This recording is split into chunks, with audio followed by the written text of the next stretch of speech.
If you're listening, you're a member of the Road Gang because this is Road Gang Radio. Saddle up.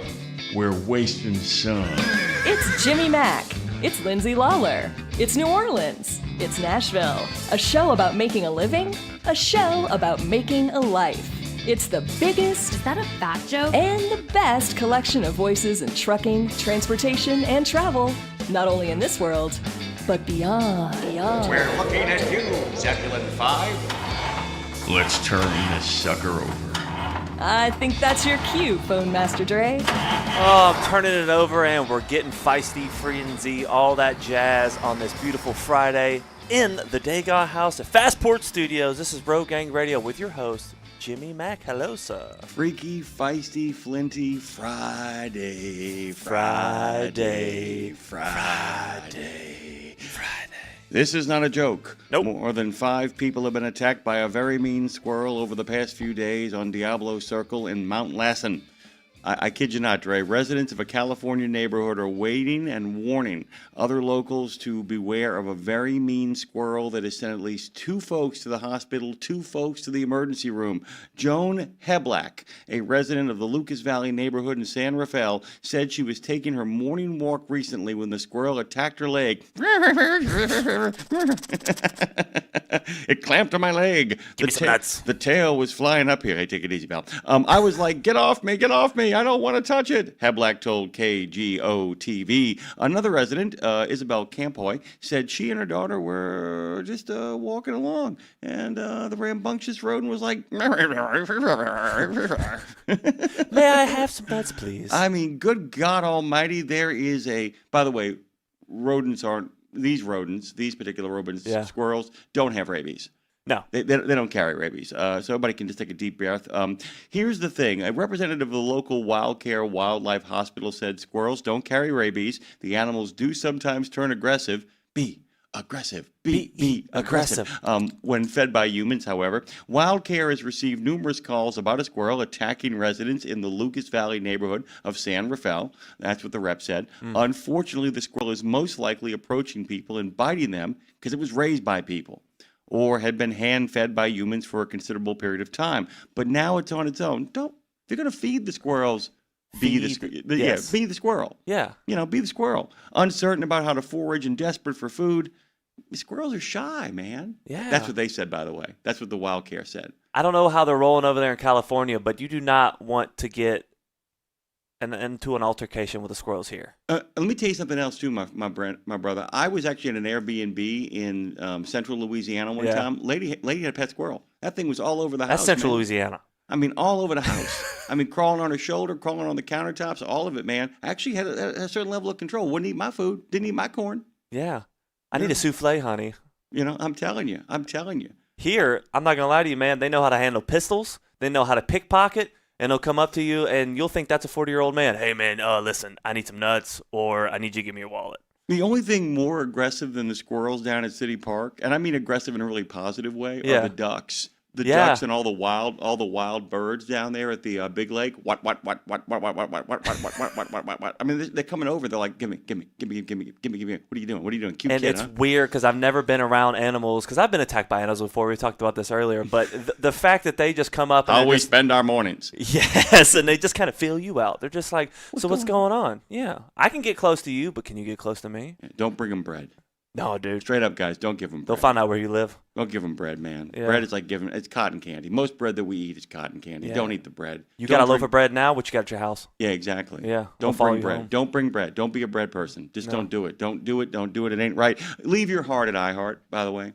Have the audacity to listen on Odyssey. Yak it up on the tube of you. Make some FaceTime on Facebook. Live your best life at Live 365. Be a free floating radical at RadioNemo.com. And by the way, maybe it's 2 o'clock in the afternoon right now, and you're listening to the possibilities of it all afterwards on your favorite podcast platform, because this, my friend, is Road Gang Radio for the 26th of September, 2025. He said it. Forget the lies of Zebulon 5. Those guys, with their bumbling bloviator of a ruler, Dr. Philostratus, the proctologist of space trucking. I know him. Forget those guys, because this is the Friday, freaky, feisty, flinty Friday edition of the greatest live transpo show in the known universe. By the way, speaking of we got the greatest live transpo show in the known universe. Yep. Afterwards today is the greatest recorded transpo show in What the is known it? universe. We'll get to that in a second here. Okay. Most importantly, though, in between all of that, on the show right now, and she's guilty by association, we have the greatest newspaper, the greatest online newspaper, the greatest digital platform for trucking in the known universe. Oh, Jamie has no Jamie. I messed that up. Jamie has no Jamie. Oh, Hey, good morning.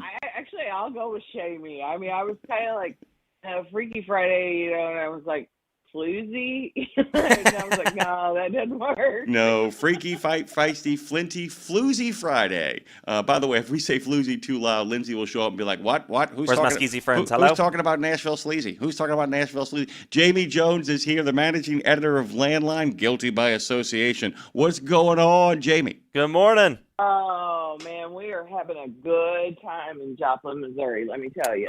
This show is Thursday's always kind of it's a weird day because everybody's parking, but I mean the trucks just kept coming in, and I was sitting outside. We're right in front of OIDA's tent is right in front of the Chrome Shop Mafia's headquarters, Nice.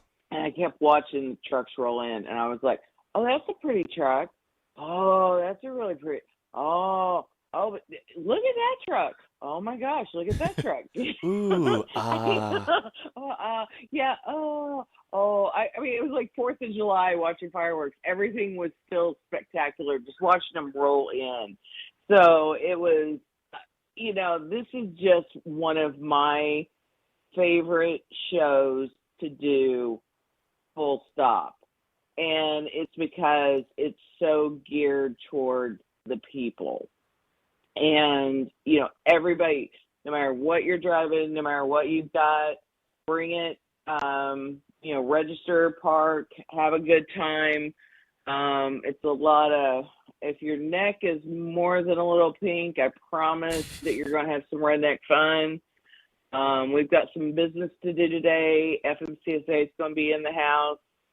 That should be interesting.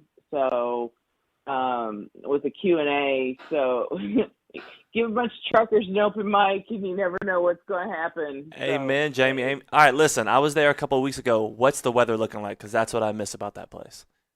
Oh, it's perfect. Temperature? It is, like in the mid-70s as the highs. It's starting out in the 50s in the morning. Light miss jacket if you want. It is just absolutely perfect. Hey, man. We couldn't have ordered better weather this year. All right, Jamie, I have an assignment for you because I'm up to no good. I want you to tell every single person you run into this morning to just head over to the YouTube channel. You ain't got to listen for long periods of time. They can go back to their iHeart or however they're enjoying it. But just to hit the like button over there on our YouTube channel to kind of just crank it up just to see what kind of damage you on the move can do. I mean, even if it's just you and and the folks from OOIDA hitting that button, I would really like to kind of see what's happening over there. And I tell you what, too, if you decide in the second half of this show to give us a call and tell us what's going on and what's going down amidst all the busy stuff, I do want to ask you. You can call back in, but I do want to ask you. You talked about the FMCSA going to be there. Who from the DOT, who from the FMCSA is going to be lurking around that place? Well, it all started in the year of our Lord, 2018. Ray Martinez actually came in, and they held a listening session here, and this is when they did the first kind of tweaks to the hours of service. So that was the first time it happened. They've been back a couple of times since, and this will be the second. This is and I hate to use the term, but he's a bureaucrat. He's somebody who that's his job, is to work for FMCSA. He's not appointed by a presidential administration or anything like that. He's a careerist. He's a careerist. Right. These are the people who stick around for a long time and have a hand in developing when petitions for rulemaking or when Congress directs FMCSA to write a rulemaking. These are the people who are tasked with it. So it's really important to connect with them, even though his name won't be, his name, Michael Hampton, is who's going to be here. Garrett Cars, who is nominated to be the administrator, is rumored to going to be on site, but because he's not confirmed yet or in an official capacity, he's in an advisory capacity at the most right now. That's, it makes things a little dicey. They don't want to put him in harm's way. They don't want to put him in harm's way where he says the wrong thing and then somebody walks into a committee and say, we're done here. They just want to make sure that he stays as low under the radar in a public figure sort of way other than, kissing babies and shaking hands, right? Right. But it's still an opportunity to connect with these people. And those connections is what led to the pro-trucker package, what led to many of the things that are going very well for truckers on a regulatory realm right now. That's a rare thing. So these are good opportunities to, get up there. And we had several people come by the tent and the turf trucks here. We have 2 locations at the show. Come by and say that, they were more than ready. So call it good, call it bad. There will be an earful to be had today, so that will be very, very interesting. That happens at 10:30 Central Time. Yeah, 10:30 Central. Yeah, and it's good to have you, Jamie. It's good to have you on. It's good to be talking with you, shooting the breeze. Are you any kind of foods, anything you're looking forward to eating, any kind of beverage you're looking forward to imbibing on this Friday? Say it with me, Dre. Friday. Okay, okay. Oh man, I'm gonna wrap myself out. I saw one of the girls with OOIDA, and it's her very first truck show she's worked. Spectacular human being. She signed up her first member. We're so excited.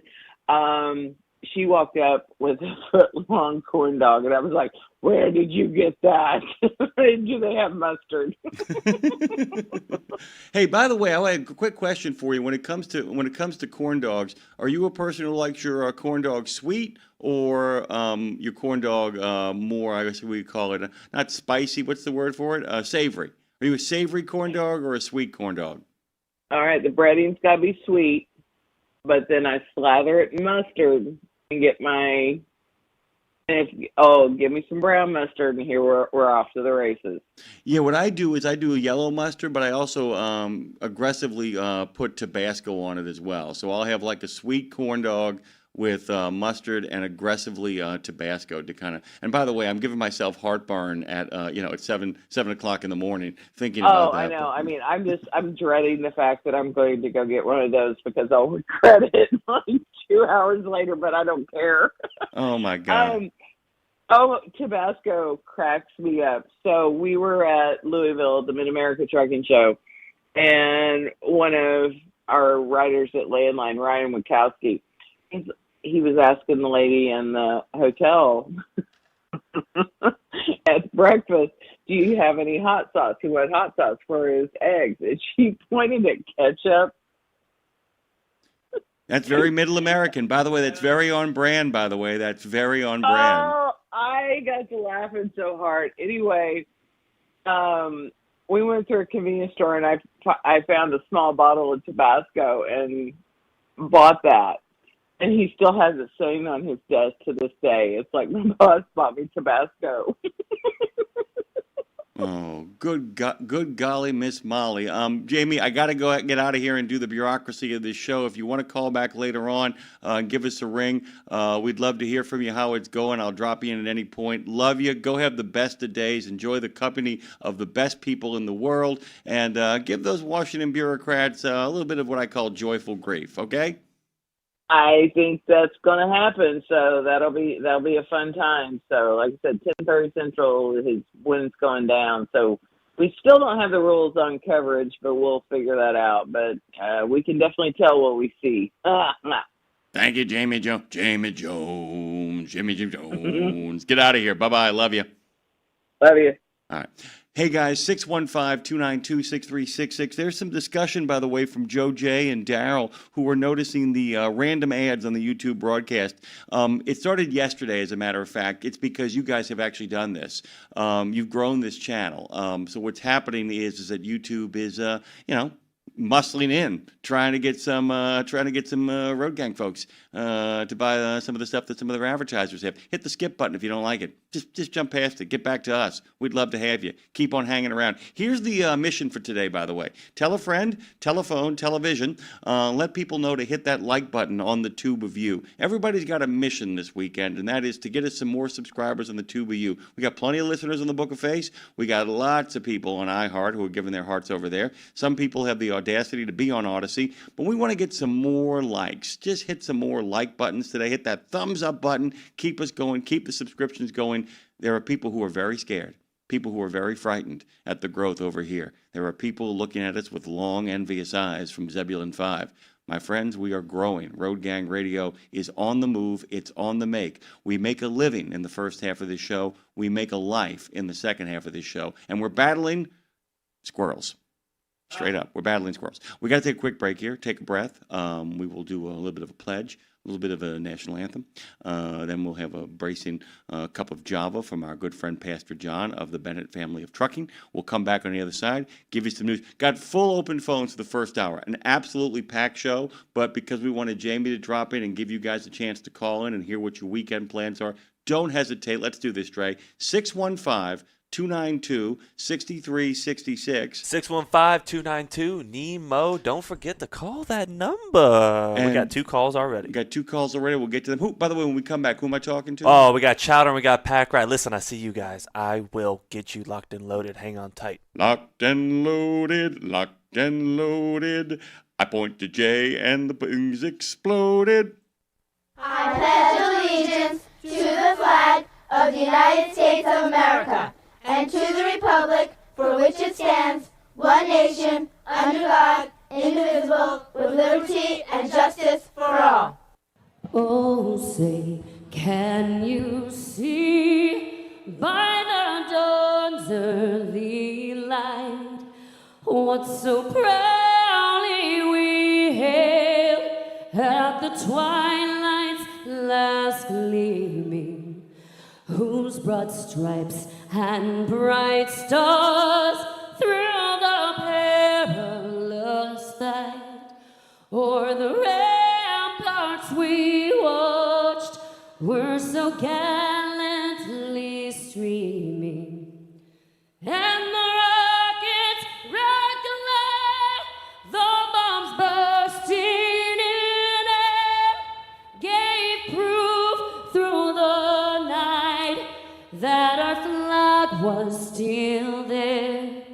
Oh, say, does that star-spangled banner yet wave o'er the land of the free and the home of the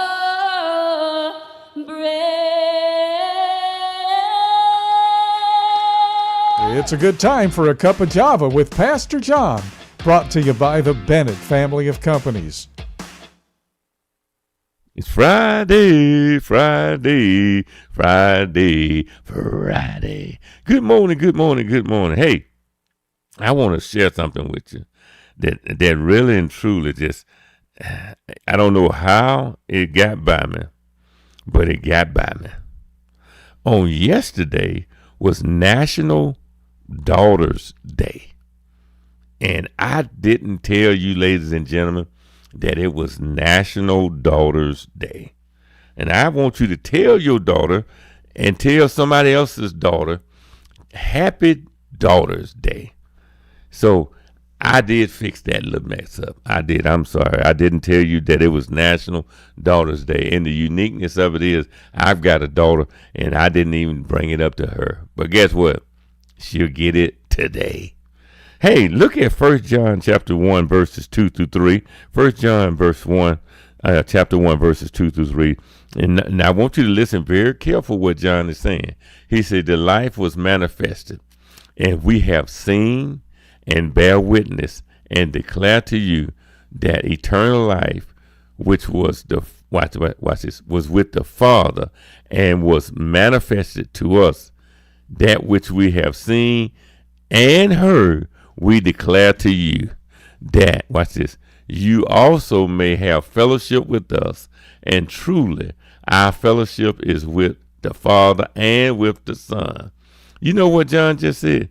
He said, God revealed himself as well as his Son to us, and we have an opportunity to spend eternity fellowshipping together. So my brothers and sisters, don't get so caught up in this world. Enjoy the moment and know that we have eternity to spend with God. God bless you, brothers and sisters. Hang on in there and know that God is faithful. Java with Pastor John is brought to you by the Bennett family of companies. Visit drive4bme.com. Drive4bme.com to learn more about the Bennett values and opportunities for drivers just like you. Well, let me hit my button first. Amen to that. I am very thankful to be here and have the opportunity to talk to you, Jimmy, but also our truck drivers and a few of the people on the phones. We'll get to those phones just in un momento here. By the way, Spanish. welcome back to Road Gang Radio. That's about as good as I get there. I actually am a little bit better in German. Not much, though. Let me tell you something. We'll be talking to everybody on the phone. No bull rush today, deliberately because of the rack pack stack nature of this show. We left the first hour open. We wanted to get Jamie to drop in really quickly. And once we got that done, I wanted to make sure that we had a full kind of 40 minutes or so to really kind of dig in. So if you're on the phone waiting, we're going to get to you, and you're going to get a full breath conversation. Hold on tight. What you got? 100%. I was just going to add to that we have 3 more lines, so jump on in and hang out with us. 615-292-6366. 615-292-NEMO. Call us, bro. All of it broadcast and recorded at the Fastport Studios at the historic Edgar Degas House, only moments away from the birthplace of trucking radio. And speaking of that, Fastport is out there solving America's toughest recruiting and workforce challenges. They do it through research. They do it through the newfangled technology. Speaking of that, Jane Jazrawi is going to be here to talk about the newfangled technologies. On the Future was yesterday. And most importantly, Brad Bentley and the whole gang do it through people. From registered apprenticeships to veteran readiness, you can learn more at fastport.com or nationalapprenticeship.org. And we want to give special congratulations to the finalists of Fastport's Transition Trucking, Driving for Excellence. Charles Jones Jr., U.S. Army E7, works for Rail Transport. Nicholas Bonham, U.S. Army E5, Army Reserve. He also works for Warner Enterprises. Macy Matisse, U.S. Army E4, Melton Truck Lines, and state champion in regards to wrestling. And Mark Scriven, they call him Scriv, is his nickname. You remember him from the other day. U.S. Army E6 of Stephen Transport's Great Americans All. Also, big thanks to Pastor John of the Bennett family of trucking. Big shout out to him for reminding folks that yesterday was, in fact, National Daughters Day. We talked about the comic books and the one-hit wonders, but if you want to give a shout out to one of your daughters, you're welcome to give us a call and join those 3 other calls in the queue. And speaking of the calls in the queue, let's get it started this morning. I can't think of a better person to celebrate National Situational Awareness Day. It really is. Than Chowder. Good morning to you, Chowder. What's going on? Oh, come on, you situation. Good morning, everybody with the Road Dog Rebellion relish eating on your hot dog family members. Hey, man, you're not like the situation from Jersey Shore. You're more like the predicament. The predicament. Oh, I'm a situation. Ask my wife. She'll tell you every morning it's a situation dealing with chowder. But I want to thank everybody for all the love on the channel that we get. You know, this world needs a little bit more love and good spirits. Amen. So, Jimmy, I woke up a little late to tune in. I'm sorry, but I heard you talking to your lovely female guests about Tabasco, and thanks. I'm late turning in because I was too busy playing Pokemon Go battling in a battle. Nice. Very important battle. And, you know, Tabasco was created to be the flavor adder to make everything better, and we know this because it's been in everything from the sea rats to the modern-day MREs. So, you know, Tabasco is a flavor-saving godsend to American people. Do you know, by the way, that this is absolutely true. It was a very local hot sauce, and John F. Kennedy was friends with the mayor of New Orleans, Chet Morrison, and and Morrison ended up being his ambassador to the American states. What's really cool is that when Kennedy had it at the White House, he becomes the first president to insist that it be on every single table at the White House for any sort of meal or sit-down dinner, and that's when that's its national tipping point. So you're absolutely right. It's really cool how it ends up happening. The old Navy guy, Kennedy, said, "Put it in the sea rations. Put it in." That's right. That's right. But you know, it's a good thing that thing didn't tip over at the White House, or we would have a pink house as our national symbol. Yeah, or a pink eye. You know what I'm saying? You ever rub that stuff in your eye? Well, don't want to get that in your eye. That's going to burn. Oh, been there. But as far as on the move and on the weekend, you know, hopefully my wife only has to work half a day today, so we have a little extra time together. But in the Black Hills region of South Dakota, where I habitate, this weekend, there's 2 things going on. We always really wanted to do. Well, one we and one I. I would hope to go with my daughter Ashley and go do the Crazy Horse Volks March on Sunday. So hopefully I don't have to go out on Sunday and I go out on Monday. So and cool. 2, starting at 0300 darkness today, Custer State Park this weekend is the Buffalo Roundup, which is what we would like to do, but neither one of us wanted to get up at 0300 to go. Oh, no. Beautiful park. Oh, no. It's a great park. But, yeah, it's something about, I've seen the videos and that of it, but to watch that many thousands of buffalo come charging down over the hill with a thundering noise, that would be impressive to go see. But once again, neither one of us seem to ever really want to get up at 0300 darkness to go see it or camp. And the line to get in at 6 is way too long to battle. But I'm really hoping for a stay-home Sunday so I can spend extra time with my wife, but to go do the Volks March of the fall. That would be pretty cool to do with my oldest daughter. That's a wonderful sentiment the day after National Daughters Day. I wasn't kidding, by the way, Chowder. It is National Situational Awareness Day. That happens every September 26th. Every year, the holiday helps create more awareness about the importance of personal safety. We are all responsible for our personal safety most of the time. It is important to be reminded of general safety tips. National Situational Awareness Day was created for this purpose. I think you're a perfect guy for it. People slack in situations every now and then, like, you know, us drivers. I don't want to say because I carry a bug-out bag, because my wife will tell you I'm just whack crazy that way, thinking that I need to be prepared for everything that could possibly happen, and nothing ever will. But as drivers, we really need to pay attention to season and where we're out walking around with all this trucker theft and that. So to have a bag that has a lot of grab-and-go supplies to get you through for a couple of days, especially with snow and ice come in, you'll need extra candles, stay warm, or cooking elements if you're stuck for long periods, and food. People really need to get back to that old way of thinking of there's no such thing as being over-prepared, and there's no reason why you shouldn't carry certain items. And people say, well, you don't need that. Well, nobody plans on a fire in their house, but most people have a fire extinguisher under their sink, right? So just think about what little things. It doesn't have to be massive or large or huge or expensive. Just think of what simple trinkets that can get you through for a few hours or a few days with the bad weather coming, so you're situationally aware of what could happen. Amen to that. It's a good sentiment, by the way. And Chowder, we got to hit this break, by the way, since YouTube's taking its pound of flesh. Our sponsors got to get their word in. Thank you, brother. Happiest of days, and enjoy a wonderful weekend. Thanks. Hey, guys. This is Road Gang Radio, and that's the news, by the way. I'm not sure why the news is playing right now at 7:28 in the morning here on Road Gang Radio. That's all good. I didn't realize what time it was. No, I know. It's like that's how fast the show's been. Let me do a little news then really quickly. Let's make sure that you guys understand. Well, we'll just go to break instead. Let's go to break, because that's on me. I misread the situation. I was too busy listening to Chowder's conversation. Good lack morning. of situational awareness, I got to tell you right now. This is really cool, though. There's a lot of really great days. One that's really important to me, I'll talk about when we come back on the other side of the break. Thank you, Drag. From the wee small hours of the morning to the crack of dawn, RadioNemo has been there with you. Whether you've got the overnight or you're the first wheels on the road, RadioNemo's been where you need us to be. Providing the laughs, giving the facts, playing the tunes, and keeping it rolling. We've been your light in the darkness, your first cup of coffee, and a voice of sanity. Semi-sanity, actually. We're all a little crazy here. Crazy for the men and women who keep this country going and moving and doing. Crazy for trucking, crazy for truckers of all shapes and sizes. Is that a fat joke? Not if we can help it.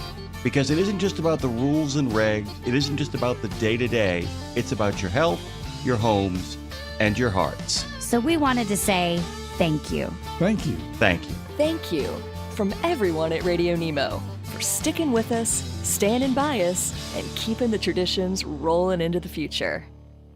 St. Christopher Truckers Fund provides free health and wellness programs for drivers to help prevent some common medical conditions seen in the industry. These programs include diabetes prevention, rigs without cigs, a tobacco and nicotine cessation program, healthy habits for the long haul, a 12-week total body wellness program, a vaccine voucher program that includes free flu, shingles, COVID, and pneumonia vaccines, and GPS, Get Preventative Screenings. That includes free at-home cancer screening tests. These programs are available to Class A over-the-road semi-truck drivers. For more information or to register for a program, visit the St. Christopher Fund website at truckersfund.org. Welcome back to Road Gang Radio. Join Jimmy Mack and Lindsay Lawler's Gang of the Airwaves by subscribing to RadioNemo on YouTube. We celebrate all kinds. Make it official. After all, if you're listening, you're already in the gang. The Road Gang. Indeed you are. Subscribe to those things and give us a call and give us a listen, because listen, that last little conversation is a prime example of me getting lost into listening to you guys. So give us a call.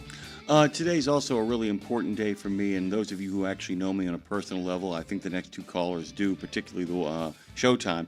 Pack Rat knows me pretty well, but Showtime knows some stuff about me. Today is also National Law Enforcement Suicide Awareness Day. It's observed this day every year. It brings attention to the tragedy of suicide. Furthermore, it aims to promote an open dialogue regarding law enforcement officers' mental health and continue to dispel the stigma of getting help. Blue, HELP, created National Law Enforcement Suicide Awareness Day in 2020 to recognize the issue, support those families, provide solutions, and respect those who have died, and continue to raise awareness to end suicide. We must assure everyone out there that they're not alone. Let me tell you something. This is a bit of a moving thing for me. I have a good friend of mine. He is doing well.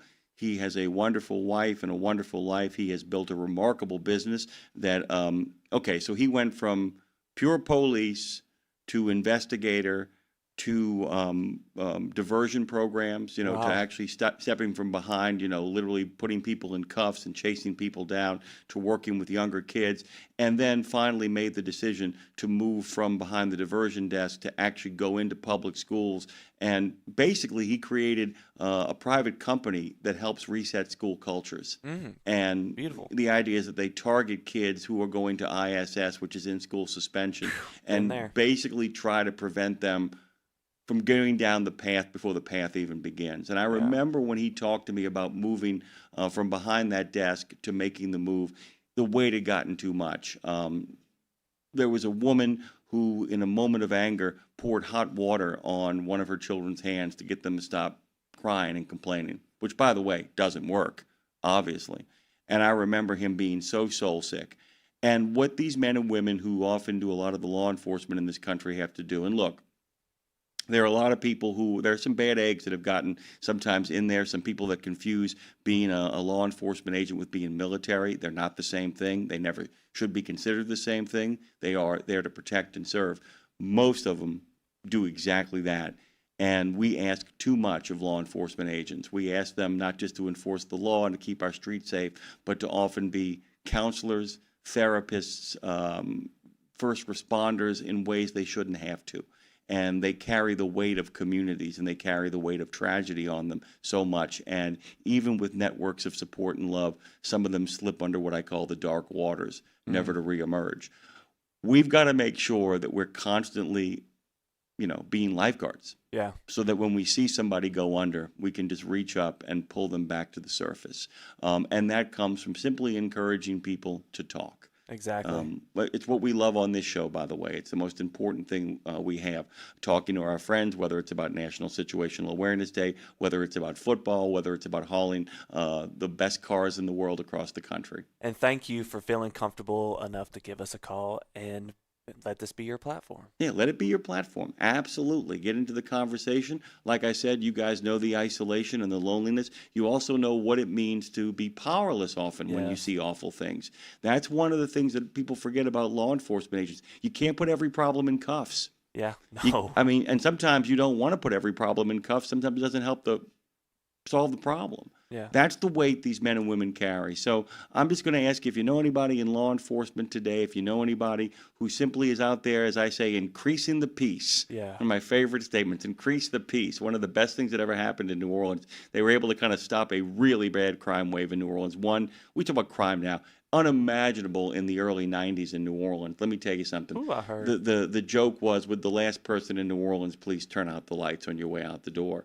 And it was ex-gang members who actually worked with law enforcement on a program called Increase the Peace. They got people to turn in their guns. They developed an amnesty thing. They brought people in from the cold.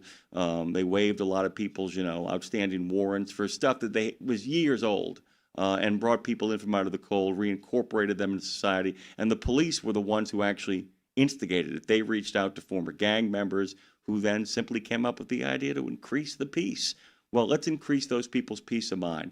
Send them some love on this Suicide Awareness Day for members of the law enforcement community. Good morning and welcome back, by the way. Hey, man. Welcome good morning. back on this freaky, feisty, flinty Friday. I got a whole bunch of phone calls to get to. Don't forget, Terry Taylor, one of the best small business people you're ever going to meet, is going to be here talking about all the groovy stuff that's coming up over at 1313 Mockingbird Toys. Jane Jazraoui is going to be here for The Future Was Yesterday. It's kind of a mashup of Edumacation Station and The Future Was Yesterday. Speaking of being out around the Buffaloes, Rebecca Nice. West, if that in fact is her real name, of the Buffalo Bill Center of the West. No, she doesn't own it. We all own it. Many people consider it, along with the World War II Museum, to be one of the greatest museums in the United States. It's actually 5 museums. Gah! It's a big, that sucker is big. It's like Tiny Elvis would say, that sucker is huge. That sucker is huge. And of course, we're going to head into the last empty places with our good friend Peter Stark. Those last 2 guests, by the way, are going to join us when Lindsay LaRue gets here, as she often does. As she often does her thing. What's that? We're going to talk to Tara as well? We'll get a little breaker back talk, but I'm holding on to that in my top pocket. Oh, Breaker okay. back I like talk. that. And of course, don't forget that the Guilty by Association Truck Show is underway, and Trucking with OOIDA's Scott Thompson is there, along with Gemma Jones. We're excited about that. That's what's going to be the whole topic of Trucking with OOIDA, by the way. Ash will be checking in with him. Then they'll speak to OOIDA member Richard Horvath about the challenges he's faced getting his CDL with only one arm. Plus, they're going to get Brent Hutto with truckstop.com to break down all the spot market numbers and get some advice on what's the next few months could have in store. All of that is what's coming down the pipe on Trucking with OOIDA. But before then, I got 2 calls. Yep. Hopefully you will join us as well. Man, we talk about a lot of things. We talk about good things. We talk about sports. And the main sport we're going to talk about in a second is football. Pack Rat, good morning. Football, Pack Rat, good morning. Good morning, J-Mac. So I want to talk to you about the Chiefs. There's some concern with whether or not Mahomes has the receivers he needs to get the job done. From what I'm hearing, Xavier Worthy didn't quite pan out, and I think they're going to put him on special teams to do punt returns, and Rashid Rice is still out for another 3 games. So, but they did win on Sunday, though. They did win on Sunday. They got that W. But this is the year we find out. I said look. And I'm an admirer of Patrick Mahomes' work ethic. I'm an admirer of his talent. Let's not forget this, though. There is no quarterback that is luckier than Patrick Mahomes. He falls far enough in the draft that the only 2 options he had were either going to Andy Reid or Sean Payton. Okay? In either situation, he would literally have been backing up, in the case of Kansas City, an absolute consummate pro who was gracious and decent to him, which is what he would have gotten in New Orleans as well, too. So he spends his first year on the bench with Andy Reid, filling him in on the entire offense, and Alex Smith, who knew he wasn't long for the world, doing the same thing. He then is gifted with some amazing receivers and a completely fleshed out offensive system, and he's on a rookie contract. What we're going to find out this year is Mahomes. All those Super Bowl appearances are as much about Andy Reid finally finding the quarterback that he needed. We're going to find out if Patrick Mahomes is, in fact, the rival of Drew Brees or Tom Brady, and not Aaron Rodgers, who needs receivers. Because the one thing that Brady and Brees proved, give me people who can catch the ball is all I'm asking, and I will figure out a way to make them a great receiver. Think about the number of receivers that both those men elevated. Peyton Manning, too. Peyton Manning would find somebody with a hot hand and keep feeding them and figure out a way to make it work. We're going to find out if Patrick Mahomes is as good as advertised. We're going to find out real soon, because I got to tell you, man, ask yourself how many Hall of Fame wide receivers Drew Brees ever threw to. Right, man. No, he didn't. Maybe one. Maybe Darren Sproles. Maybe Darren Sproles gets in as a scat back. But yeah, so we're going to find out. It's a good question. It's a good question. Can you win without the go-to guys? And we're going to find out this year, aren't we? Shooting Mac. I think I lost you. Packrat, you're breaking up, buddy. You're falling apart on me. We're going to hang up on Packrat. Let him call back, okay? You still there? Yeah, we're gonna bring Showtime in. I'm gonna bring Showtime in, and we'll get Packrat back in the game. Call back, Packrat. Hey, Showtime, what's happening? Showtime! Hey, Jimmy Mac, how are we doing this morning? I got no complaints, by the way. I got my my shout out to my fellow Blue. So I'm doing good. Yeah, doing good. What's going on? And when you brought that up, it brings up a lot of things. I was listening to a podcast with Sean Ryan, a guy, and I can't remember his last name, it's Blake something, but he was a gang officer up in North Carolina and was actually going to go commit suicide. And a guy called him about a job, and he literally put the gun down, took the phone call, and changed his life, and he's still here.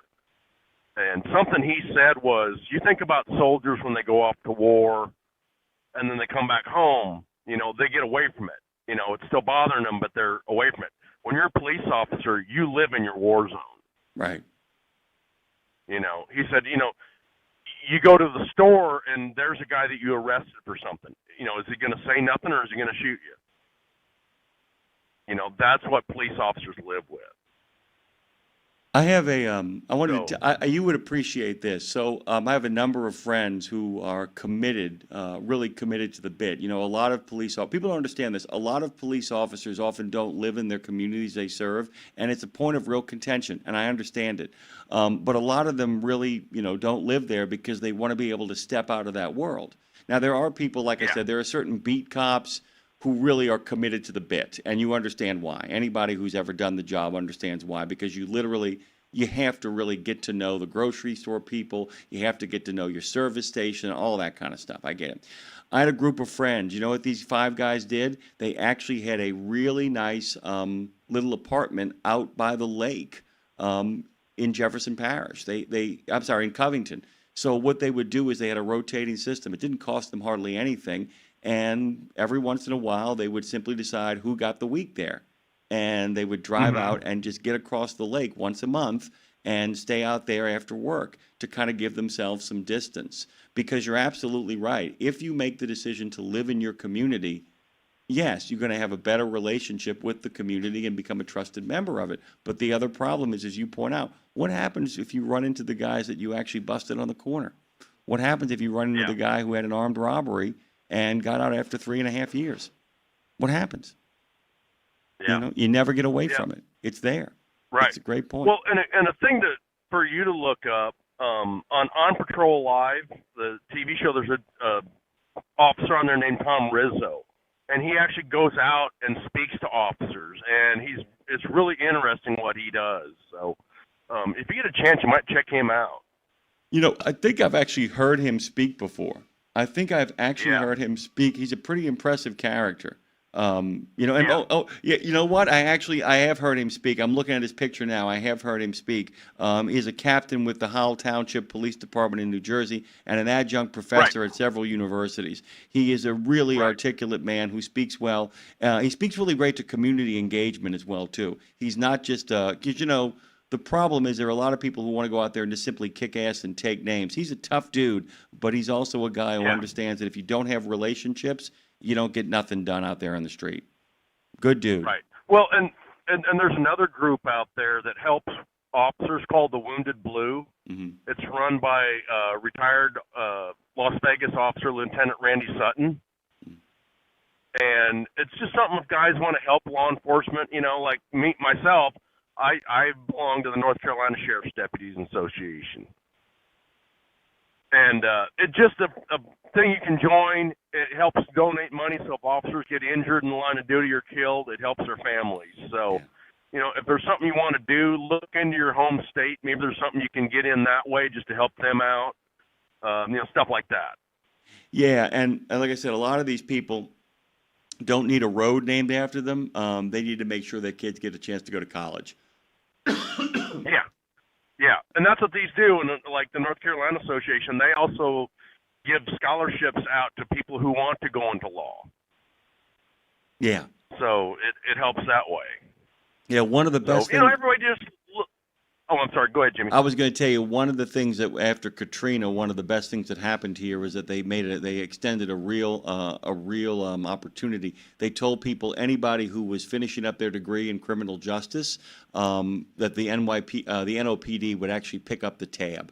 And finish and let them finish up if they gave 5 years to the community here, and a lot of really quality folks showed up, especially with the idea of an adventure. I mean, the idea of rebuilding a major American city. So there are opportunities for that. And I'll tell you, give me a second to cough here. I'll tell you, one of the biggest problems that we have right now is that we've got to start figuring out ways to get people serving their community across the board of all different stripes to kind of serve their community, to give everybody the perspective that they need. So you were going to say, go ahead. Yeah, well, and just thinking of that, you look at how city councils and stuff are defunding police and turning against officers. That's why if people really looked into all the areas, how short so many departments, local, county, and state are behind in officers, and it's when it comes down to response times, that's why it's so much longer. They're so short on officers. Yeah, and the other thing is, too, I would tell people who are complaining about the size of a police budget to actually look at the line item. If somebody, like, let's just say they give somebody a what I call an urban tank, you know, for a SWAT team. Let's just say that the federal government ends up donating an urban tank. They can't sell that tank. The thing to always check, if you're checking a budget of a law enforcement agency, is check the grassroots, check the rank and file, what their salary is, and how many people that they actually have on salary. Everything else, equipment, people can figure out equipment. Private-public partnerships can take care of that. Where you need the budget money is to give people a salary that they can make a living on and be members of a community and know that their future is assured in regards to pensions and all of that. That's the biggest thing that people can do. The equipment is awesome and we want it, and boy, they need it. But the big thing is, let's take care of those folks. The other thing is, too, in regards to what you guys do, is remember that any support we can give the people who are keeping the highways safe, is a big deal as well, too, because those guys and gals see some awful stuff as well, as TAT can tell you, as anybody who's done a roadside accident can tell you, anybody dealing with trafficking can tell you. All of that stuff just kind of mounts up. What else you got? What's going on? Yep. Just letting you know, I might be on Monday or Tuesday, but then I'm going home because I'll be working the NASCAR Roval race next weekend in Charlotte. You better send us Go home pictures. for that. You better send us pictures. We better see what's going and what's cooking up there, man. That sounds like a whole blast and a half. What are you hauling today? Can you tell us? I got a Porsche on that's going down to Atlanta, and then I got a pickup 2 that are going down to Brunswick, and then I'm picking up 5 out of there, coming back to Georgia, and then or up to Atlanta next week, and then after I drop them, then I go home. All right, my friend. Be safe. Have a great weekend. Don't forget to back the people who make sure that they have our backs when we actually walk the streets at night. To make sure, as I always say, if you really want to help police as well, make sure the cities keep the damn lights on, pick up the damn garbage, and check their corners. That's a big thing, too. Thank you, sir. Yep. You bet. You guys have a good day. Everybody be careful. You as well. 615-292-6366. 615-292-NEMO. Do me a favor and get the news music ready after we talk to our next caller. We'll then jump into the news. We got Pack Rat back? Or we got somebody else? Back. Better He's than back. ever. Better than ever. What's going on, man? You went underwater. You like Jill Heineth. You went underwater during the interview. What's going on? Try it again. Got out in the middle of nowhere. I just want to throw one more thing at you, Jimmy Mack. The international football games are like, there's a game going to be played in Ireland. So what are your thoughts on that? I'm hearing they love football there. Well, I'll tell you this. When Claire and I went on our honeymoon, we went 11 days to Great Britain. We went to London, had a blast of a time. I got into a cab, and the first thing the cab driver said, he goes, "Where are you from?" And I'm like, "Well, we're from New Orleans." "Oh, you know Drew Brees, do you?" And I'm like, "You mean personally?" I said, "I've met him once." He said, "He's amazing. I love him. He's just terrific. I think he's brilliant. He's brilliant." They love it. And having been to football games in London, where the majority of the crowd, was, in fact, although the New Orleanians showed up in force, the majority of the crowd, though, was both British, German, and Norwegian. Let me tell you something, man. They love it. Wow. They love it. They think it is the absolute bee's knees. So I'm, like I said, my barber, the lady that I actually go to see, is going over to Dublin for that Pittsburgh Steelers game. Yep. I think it's great. Wow. Yeah. I think it's great, man. And it gives, what it does, it also rewards fans of those teams because they really do get first crack at those tickets. Any season ticket holders they have them if they want them. And it's a real chance to have an adventure. It's wonderful, the NFL experience, if you can afford it. Well, the game in Brazil that they had this year, they were broadcasting it in Australia. They were in the pubs and they showed what was going on. They absolutely loved it. Oh, let me tell you something. And by the way, Brad and I went last year to go see the Philadelphia Eagles play the Green Bay Packers. Remember that, yeah. Yeah, and Green Bay literally has the same colors as the Brazil team. When they took the field, that stadium went crazy. And there were young women there, 22, 23, who were just peppering the Green Bay, the actual Green Bay residents of Green Bay fans with questions like you wouldn't believe, like what's it like there? What's the Hall of Fame over there like? The Packers Hall of Fame. What's the city like? Yeah. Where are the best places to eat? I mean, it was a bombarding questions. Who are your favorite all-time players?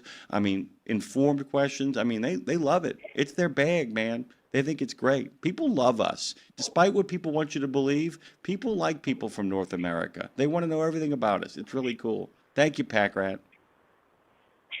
Okay, Jim Mack, all the best. All the best. Dre, would you be so kind as to hit that news music so we can kind of dig into what's going on in the world these days?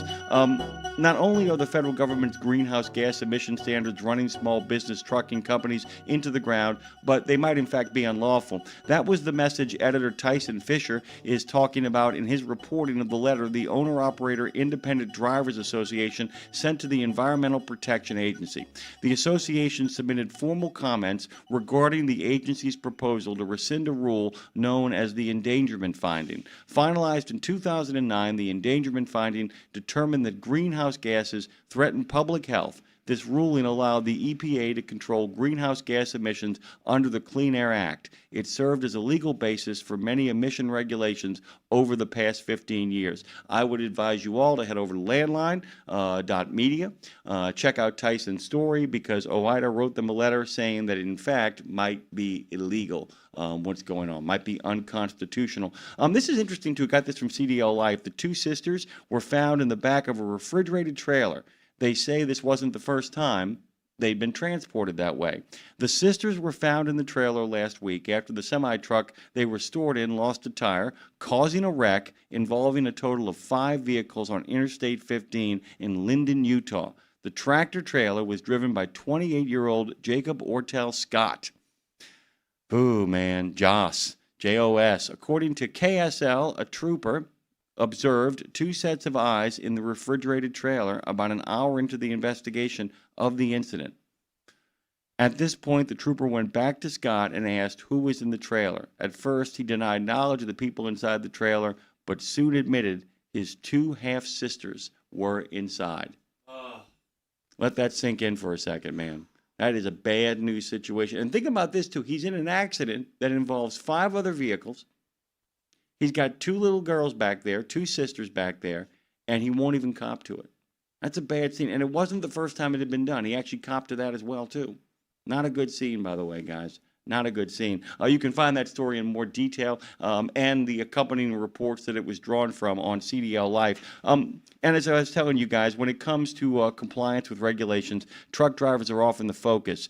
But we were asking yesterday, we asked the day before, what can a trucker do if a trucking company, a broker, or an ELD provider is failing to provide and follow the rules? That's where the National Consumer Complaint Database comes in. Mark Schwemmer, actually, our friend over at Landline, has put together a story about that. I really recommend you going over there because so many of you are getting the short end of the stick out there on the road. People are giving you the what I call the FBFB, the ferocious business from behind.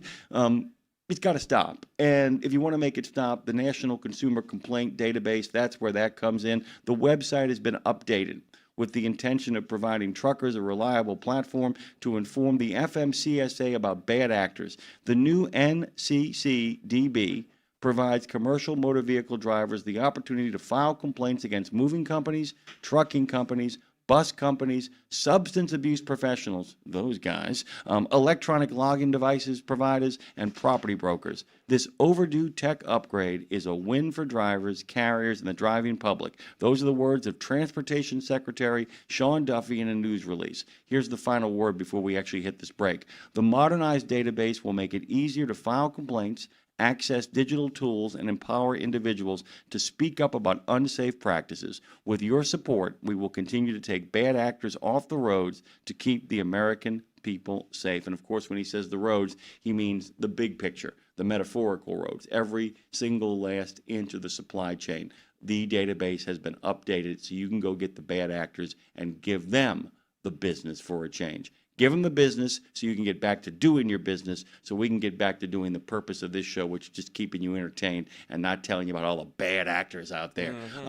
Our good friend Terry Taylor is going to be stopping in. This segment has transformed into something truly special. Not only do we tell you about all the terrific toys, the terrifically terrible toys that are matriculating in over there. Not only that do we talk about, but we also talk about the goings and doings down in Lawrence, Kansas, and all points around that perimeter. It's also a really great segment about running a small business, which many of you guys do. Terry is, just like you guys, an owner-operator who really is focused on the bottom line and bringing a lot of joy to people in doing so. And he's calling us from the road today. He's calling us from the road today because he never gives up the goat. He loves the gig. We love him. Terry Taylor of 1313 Mockingbird Toys is headed in our direction. This, by the way, is the Dr. John Groove on Road Gang Radio. Brought to you at the Fastport Studios. Also brought to you by TruckDown.com. Get out of the ditch. Back on the road. 50 states, 8 provinces since 1997. Get $25 off on your next preventive maintenance service. Stop by TA Truck Service and save when you choose Castrol oil and a Fleet Guard oil filter. Now through September 30, 2025. Enjoy premium performance with trusted brands. Castrol, protection for the long haul guaranteed. Fleet Guard, run cleaner longer with filtration science. Our ASE certified technicians are ready to deliver expert preventive maintenance and more. TA Truck Service, Castrol, Fleet Guard, your partners in preventive maintenance. There was an era when truckers were out there, alone. Long rides, dark nights, miles from home. As part of the Road Gang, though, Dave Nemo helped change all of that. As a voice in the darkness, Dave kept drivers going with music, jokes, and of course, friendship. And if you miss those days, Radio Nemo's got something for you. Nemo's Night Beat puts the gang back together with an hour of trucking tunes and road songs, classic comedy, and those fun factoids that you came to expect. Nemo's Night Beat is Dave at his very best every Monday night at 7 in the Center on iHeart, Odyssey, and Live 365, as well as Tuesday night at 9 on Reese Across America Radio. So head on over to RadioNemo.com and join the gang on the beat. Nemo's Night Beat.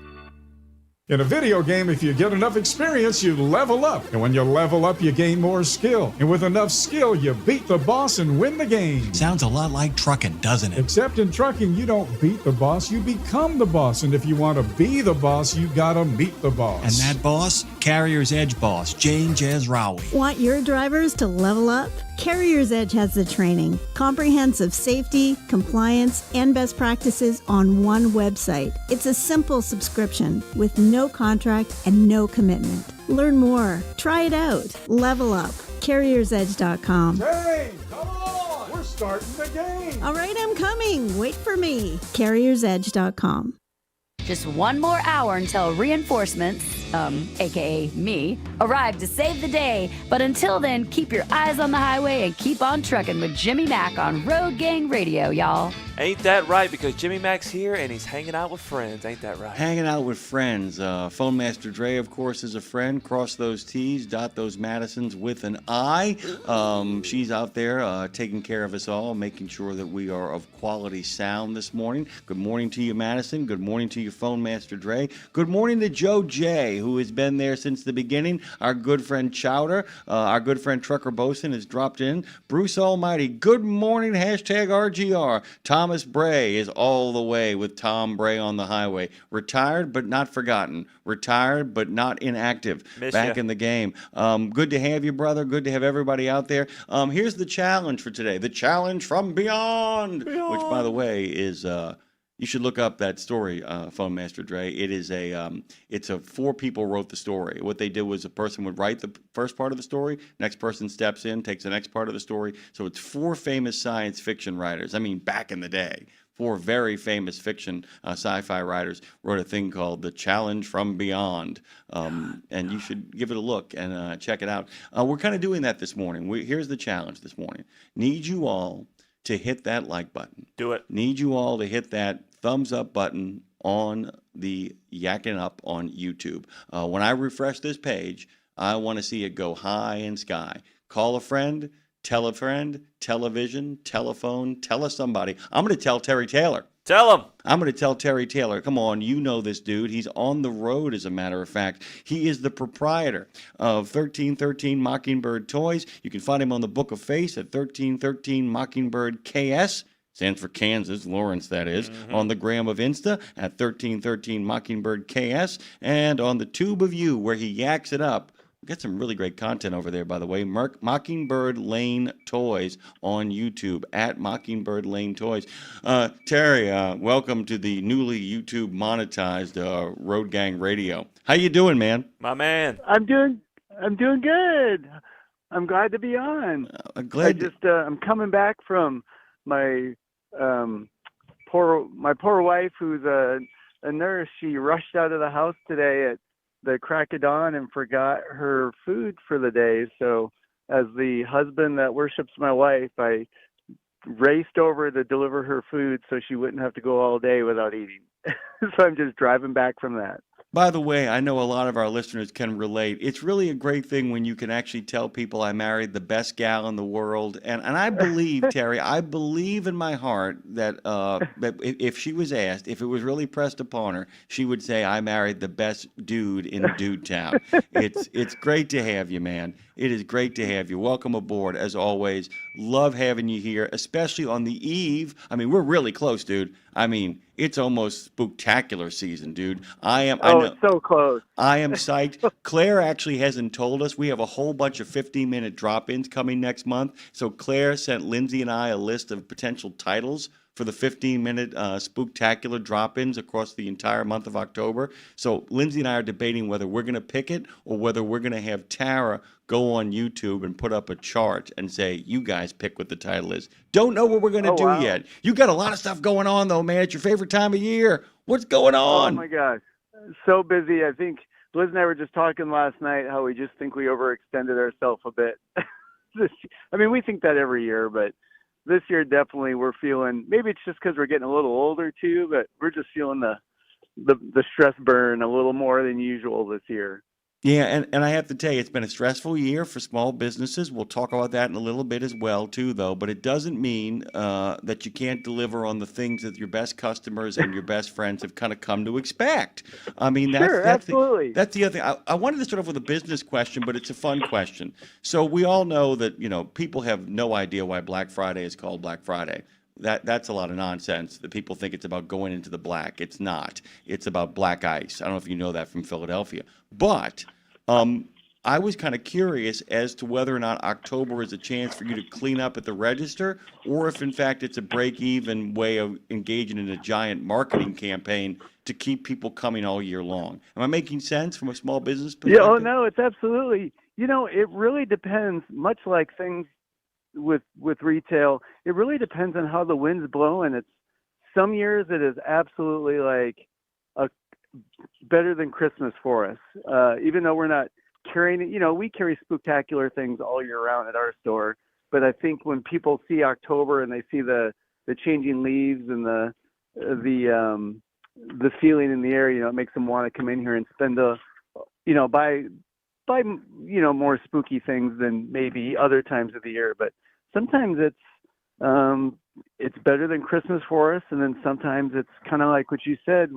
It's like a one giant advertising campaign to keep people coming back for more all year round. This year, I don't think we're going to have the financial success of previous years. I can just kind of see the writing on the wall with just just all the fun stuff that's going on economically in the country currently, but it doesn't stop us from trying to provide the best customer experience that we can. And also, I mean, right now I think we all just need a lot of fun.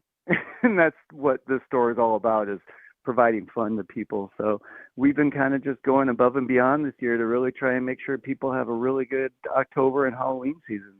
Yeah, and I mean, and by the way, I couldn't agree with that sentiment more. The idea that sometimes it's okay to kind of go, absolutely to the wall with everything, and that maybe you come out a little bit ahead, maybe you break even, but it's a great reminder to remind your best customers and potentially new customers that this is the kind of customer service you can expect from us on a regular basis. That this is just simply, it's us on steroids. It's us on steroids. Yeah, no.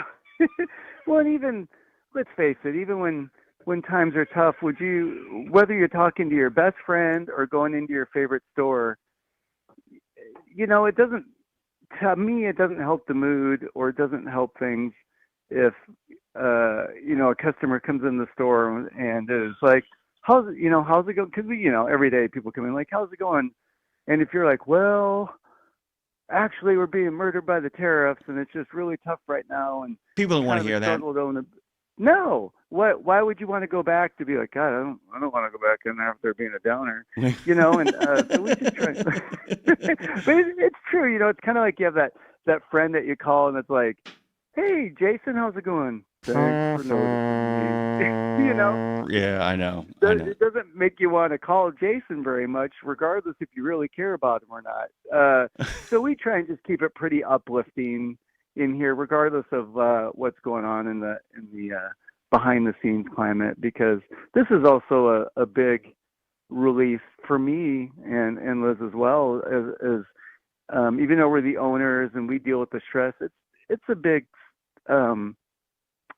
social thing for us. It's a big thing where we get to see people every day that we love, that we don't get to see on another regular basis. Even if so many of our relationships with our customers, we only see them in store, but many of them I would consider close friends, even though we don't maybe call each other on the horn outside of the store. But you've gained such a rapport with everyone that comes in, and we truly, I mean, like, we've had a couple customers pass that we've known through the years, and we have a memorial wall in our store, which is kind of sad in its own respect that we've been around long enough to have some customers pass.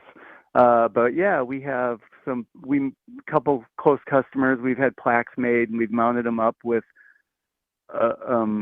something that is like a favorite genre or favorite toy of theirs. So we want people to come in here and feel happy, not feel like like it's a bummer. And by the way, two things I want to point out to our friends out there as well. The first of which is that this show opened up the first hour of the show before you joined us. We had 3 of our regular callers. Our good friend Chowder, our good friend Packrat, and our good friend Showtime, and they all called in. And they don't want to call this show and have me be like, "How's it going?" You know what I'm saying? They don't want to hear that nonsense. They want to get in there. They want to mix it up. I mean, they want to find out what's going on and get the good news, as it were. The other thing is, I want to point out to our friends, you are coming back home, right? Or have you gotten Liz her food yet? Oh, yes. Okay. I'm back in the store currently now. So you were driving back home because you were driving food to Liz because she is on the gig right now. This is what's important to remember, that being at 1313 Mockingbird Toys is not just a small business, but it's a respite. It's an island that you get to go to when you're not actually serving people as essentially a first responder. I mean, that's a big thing. That's a big deal, that it's like this needs to be a place where you actually create a space of joy, not just for other people, but for yourself. So let's talk about that joy. And by the way, Terry, the notes you sent me are so perfect for our friends out there. This is a great blueprint for how to get in the mood in the personal and the private, and then expand it to the public. I do the same kind of thing too. So you're going to give me, let's see, 1, 2, 3, 4. There are 4 movies you watch every year, guaranteed. And I want you to tell people, and by the way, I can see totally how they get you in the mood. Let people know what you're watching, what you and Liz are going to dig into. Well, I know people will probably laugh considering I'm a 52-year-old adult male, but every year we have to watch It's the Great Pumpkin, Charlie Brown. 100%. One of my favorite Halloween festive October watches in the entire. I mean, I've been watching it. I can't remember a time in my life that I haven't watched it, and we watch it on VHS. I still have a TV VHS DVD combo, and you have to watch it on VHS. That's how I've always watched it.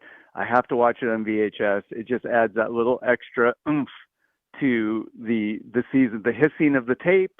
See, I've had to rebuy the tape a few times because ours has gotten so bad it's been unwatchable. But we usually start with that, which, to be very honest, we've already watched since we've been getting ready for our Halloween pop-up building.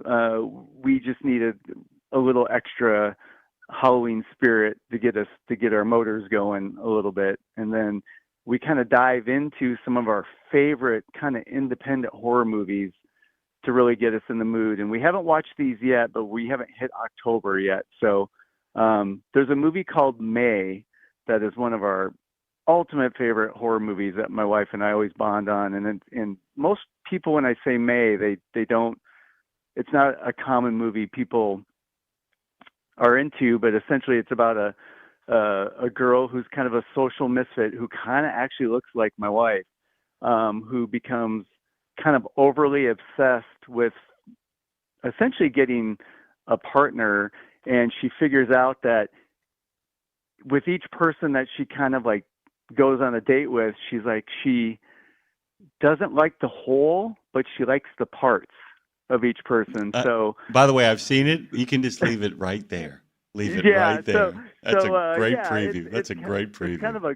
It's kind of a funny modern day Frankenstein in a way. Is the only way I can describe it. And another movie we have that's a great kind of ghost psychological thriller is called Session 9. And so good.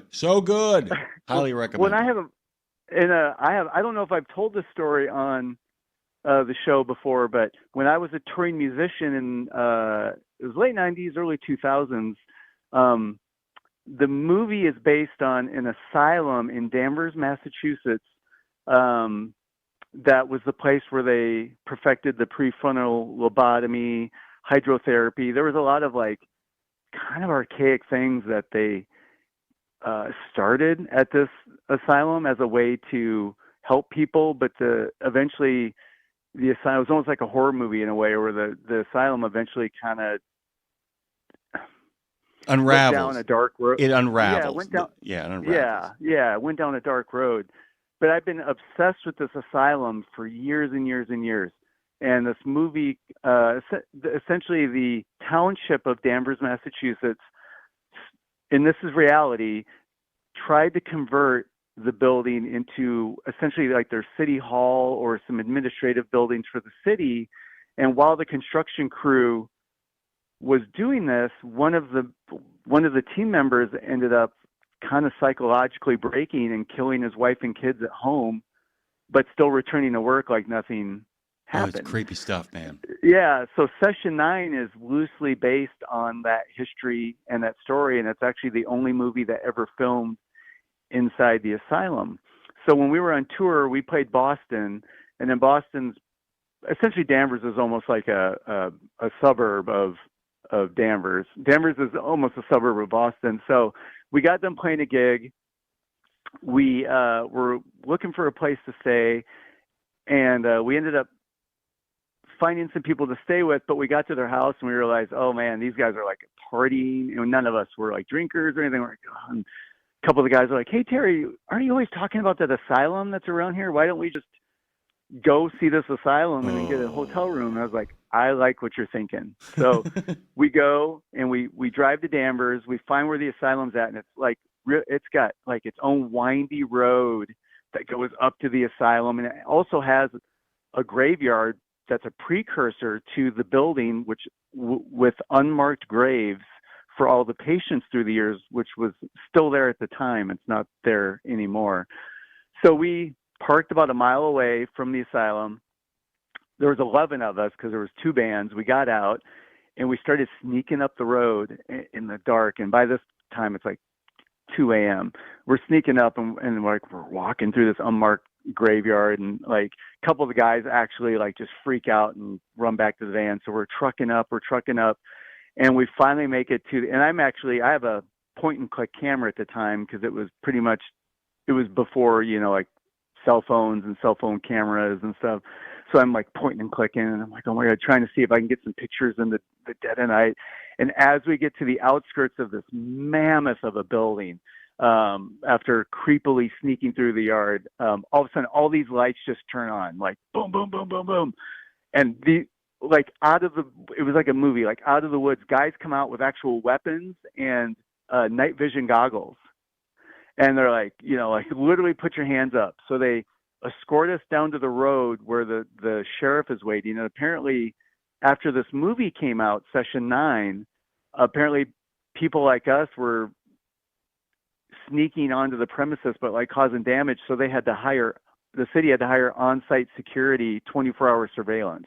And it was literally like Call of Duty. Like these guys took their job seriously. So they'd been watching us the whole time. We did zero damage. We respected the area. We were just there to look and take some pictures, but I guess people have been squatting in there and lighting fires and just crazy stuff. So they get us down to the road where the sheriff's waiting for us. There's like 5 cop cars. And the sheriff at the time was this really like almost like Southern kind of guy. I don't know how to describe him, but rural is a good way. He's a rural sheriff. Yeah. Exactly. Rural. And he's like, and so everyone kind of pushed me to the forefront to deal with it. They're like, hey, this is your deal. And I was like, oh, thanks. And he's like, all right, you guys are on here illegally and blah, blah, blah. And he's like, and I was like, I'm so sorry. We're from South Dakota. We saw this movie, even though I was very familiar with the asylum long before that, but I was using the movie kind of, I was like, we're just coming to take some pictures. And the guy looks at me and goes, son, what do you got against the asylum anyway? And I was like, nothing. I was like, I just saw this movie, and it was just a really weird, and it's, of all the things he said to me, that was the one thing that stuck because it was such a weird way he phrased it. And so I had this point and click camera, and he's like, we know you took pictures because they were watching us on night vision goggles. And he's trying to take this camera out of my hand. He's like, we have to confiscate the camera. And I was like Harlem Globetrottering it around my waist and under my legs. I'm in no way exaggerating. Like, he was literally trying to grab it. And I was like, nope, boop, boop, boop. But so somehow I ended up being able to keep the camera. But they did take us downtown, and they took all of our license, copy of all of our license and everything, and banned all of us from ever entering the township of Danvers, Massachusetts again. By the way, I think Danvers is actually inside the Bridgewater Triangle. I think it actually is part of what they call the Bridgewater Triangle, or one of the kind of mysterious triangles that actually exist in Massachusetts and in New England, by the way. I will tell you this, by the way. I can tell you what you got against the asylum. I know where the question comes from, knowing a little bit about law enforcement. I think he was lumping you in under everybody else, the kind of people who start fires there, the kind of people who deface stuff, that you basically fell under just a nasty blanket, is my guess. Sure. If I was guessing. Yeah. And the thing is, the other problem is, I tell people about law enforcement all the time, Terry, you literally, and you got lucky. Here's how you got lucky, because what you don't want to be is the last nerve that a rural sheriff runs into, where you become every single person that's ever gotten away. That's like a bad scene. So I'm very, very relieved for you. That's a great story, by the way. And I'm sorry that was such a long story, but great. I can't go Halloween time without talking about it. I do have a little piece of information for you, something very, very nice I wanted to share with you. People, they talk on the chat all the time. They're throwing kind of comments out there all the time. And I want to encourage you guys, if you have questions for Terry about his store, anything like that, don't be afraid to kind of just drop them in on the chat. We'd love to hear from you. Tom Bray, who just retired, used to do a regular segment on our show. He writes, in my community, the hardware store is my happy place, just like 1313 would be if I, in fact, lived in Kansas. Wanted to share that with you, which is really awesome. Nice thing. We got one more movie to talk about before we kind of pivot, as Lindsay would say, into what the other kind of groovy stuff going on. Tell us a little bit about Ginger Snaps.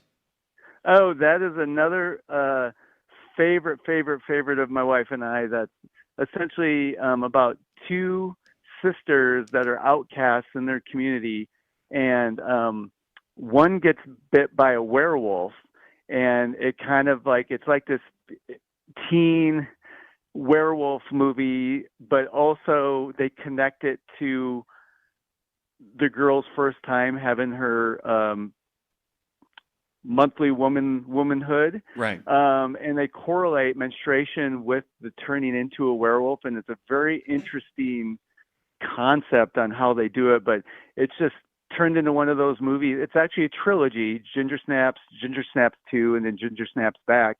And it's one of my favorite movie franchises that I think nobody really knows about. But it's another one of those, and the werewolves are my favorite monster, so it appeals to me in a bunch of different ways.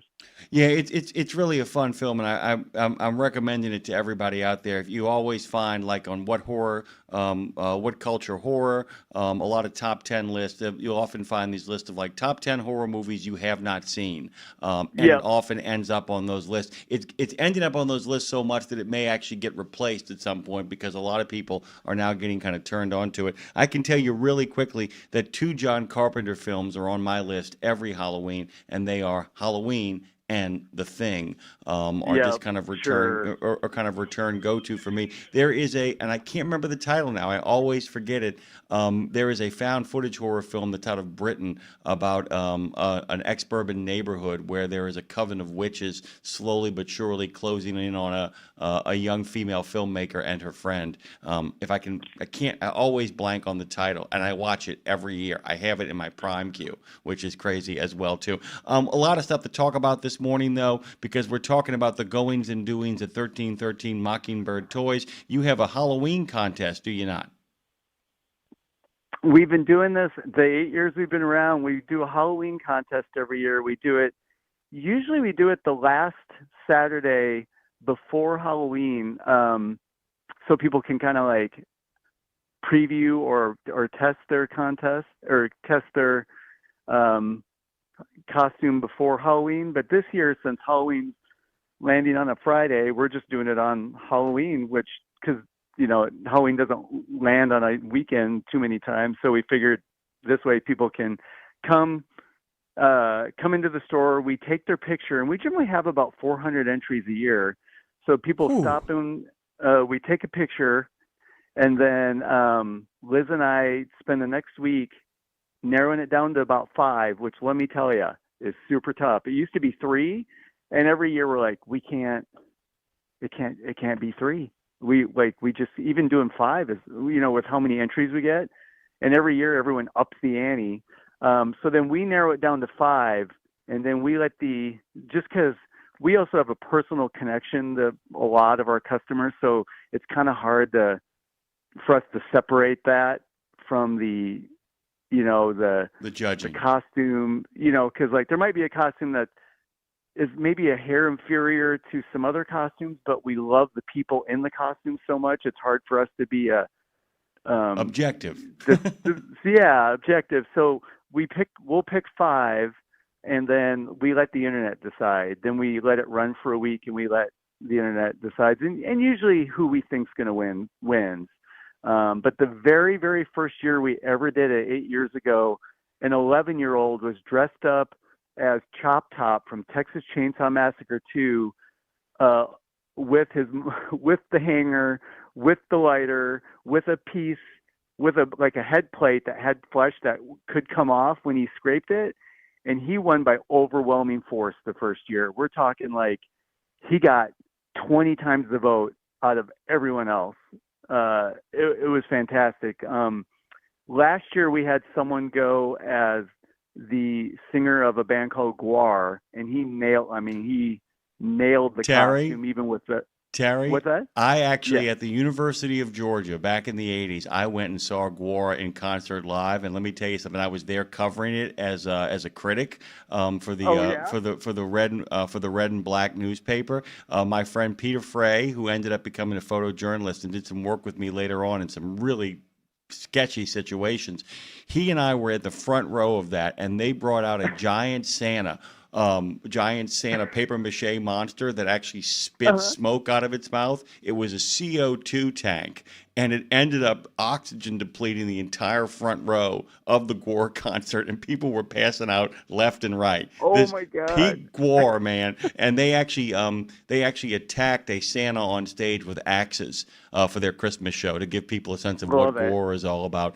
Terry, we're going to run out of time here, so I want to make sure we cover some other stuff really quickly because there's so much to kind of talk about here. Terry Taylor joins us of 1313 Mockingbird Toys, as he is off to do once a month, and I can't wait to talk to him next month when all of this starts to come to fruition.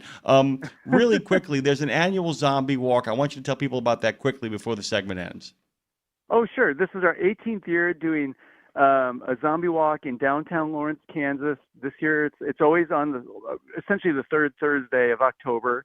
So this year it's October 16th. Essentially, everyone just gathers at South Park in Lawrence, which is right down the street from our store, and does generally 1,000 to 1,200 people every year. Everyone gathers. Liz and I man the blood booths, so anyone that wants to come, and all of it's a benefit for the Humane Society. So we take donations. Any money raised everything goes to Humane Society, and we do a blood bath where people can come and get either drizzled with blood or splashed with blood for a donation, also to go to the Humane Society. And then at dusk, the hordes just walk down one side of downtown Lawrence and back down the other. Last year, he's a very, very big rapper from Kansas City called Tech Nine.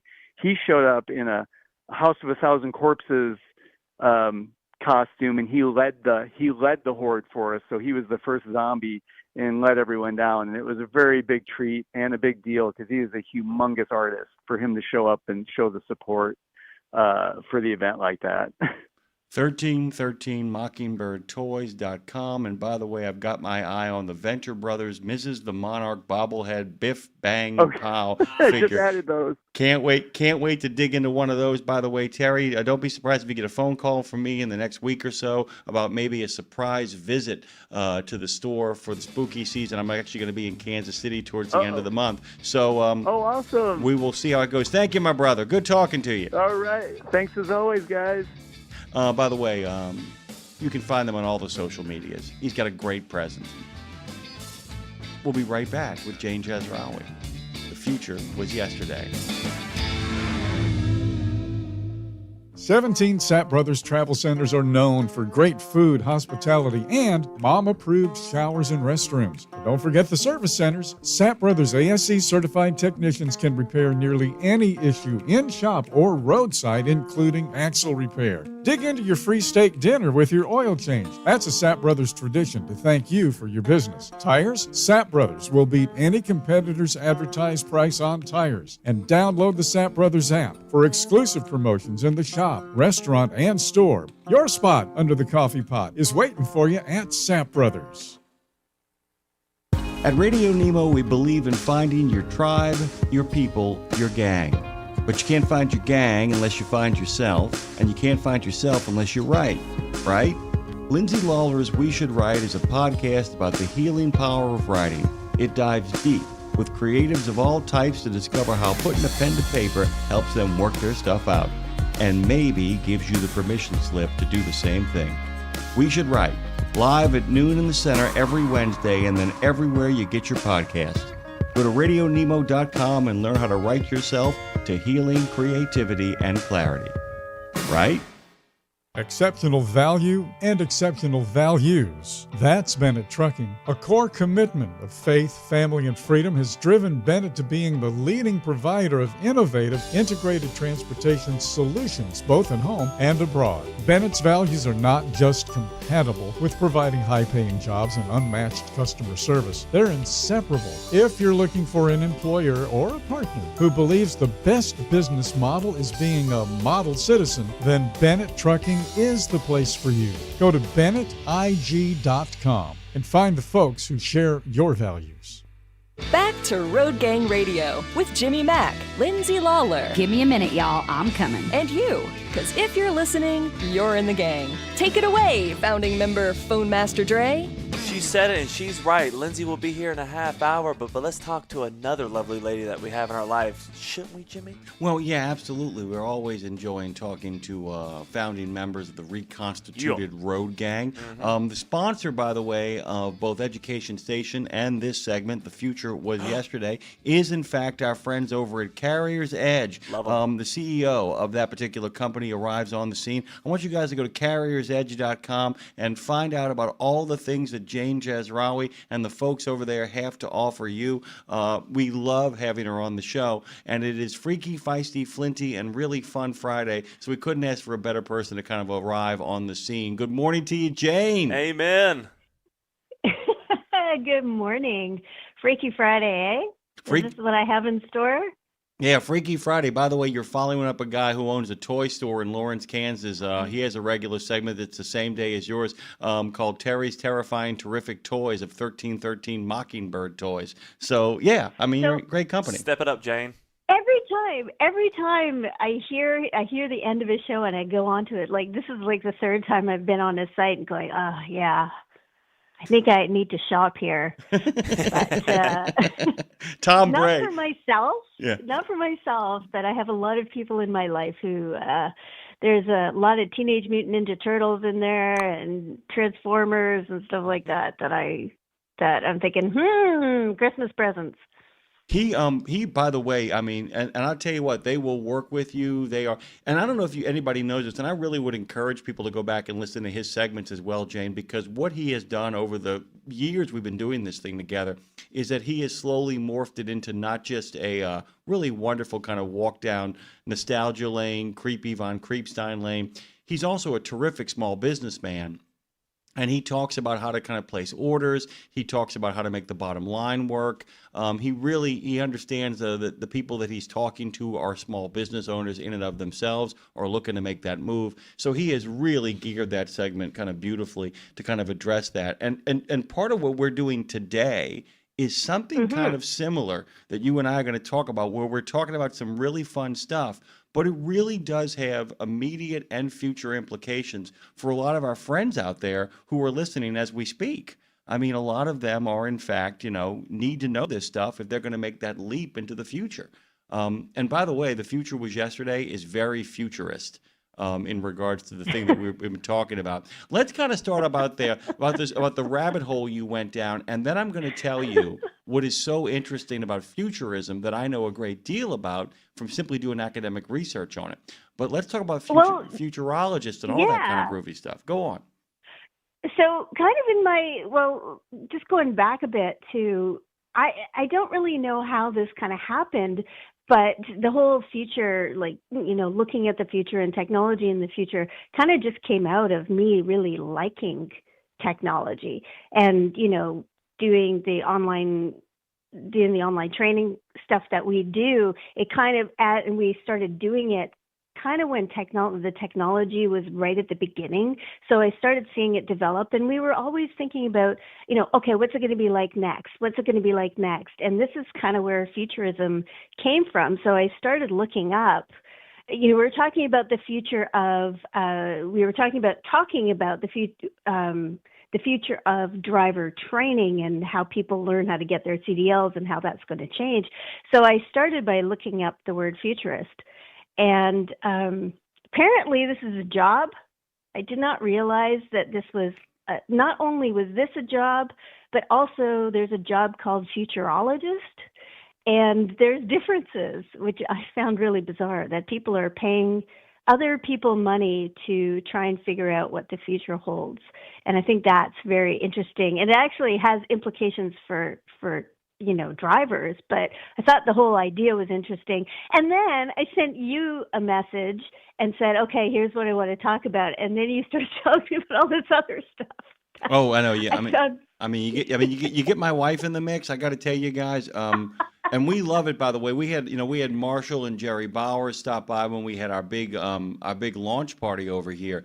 And if you get the right group of people together talking about the industry, it's amazing how you can end up literally in the ether. You can end up literally on the far side of the moon in regards to conversation. Oh, yeah. We ended up totally in the weeds. I don't even know where to begin this conversation because we already were having one online. So I'm going to give you dealer's choice. You dealt this deck of cards. You figure out where we start. Okay. Yeah, thank you. So the idea of, so being a futurist is basically, it's basically trying to predict the future. And trying to predict the future, if you're a futurist, you're kind of doing it more on the creative side of the spectrum where you're kind of getting a vibe and looking at like observational, and you're kind of thinking, okay, what are the trends and what's going to happen? And a futurologist is pretty much the same thing, but does it with data. So companies who employ futurologists, because apparently it's a job you can go to school for. I find this very odd, but okay. Apparently futurologists really are looking at data, and they look at numbers and things like that to try and tell them. I think it's very interesting because I actually met a futurist a few years ago, I think during COVID, and there's no mention of AI, no mention of artificial intelligence. He was talking a lot about autonomous vehicles because everybody was talking about autonomous vehicles, and that does tie into AI a little bit, but AI just it was all cryptocurrency at that point, and then it all just jumped to AI. So I think that part of the problem with being a futurist is that you will not really see the thing coming that no one has thought of yet. But then I wanted to talk about, so that was kind of where I started. And what I wanted to actually talk about is, because I was looking at it, I'm having a terrible time with words today. I was looking at this whole idea of being a futurist because I was just about to write to you. Oh, I'm going to put on my futurist hat, and then I was thinking, okay, what is that actually? I want to make sure that I'm defining what this is, but what I want to do is talk about what I think is going to happen in the next 10 years in terms of driver training and how drivers are actually going to be affected by what's happening right now, and kind of look at what it's going to be like 10 years down the line. And I have about 8 different things that I kind of just off the top of my head kind of, threw on paper. And that was what I really wanted to talk to you about, is what those things are and what you think about what I said about what I think. How about that? How about that? Can I give an addendum before we get started? Just a really quick one, because I really think that's terrific. I just want to kind of add a little bit of a prologue of my own, because I really want to actually go through this with you really quickly. Give me a moment to breathe. You may. If I said no, would Dre just hang up on me? No. You could actually be no. Actually, to be honest with you, anybody that knows me, and Dre knows me, you could actually say, "Let me get to this first, and then I want to hear what you have to say." I could always do that. You go ahead. Okay. You go ahead. Really quickly. I want to hear it. Really quickly. One of the reasons why this segment is called "The Future Was Yesterday" is not just because it's a great statement by Dave. It's a really clever saying, but the fact that it resonates with me, because what a lot of people don't realize is, there's a couple of people that become kind of my guiding stars for predicting the future, and one of them is Raymond Lowry, who is the great engineer, who was also the man who invented the logo for Coke and designed Air Force One. And my listeners have heard me say this before, that Lowry always said that if you wanted to create a product that was brand spanking new, what you had to do was you had to wrap it in nostalgia to give the incoming audience or purchaser a sense of comfort in order to kind of move into the future. If you wanted to introduce an old idea and make it afresh, you would then wrap it in the trappings of the future. And in many ways, we often find ourselves, the futurist project is about returning to the past and seeing what worked there, and then front forward it into the future. So that the idea that, electric cars were here before petrol-driven automobiles. And that there's a lot of things that we use. I also would say the best futurists are often, and I make no complaint about it, are often people that work for Star Trek. After all, holodecks and and communicators are simply the future of video games and cell phones. All right, I've said that. Now dive in. All right, so I don't know if you read them all, but I'm just going to start with number 1. So here's what I think is that pre-CDL driver education. So if what you do to get your CDL, that itself is not going to change much in the next 10 years. After 10 years, I can't really tell you, but governments move so slowly and they struggle to catch up to reality so much that I don't think they're going to keep up with what's actually happening. And there's already issues with licensing and training in both Canada and the U.S. right now. And they're arguing about just the basic, what you have to do to get your license and how people are getting it. And I think that needs to smooth itself out. And once that happens, then I think the technology is going to start entering into it. But right now it's a mess. I am in complete agreement. I will add one wrinkle into what you're saying, because I've been saying this all along. I think that when those do change, when pre-CDL driver education does change, it will change because a number of people will show up in the industry with a series of skill sets that give them a very distinct advantage in the space. And I think a lot of carriers, a lot of companies, and a lot of people who are looking to gain an edge will start looking at those people and saying to themselves, we need to begin to figure out ways to onboard these people and to make this kind of the gold standard. So, for instance, looking into the future, the rise of trade schools, the rise of do-it-yourself education. And I don't mean like learning on YouTube, but the idea of taking certification programs, year-long programs, associate's degrees, all of that kind of stuff. I think a lot of people, as we make the move into light blue collar, that combination of white and blue collar, I think a lot of people are going to start learning multiple languages, learning how to do multiple things, becoming tinkerers again, that kind of Yankee workshop guy that, is famous from the 19th century. This kind of Connecticut Yankee and King Arthur's court kind of figures are going to start showing up. And when they do, I think at that point, the carriers, the fleets, the transportation industry is going to be like, that's the guy, that's the gal we want to have working for us. So we've got to make sure the requirements actually recruit and attract that guy or that gal. So I agree with you.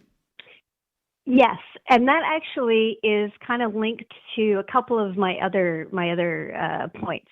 So the first one, and I'm not sure which one to do, is 2 or 5. I'm going to go to number 5. So in the near term, the focus of technology and AI and all of that stuff, I think is going to be in the back office. I don't think it's going to really affect how many drivers we need. It will affect the driver's role a little bit, but not the actual job, because I think what AI is going after right now are white-collar jobs. And those are the jobs that, I know that fleets have cut their staff on, if they have a brokerage, they've cut their staff there and they're using AI. That kind of, like, if you can use AI to do some basic documents or that kind of thing, then those are the jobs that are going. So I think white collar and Mark, my partner yesterday, said, and the no collar, so all the artistic jobs are kind of being affected because AI is focused on replicating writing and replicating art online. That is, and I agree with you that it's going to be more important for people to be able to use their hands and use those skills. Those are going to be, being a truck driver, being a plumber, those blue collar skills are going to be very, very important in the future, because a lot of the white collar skills are going to be changed. I don't know how they're going to change, and I don't think white collar jobs are going away, but those are the ones that are changing. Do you want to hear my bold synthesis of what you've just said? I agree with you, but there's a really interesting thing here, and I think it ties into one of your other points about as the technology gets smarter, so do the people who actually have to actually be a part of it and work with it. Here's the really cool thing. I don't think that the white-collar jobs are going away. I think they are actually blending into the blue-collar jobs. I think as more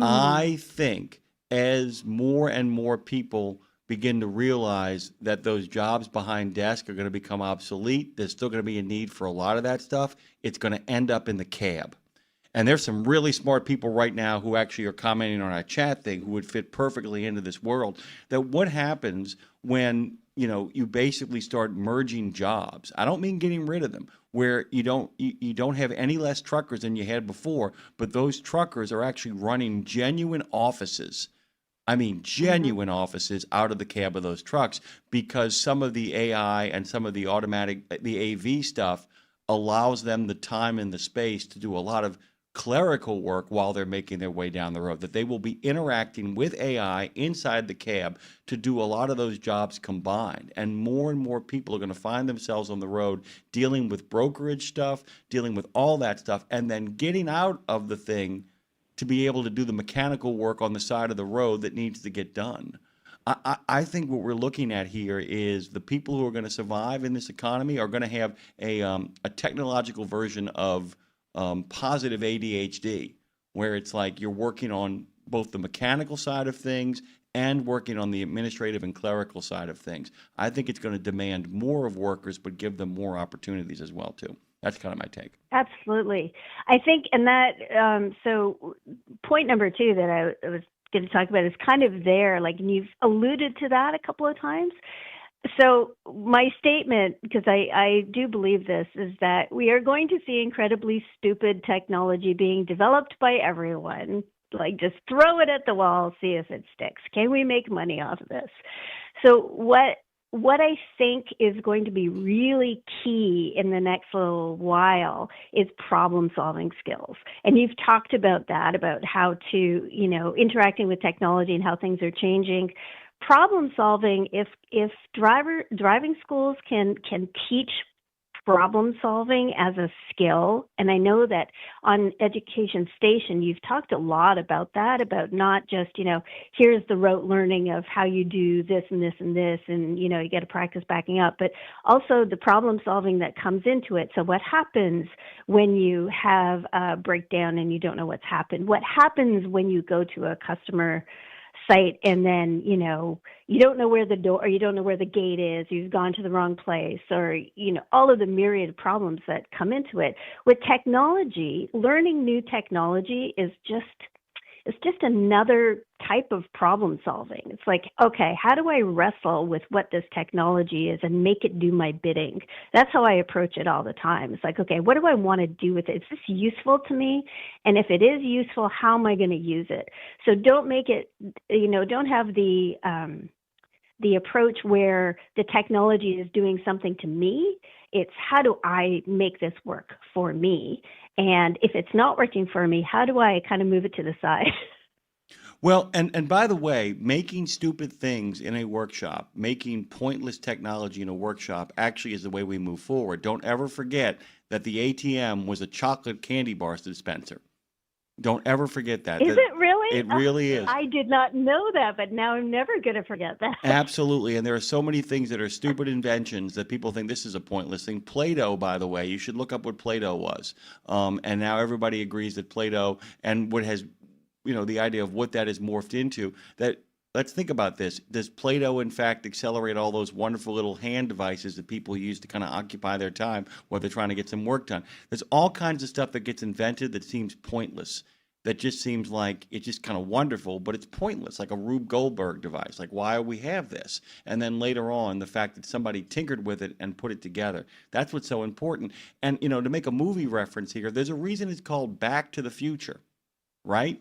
Is that, Marty goes back to go talk to a scientist to figure out a way to fix the future. The only way to fix the future is by returning to the past to find out what wisdom can be found there and what mistakes can be learned from to recorrect what we've done. And it's why the future was yesterday. That's where it's located. Go back and look at what happened yesterday and figure out a way if we can take what's best about that and bring it forward into our present time. And I think that's a great thing that people need to think about in regards to looking towards the past, not as a nostalgic blanket, but as a place where there are things to be plundered from and taken from so that we can move forward. I think that, I like that approach where you're thinking about, okay, how did this show up? And why is it like this? And why are people responding to it in a certain way? Like technology, there's definitely been a response. Like if I talk about social media, it has changed people. It has changed how people behave, and it has definitely increased the extremes and made the extremes much more accessible. But it's changed society. There's a lot more loneliness. Even though we have social media, it's more social, but yet more lonely. And people, there's a really good book that I'm reading right now, talking just about how it's changed our brains because it's so widespread. We see it every day. We're constantly there. And, where did that come from? How is that developing? And I'm not saying that that's necessarily, quote unquote, the stupid technology, but there are a lot of things that people throw at the wall. And what used to happen is you'd have an inventor like Doc Brown, like you bring up Back to the Future. Doc Brown would be sort of tinkering in his basement. He wouldn't be inflicting it on people. Now you get people just experimenting and then trying to sell it as a solution. And that's the dangerous part, I think, is that people have to really be careful when they buy technology because, there's a lot of stuff that's just copycat and cheap. And there's some things that are really, meant to improve things, but then there's a lot of other stuff that's just noise. So right now we're in a really noisy part of life. This kind of age is really noisy. And once we get past that noise and sort of settle down a little bit, I think technology is going to be, It's going to be like a phone. You don't remember a time before a phone. Not even a cell phone. I'm talking about the phones you hung on the wall. Like, you can't even think of what that was like, but there was a time when people didn't have phones. So it's going to be, we're going to have AI incorporated into what we do, and people will not really remember what it was like before that. Really quickly to kind of shift over back before moving forward again. Don't forget that the Pet Rock, Silly Putty, Coca-Cola, the Flowbee, the Smart Umbrella, Potato Chips, the Hula Chair, the Snuggie, Apple Newton, Furbies, Cornflakes, Bedazzlers, Pocket Fisherman, Post-it Notes, Roombas, Shake Weights, Slinkies, Thigh Masters, and Velcro were all pretty darn pointless when they first showed up on the scene. And this is something that people don't realize, is the idea that one of the things that I think that we're going to have to continue to do as we move forward into the future, Jane, is to remind people that tinkering for the sake of tinkering, playing for the sake of playing, is everything doesn't have to have a point. The fact that you're doing it means it's got a point. And that you need to kind of let things play through. The idea that, everything has to have like this kind of destination that we head to is not necessarily the best way to think or the best way to get there a lot of the time. And that's going to play a big point. You know what we ought to do too, and we'll keep on moving through this stuff here, is the next time we meet about this, you and I ought to go on to and we've looked at a couple of things like popular mechanics, a lot of the newfangled technologies, and come up with 3 or 4 inventions that are coming up that we think are going to make a big difference in the transportation space. Because, man, there is some stuff that is coming up right now in regards to the uses of AI, but not just AI. I mean, part of it is going to be, Mark talked about the idea of what's going to happen to the no-collar jobs. My response to Mark would be, you know what AI can't replicate? IRL, in real life. And I think that the artists, and I mean that across the board, that the creatives who understand that their new jobs is to go back to the future, to return back to the 19th century. And remember that Charles Dickens didn't make a lot of money off of writing his books. He made a lot of money off of reading his books to audiences in real life. Ah, yes. Yes. And I think that people should go back and look at the Grateful Dead, how far ahead of their time they were in regards to the dissemination of information and entertainment, and a lot of things. Sorry, I'm getting into the weeds here. You got me very excited. What's your next question? Well, I'm just looking for things that. Okay, so this is something that I see a little bit of, and I really hope that it was a bit experimental and it's going to go away. But I think that carriers are going to try and replace office staff with AI when communicating with drivers.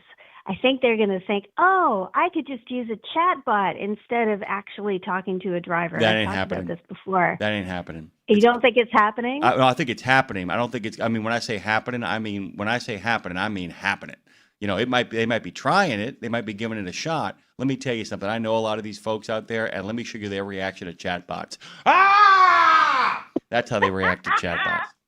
I think that's the universal reaction. I think that carriers who are doing it, I think that's their own reaction to a chatbot. If you go to try and get information and find out something, and you get, the first thing you see is a chatbot, and you have a complex question, that is the answer. Like, that is the response is, oh my God, why? And I'll tell you, that's not going to do anybody any good in best fleets. Like this whole, we have a chatbot who's going to be, checking in with our drivers once a week and blah, blah, blah. And I'd be like, oh my God, please, no, don't do that. I just think it's funny, this whole thing that we're on, this whole platform we're on, is the man at the center of it is named Dave. And every time I say the word Dave, I always think about Hal. I'm sorry, Dave. I love working with you, but I need to lock you out of the spaceship so you can die from oxygen deprivation. Sorry, Dave. I'm sorry, Trucker Bosun, but I simply can't let you back into the cab. I need to move down the road on my own now and drive this hazmat vehicle into a gas station. And it said into a gas station, so I mean literally into a gas station. Yeah, I mean, let's be honest here. If these people want humans to buy their goods, they might actually require humans to make their goods. I just have a feeling that's the thing that, unless you're going to give us all like guaranteed income and gazillionaires are going to share a little bit of the load, people are going to keep working. The other thing is too, Jane, people make pointless things, and so people are going to be figuring out ways to make things. People just like doing stuff. Yep.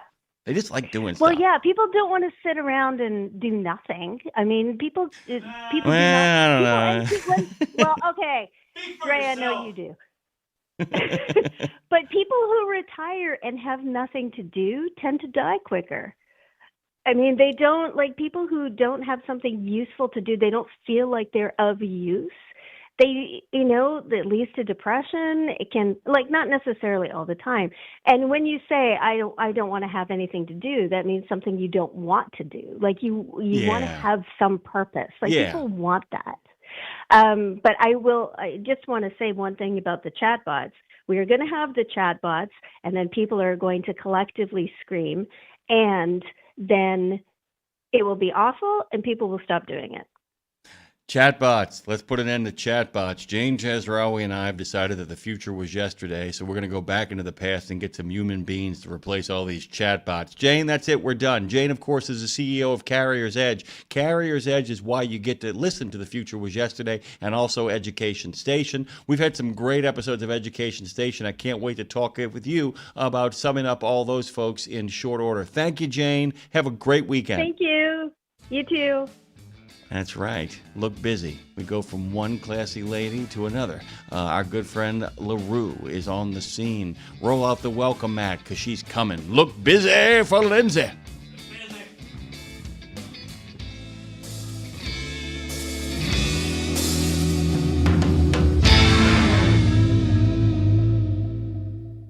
The Soup Nazi says no soup for you, but we've got plenty of alphabet soup for you on Nemo Nation every Monday. You'll know what's going on at FHWA, TCA, ATRI, CARB, NHTSA, NACFE, OVAC, NTSB, ATA, RLA, NMFTA, DOT, CVSA, TXTA, NASTC, NAPTA, and of course OOIDA and FMCSA, and more. Dave, we're gonna need a bigger bowl. Sapp Brothers appreciate you. That coffee pot is a promise of customer service that aligns with their values. And those folks are showing what they think of you for National Driver Appreciation Week by celebrating all September with scratch and win games, prize giveaways like Yeti coolers and UFC tickets, not to mention 10 full sets of steer tires with any PM service or 250 shop spend, all in the app. Download the app and be a part of a generous rewards program for professional drivers. $2 all-you-can-eat pancakes, steak specials, and cookouts and celebrations. Sapp Brothers serves professional truck drivers. First-rate travel centers, family-friendly restaurants, and world-class maintenance. It's a promise that the coffee pot, is there for you. Go to sappbros.net and find the values you expect from home and download the Sapp app. Pro drivers, say hello to your perfect fuel stop, Racetrack. Perfect as in hello, everything you need on the go. Oh, hi there, dedicated truck lanes. What's up, hot and delicious grab-and-go food? And hello, cat scales, clean restrooms, and large, easy-to-maneuver lots. Racetrack has what you want so you can get in, get out, and get back on the road, turning miles into money. Next time you need to stop, say hello to the fuel stop built for pro drivers. Racetrack, whatever gets you going.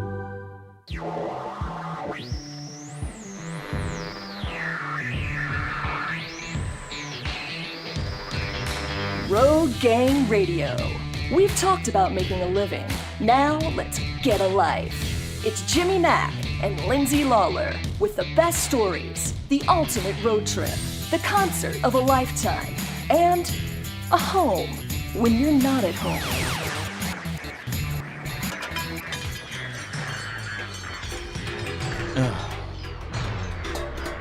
Again. The wheels have come off. But we're still rolling. Let's torque them back on. It's funny. Lindsay actually just moved her camera for a second, and it shook it right to the beat. right to the beat as we kind of rolled in here. Man, good God Almighty, it's like you almost planned to do it. Hello, LaRue. Good morning to you in Franklin, Tennessee. I love her. Good morning, folks. How are we doing today? Better since I could see your face. Rumbling, bumbling, and stumbling our way through this one, man. It's been a freight train. I can't believe Friday is already here. I got to tell you, man, lots of plans, lots of things we're headed towards. What you got, Dre? Do you got plans after the show? I actually have to work on a lot of stuff here before I actually head on off to have a great weekend. I don't know what I'm going to do. I don't know where the weekend's going to take me. I don't know. The possibilities are endless for my weekend. What about you, Lindsay? So you don't know what you're doing, but you know it's great. I know it's great.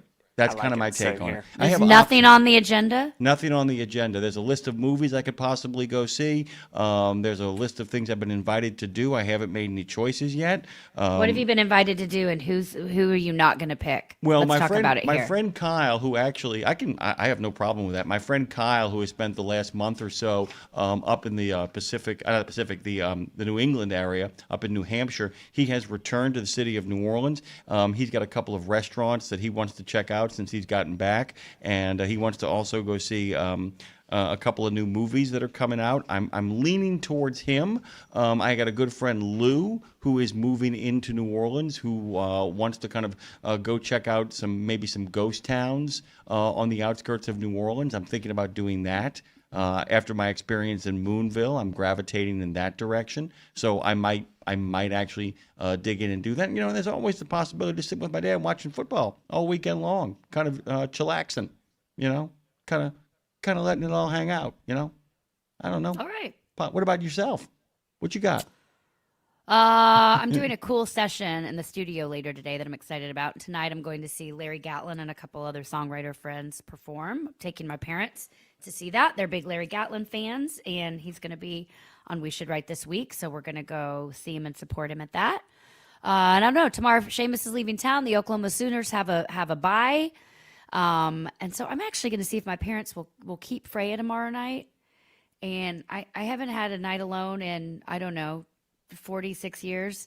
And I think I'm going to, if they will be willing to take her, I, like you, have no plan, but I don't even know what I would do if I had a Saturday night that I didn't have to take care of somebody. I'm like, oh, that would be really cool. That you what are will I do? Free and clear for. Let me kind of talk about something really quickly before we get our next guest on, and we'll get to that in short order. I do want to get some writing done this weekend. One of the things that's been happening over the last couple of weeks, it wasn't just spurred on by my trip to Ohio, but I was already working on it before I actually drove off to Ohio to see you in Nashville and then make my way up to Ohio. One of the things that I've really been doing recently is actually writing. I write every day. I mean, we've talked about this. I'm a regular journaler. I'm a doodler. I'm a person who likes to work with different ideas and play through things and do all that kind of groovy stuff. But before we get the guest on, I did want to kind of make mention of the fact that I've hit a groove. I've hit a groove. I've been sharing some of that info with Dre, talking about it a little bit with you as well. And I'm hoping I can get a whole bunch of work done this weekend. One of the big things I've told a lot of my friends is my normal kind of have an adventure every weekend thing that I've been doing for a while. After last weekend and that long drive back to the city of New Orleans, I think I'm just going to take it really easy, as it were, and kind of sit down and see how much of the writing I can get done. I'm actually writing something for you that we've talked about. I'm closing in on it. I can't wait to start typing it. When I start typing stuff, then it means I'm really cooking. Then it means things are really happening for me. So I was thinking about you yesterday as I was kind of working on an outline, kind of putting the finishing touches, figuring out what we would call a plot point to make sure that everything that you would say in this particular recording would make sense. So I'm looking forward to that. And yes, it involves trucking and some spooky stuff as well. So it's a perfect combination. That's my weekend. Hey, speaking of spooky, I sent Claire and you a note this morning. She's trying to figure out what we're going to call the drop-ins. Our spooky month of October. Yeah. And I said, what about Halloween? Has that never come up yet? Like Hall, obviously long haul. Has that never come up around here? I don't think it has, actually. How have we missed that? I don't know. I do have a really funny thing that made me think of you that actually has a connection to that as well, too, called A Horror in the Hollow. Why'd you look at me when you said that? I live in the Hollow, And I talk about being sleazy. I'm just trying to figure out where we're going with that. Well, no, the idea that it's like you have like an extermination service that like, shows up. Do you have a horror in your hollow? I get real confused around har and whore. That's you see where you can understand my confusion. I understand, but It's a fine line, but it's also a very wide line. I'm going to give you some Freudian lip if you don't be careful. Okay, we should talk to our guest. Centerofthewest.org. Lindsay, would you care to do the introduction here? Or would you like me to do the honors? Sure, I can do it. Joining us today is Rebecca West. She is the executive director and CEO, hey badass, of the Buffalo Bills Center of the West in Cody, Wyoming. So beautiful. Now, if you've never been, this is a premier destination for immersing yourself in the authentic story of the American West. Jim, nothing at all like we talk about on this show ever. No, we don't have any segments on this show about the Western of the Month. We don't talk about battling bushwhackers. We don't have a segment after this show today called The Last Empty Places with an adventurer explorer writer. And nobody who actually listens to our show drives across the country or makes their way through the Great Plains, makes their way to the Pacific Northwest. None of that is happening. So this is there's no connection here. All right, let's just hang up on her. All right, so you're saying this is a perfect guest for today. I get it. So it's not just one museum, guys. It's 5 world-class museums all under one roof. I'm going to name them real quick because this is cool. From the Draper Natural History Museum to the Buffalo Bill Museum, the Plains Indian Museum, the Whitney Western Art Museum, and the Cody Firearms Museum. Now, the center, it's a Smithsonian affiliate. So cool. It's honored again and again as one of the best museums in the West, and it sits less than 1 hour from Yellowstone National Park. It's where we're going to say history, culture, art, and nature collide, which is a beautiful storm. And it's all brought to life in a way that makes visitors feel like this is their West. Very cool. Please make welcome to the show our new friend and yours, Rebecca. We are so happy to see you. Take us out west. Go west, young men and women. Good morning, Rebecca. Good morning. Thanks for having me. It's good to have you back, by the way. And, I was talking about this yesterday, that you could make a case outside of Washington, D.C., that your museum, along with the World War II museums, are considered the best museums in North America. I mean, straight up, bar none. This is ground zero for like a beautifully curated, 5 beautifully curated museums. It's almost impossible, like the Smithsonian, like the World War II Museum, to do it in one shot. It just can't be done. Is that a fair assessment? It's very fair, and I agree with you. We're as good, if not better, than many of the museums people have seen in the urban areas. We just happen to be in one of the most beautiful spots in the West, which is Cody, Wyoming.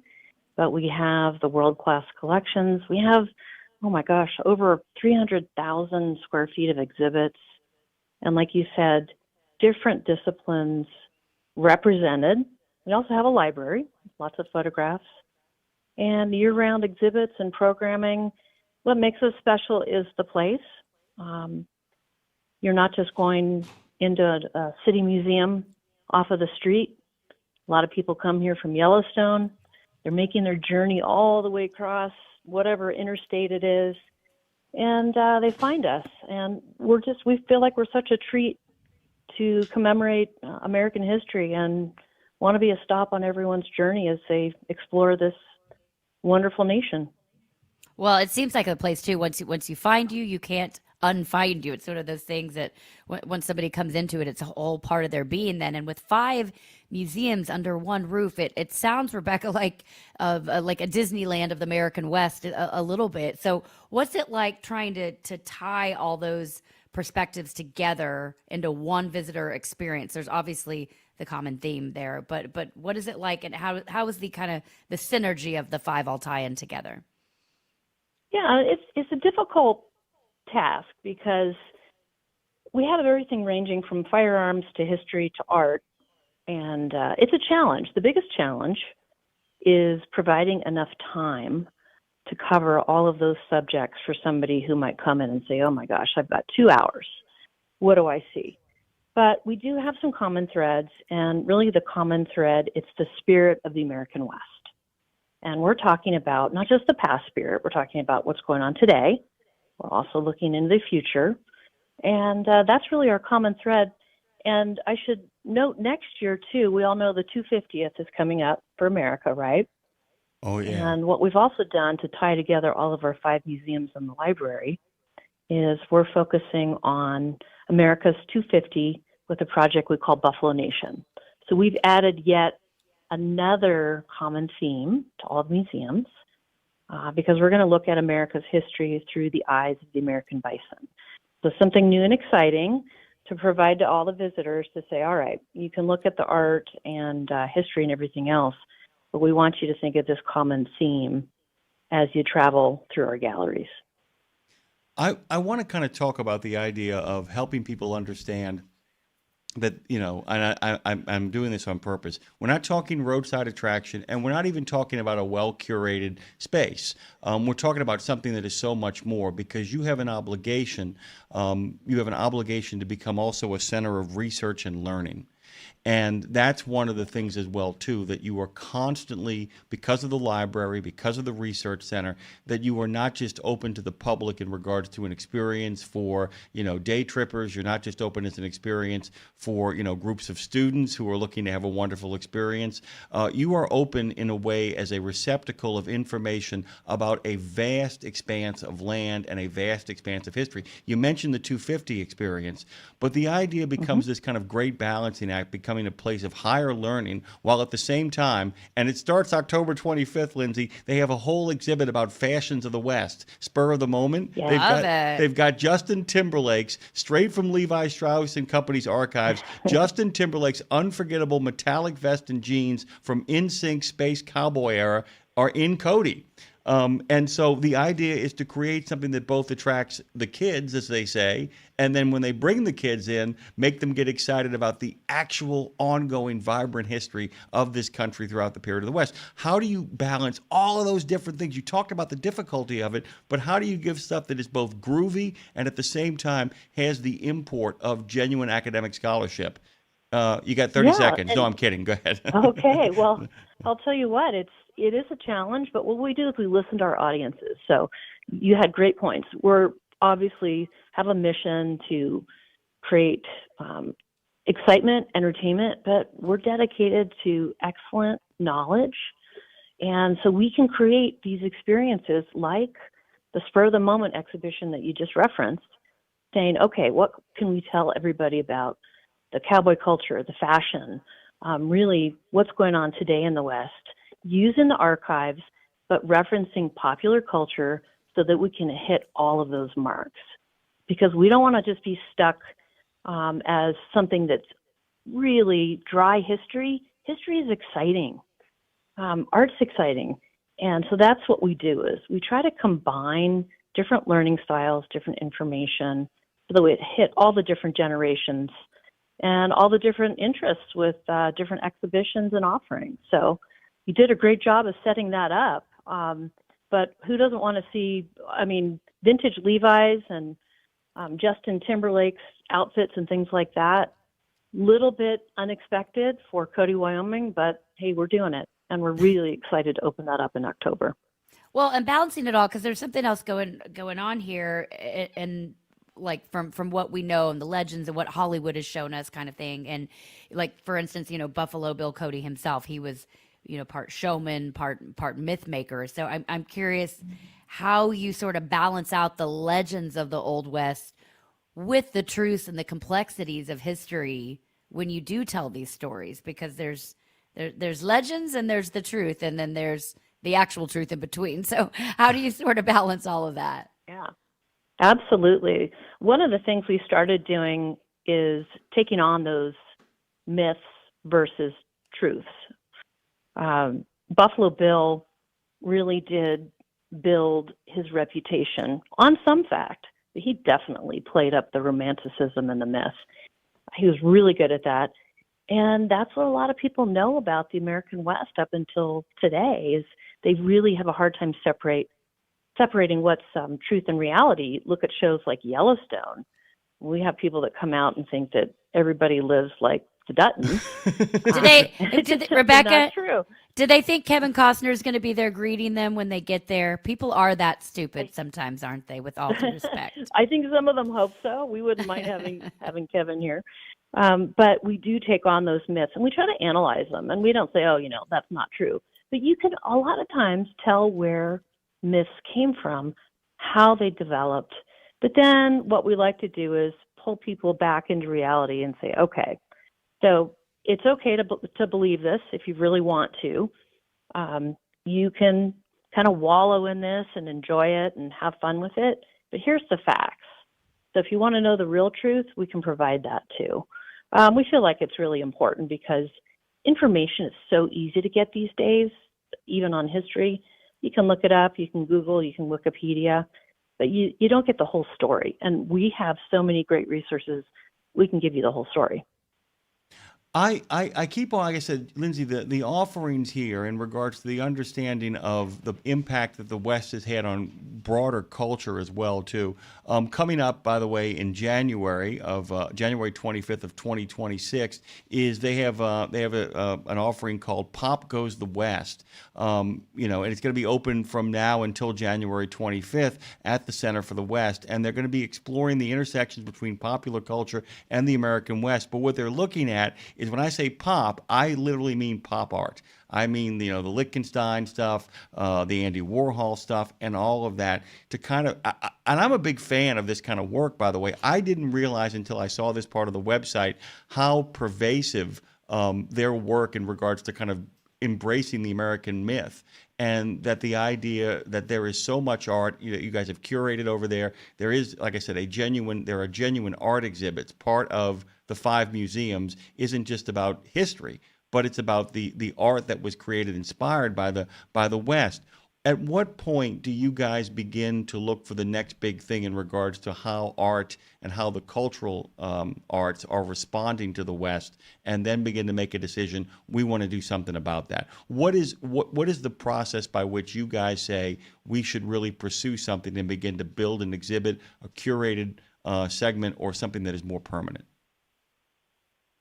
It's hard to keep up, really, because what's happening with Western art and Western culture is it's here. It's right here. It's right now. It's evolving so quickly. We try to plan exhibits out, ideally, really about 3 to 5 years in advance. So that can be an exhibit like Pop Goes the West that's on contemporary Western art and culture, but also historical exhibits. But one thing that we do to really keep in touch, I'm in my 50s, so I'm not one of the cool kids anymore. We try to keep in touch with, through different generations of staff, what's going on with art through social media. We like to travel a lot and see what's going on at other museums, different art shows, things like that. So in order to keep up with all of this and also keep up with our audiences, it's a constant struggle. So planning ahead and planning an exhibit, something could change pretty quickly. But we're just really trying to stay a little bit ahead of the curve and keep up with trends and try to keep things fresh and exciting. And Pop Goes the West is a great example. That is one of the brightest, most vibrant exhibitions that we've done in a long time. It's been wildly popular with all kinds of generations. We have some kids features down there with little dioramas and selfie stations. And I was just down there yesterday and saw this woman who looked like maybe grandma age. And she was down there doing the selfie station and playing with the kids' items. So that's part of trying to keep up with exhibitions. And we also balance it out. So we won't have only art exhibitions for 3 straight years. We're planning a children's exhibition for 2028. And we try to mix it up a little bit too, so we can create a little bit of that variety for people who are traveling here. But it is a challenge. Planning exhibits is a full-time job, and we've got a great staff who helps us do it. So we're planned all the way out through 2029 at this point. Guys, I know a lot of you guys can't immediately race out to the center. You can't make that happen tomorrow. I would really encourage you to go to the website as well. It is so wonderfully interactive in regards to giving you a vision of what's happening over here. And I'm going to encourage everybody to actually, when you go to the centerofthewest.org, to go to the exhibition Pop Goes the West page. There is, Lindsay, there is so many things that I would buy. If I could get my hands on prints of some of this stuff, I would buy as presents for a whole bunch of my friends who love country and Western music, who love cowboy stuff. It's really remarkable. Lindsay's got a question for you. I just wanted to kind of jump in and just let people know how remarkable the visions are. I can't wait to see them in the real world. Go ahead, Lindsay. Well, you also do have to, you're talking about keeping up with just, generations and whatnot. And it's also keeping up with living cultures here. For instance, the Plains Indian Museum, and by the way, Indigenous Peoples Day is coming up. It's Monday, October 13th. That is coming up. So I'm curious when you keep up with that living side of things, because the Plains Indian Museum offers this living perspective, not just historical. So how do you weave these indigenous, as it pertains to this, indigenous voices into, I guess, the narrative, so visitors don't just see the artifacts, but get to connect with the current culture? Yeah, and that's a big passion of mine. Before I was director, I was the curator of the Plains Indian Museum. And when we just talked about myth and reality, you would be shocked at how many Americans, and especially Europeans too, don't understand the presence and the variety and how many different indigenous people are represented in the United States. They really think of indigenous people as something out of the past. So what we do is bringing in contemporary indigenous artists to the Plains Indian Museum, indigenous speakers. We try to get representatives from different tribal nations, especially around the Rocky Mountain West, to actually come in and present and participate in our programs so people can have an interaction and say, okay, I got to throw out my whole misconceptions of indigenous people and indigenous history. It's certainly not something that's part of the past. These are vibrant, beautiful cultures who are creating incredible art, have rich histories, and are an important part of the history of the West, too. And that's another advantage of being in Cody, Wyoming, is that we are living in these areas that originally were indigenous lands, and people are still here. So we have great ties with the two tribes we have in Wyoming, are the Eastern Shoshone and Northern Arapaho. And then up in Montana, just a number of different indigenous communities, Crow, Northern Cheyenne, Blackfeet. And these are areas that are just so rich with their own history. So we're excited to share this through the Plains Indian Museum, which actually is a mix of the past, the present, but we also talk about what's the outlook for indigenous people. And that's a big tie to Buffalo Nation, is looking at the history of the buffalo and how that related to indigenous people is really a great symbol of resurgence and optimism for the future, because indigenous people are definitely holding their own and creating, after some pretty difficult history, especially during westward expansion. So it's exciting, and we're pleased to work with these different communities and give people a really good look at what's going on here in the contemporary West. Rebecca, I have to tell you real quick, just a funny story. So I'm Choctaw, but I for some reason identify with it more than like my mom. My mom's always like, you can't be more than I am. I'm like, yeah, but I just identify with it more for whatever reason. And I happened to call one day 1-800-CHOCTAW. That's obviously not the number, but I called them back in Oklahoma, and I just said, I'm a card carrying member. Can I speak to the chief? I ended up getting a tattoo with his handwriting, and then because of it, I've become like more immersed in that culture. But my point in bringing that story up is that it took me just like making a call and then being like, yeah, let me connect you, and then seeing what happened. And then the ball kind of got rolling and sparked my curiosity more and more. But I think anybody who's interested, whether you have this indigenous Native American blood in you, or you're just interested in the culture of it, which we all should be, because we walk hand in hand with these people. It takes one phone call or one showing up just to sort of expand your horizons. Do you find people that are like, I literally knew nothing about Native American history, and now I'm here, and it's now all I want to do, or it's like change my trajectory. Do you find people sort of shifting their paths after they come and see you?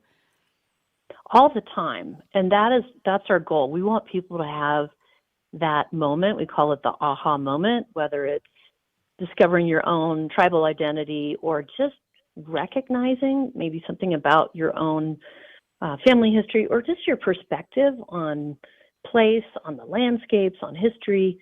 We love it when people have those moments, and that's one thing we hope to unlock for a visit. It doesn't always happen, but a lot of times when it does, we're so happy to hear about it, because that's our mission. We want to connect people with the American West.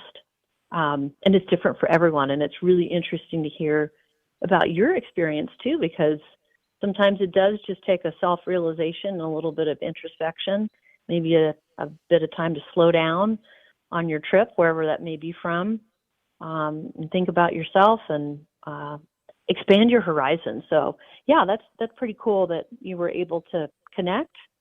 And there's a lot of different tribal communities out there, and many, many communities in the American West that people know very little about, and it's really fascinating.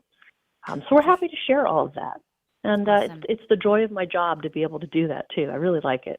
What a cool job. What a cool job, and one that is It is. well earned. By the way, you said horizon. I would really encourage people to go to the Center of the West, and also encourage them to look up pictures of what this compound, institute, remarkable American treasure looks like, because it really does embrace the horizon. Like all great museums, it is part of its landscape. It's a beautiful place. It's a great day. It's a great week. It's a wonderful place to use as a hub as you travel around the American West. It has all kinds of options available. Last question, you got about 20 seconds here. What exhibit are you looking most forward to that is coming up? I'm looking forward to our Buffalo Nation exhibit, and that's going to open up next summer, August 22nd. We're leading up to that with some spotlight exhibits up in each of the galleries, highlighting the history and future of the bison, and an immersive AV experience too that'll open up May 1st of 2026. So we've got a host of activities, and we are going to go strong and charge into 2026 for America's 250. So look for Buffalo Nation next year. It's going to be really exciting. Charging into 2026, pun intended, Buffalo Bison. Yes. Let's go. Centerofthewest.org. And Rebecca West, is there any connection there, Rebecca?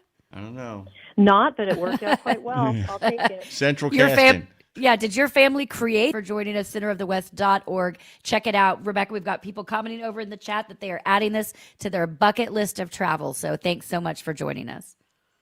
I love it. Thanks for having me. Good music to kind of conclude this out with, isn't it? It's good music to kind of leave this particular segment with. Centerofthewest.org. If you're yakking on YouTube, Buffalo Bill Center of the West is where you want to go. Lots of great content. This place is awesome, Lindsay. Let's go. Let's go. Right now. Let's Got to charge do a up. whole Wild Wild West show sometime soon. Frontier Days. So many things, so many concerts, so many travel, so little time. We'll be right back. Get $25 off on your next preventive maintenance service. Stop by TA Truck Service and save when you choose Castrol oil and a Fleet Guard oil filter. Now through September 30, 2025. Enjoy premium performance with trusted brands. Castrol, protection for the long haul guaranteed. Fleet Guard, run cleaner longer with filtration science. Our ASC certified technicians are ready to deliver expert preventive maintenance and more. TA Truck Service, Castrol, Fleet Guard, your partners in preventive maintenance. At Radio Nemo, we believe in finding your tribe, your people, your gang. But you can't find your gang unless you find yourself, and you can't find yourself unless you're right? Lindsay Lawler's We Should Write is a podcast about the healing power of writing. It dives deep with creatives of all types to discover how putting a pen to paper helps them work their stuff out, and maybe gives you the permission slip to do the same thing. We Should Write, live at noon in the center every Wednesday, and then everywhere you get your podcast. Go to RadioNemo.com and learn how to write yourself to healing, creativity, and clarity. Right?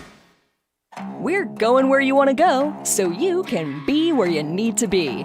It's Road Gang Radio with Lindsay, Lawler, and Jimmy Mack on RadioNemo.com.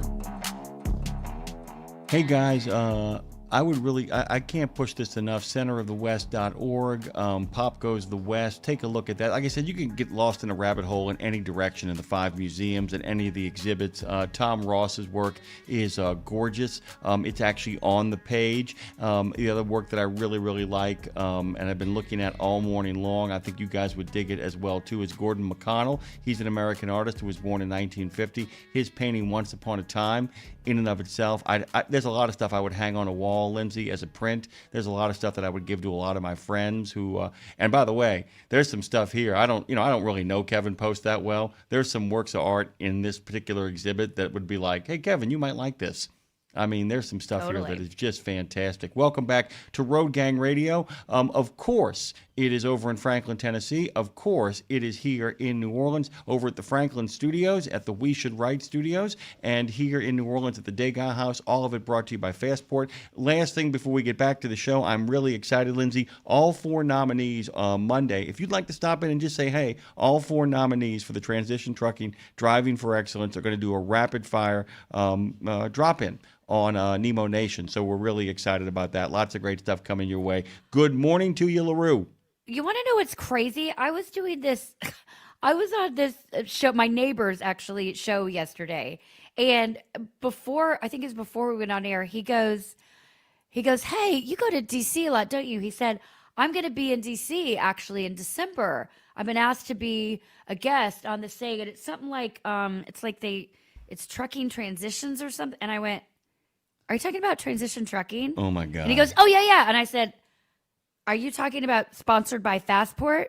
He goes, yeah. Oh yeah. And I was like, who reached out to you? He's like, Paige Thompson via Brad Bentley. And I'm like, wait, what? This is my neighbor across the street. And I was like, dude, that's our studio sponsor. We're gonna be there. I assume we're gonna be interviewing you. And we were like, Lee Pepper, who's been on our show for his book. They reached out to him completely. I assume separately. I mean, he is a veteran and he trains in the art of it's kind of the art of war, so to speak. But it's marketing tips from the front lines. Great kind book. Of idea. It's such a good book, and he's doing a TED Talk next week. He's a brilliant man. But I was like, wait a minute, all my worlds are colliding. What is happening? But that's so exciting. I love that. That's a little nod that we're in the right circle. I guess I don't know. It was cool. By the way, I'm actually going to get to say the words road dog in a really positive way here. You ready? Road Dog Care Company is actually going to sponsor our broadcast from Washington, D.C. Oh, cool. Do you normally say road dog in a negative way? Or well, what, I mean, what I was- think that was about, that? I think about, I don't ever say it at all for obvious reasons, for previous Oh, platform reasons. I was thinking road gang. Yes, road dog. It's tricky. That's tricky. It's tricky. It's tricky. Yeah. It's tricky. Well, because basically, I mean, let's just steal things from people and just adjust them a little bit. Okay. No, but I thought that was anyway. That was such Really a neat cool. synergy, really cool synergy. But then it also, we started talking yesterday, Jim, about neighbors and how important that is, and I get restless really easily and always ready to, like, I love change. I know I love change. I sort of thrive on it. I'm trying to be. It's how I've like spun so many different things from one thing to another. But it also. I've come to a place where I am figuring out how to balance that out so I can stay in the one thing, create the one thing, and then move on, as opposed to trying to create 9 things at a time and never finishing. That being said, so my neighborhood here, I'm so beyond grateful for my neighborhood and the people. Like I said yesterday, I was a couple days ago, I wasn't going to be home in time to let my dog out before I had to go to a dinner, and my neighbors covered it. And, another one was like, I can do it too. I'll go over also and take him on a walk. We all, if someone's going to be late for the bus stop, we all get each other's kids. We bring each other food when someone passes away. It's that kind of neighborhood. And that's a really special thing. And if you find it, like, grab it and hold on to it. But it also, Jim, we have really deep conversations at the bus stop. Like in the morning, everyone will get their kid on the bus. And then once the kids leave, the stuff we talk about is insane. We sort of joke about it. Sometimes it's totally inappropriate. Sometimes it's really deep. Sometimes it's really dark. Sometimes it's really fun. But my neighbor yesterday brought up something that I thought this is a little deep and heavy, but I thought about you because I wondered if you'd ever heard this perspective before. I had mentioned some veteran stuff that we do and separately that I was working on. He's like, "Oh, I didn't realize you worked with veterans." And I said, "Yeah, I do a lot of work through, trucking and through music, of course." And he's a songwriter, and I said, I've been singing at Arlington Cemetery for about 14 years. And he's like, "Oh, well, I wrote the song Arlington about Arlington Cemetery for Trace Atkins." And I'm like, "Oh, right, of course you did." And then he's like, he said, "I have a soft spot in my heart for you if you work with veterans." He said, "Two of my cousins are in a very mentally dark place because of what they've seen and done in their time over in Iraq and Afghanistan."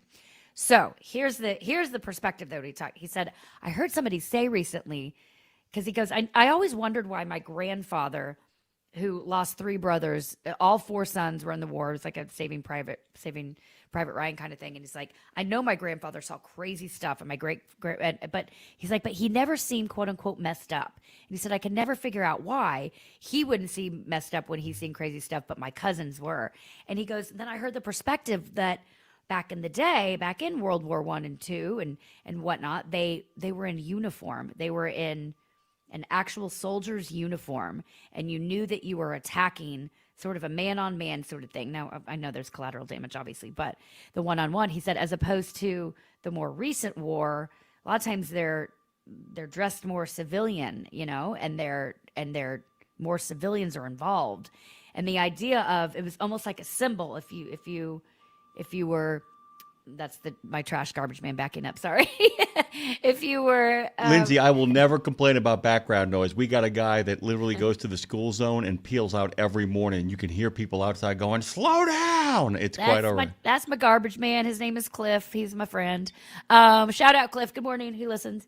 Anyway, I just thought that was so, I know that's kind of deep and heavy, but the idea of like that, it was a symbol. It was like, no, I'm not saying it's okay that you shot somebody and killed somebody in a uniform, but I'm curious that take on the perspective of, it was almost like, okay, well, that person signed up for it, doesn't make it okay, as opposed to the amount of collateral damage and casualties of people that didn't sign up for it. Is that making any sense? It makes perfect sense, and you've opened up a beautiful door, by the way, because it gives me a book recommendation to make to a lot of our friends out there, both veterans and non-veterans alike, and for people who actually suffer from PTSD, not just veteran PTSD, but PTSD in all of its forms. There's a wonderful book by Jonathan Shay, Shay, called "Achilles in Vietnam: Combat Trauma and the Undoing of Character."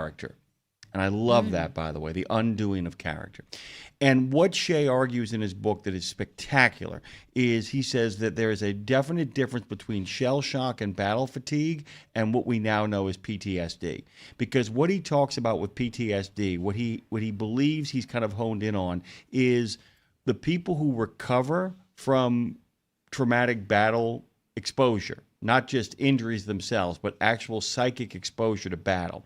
The people that recover faster often recover because they believe the mission had meaning.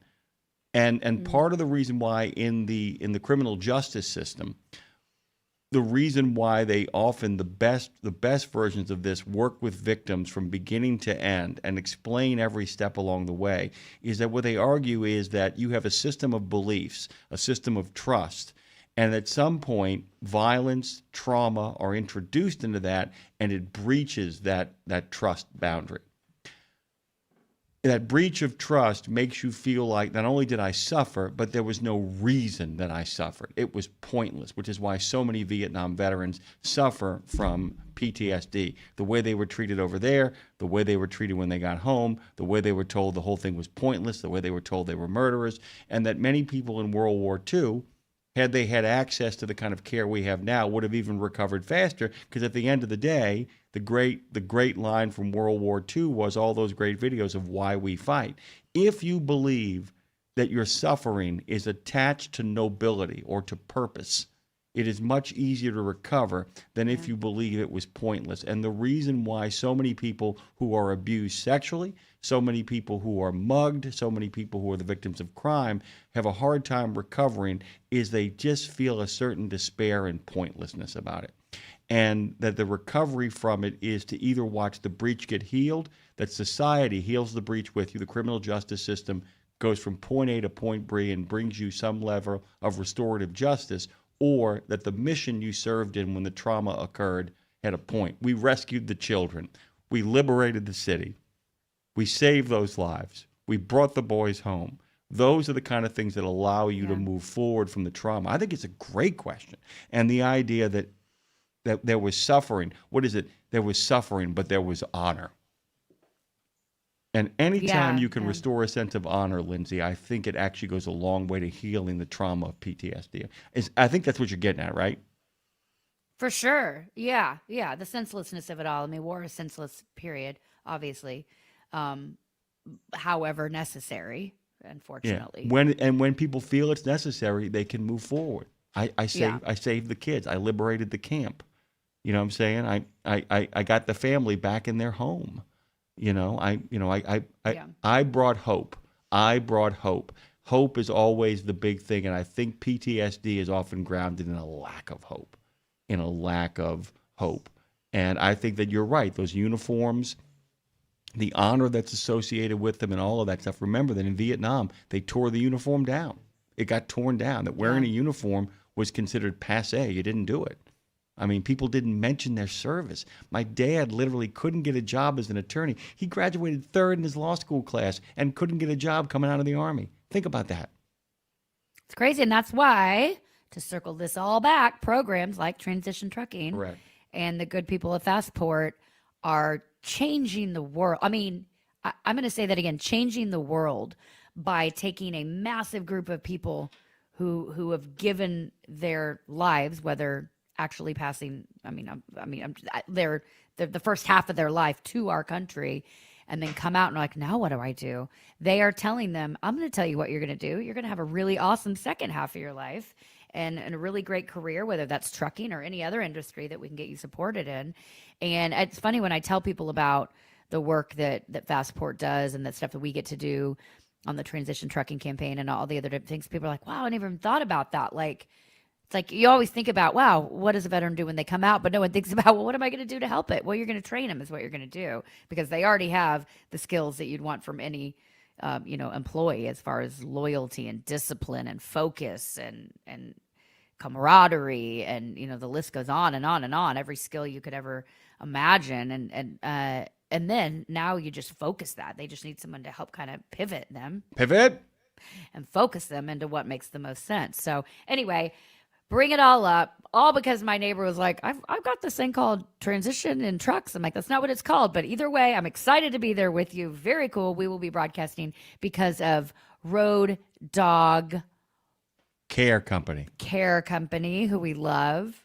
Our good friend Bob Book, Bob. Our good friend Bob Book, yeah. and we've had the CEO on the show as well too. He's a veteran. He cares deeply about this stuff. They are thrilled to be involved. They're actually also sponsoring the lanyards, which is really cool. I think that's really kind of a neato mosquito thing. Found this out just yesterday, so it isn't like I haven't been withholding that information.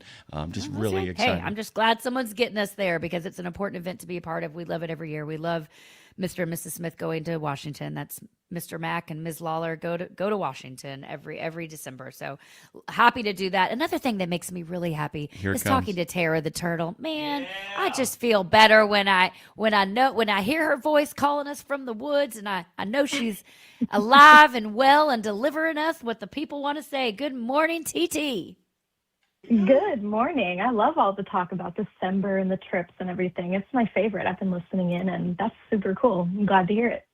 Well, we got to pop your cherry in DC a couple of years ago, so yes, we will continue on. Family show.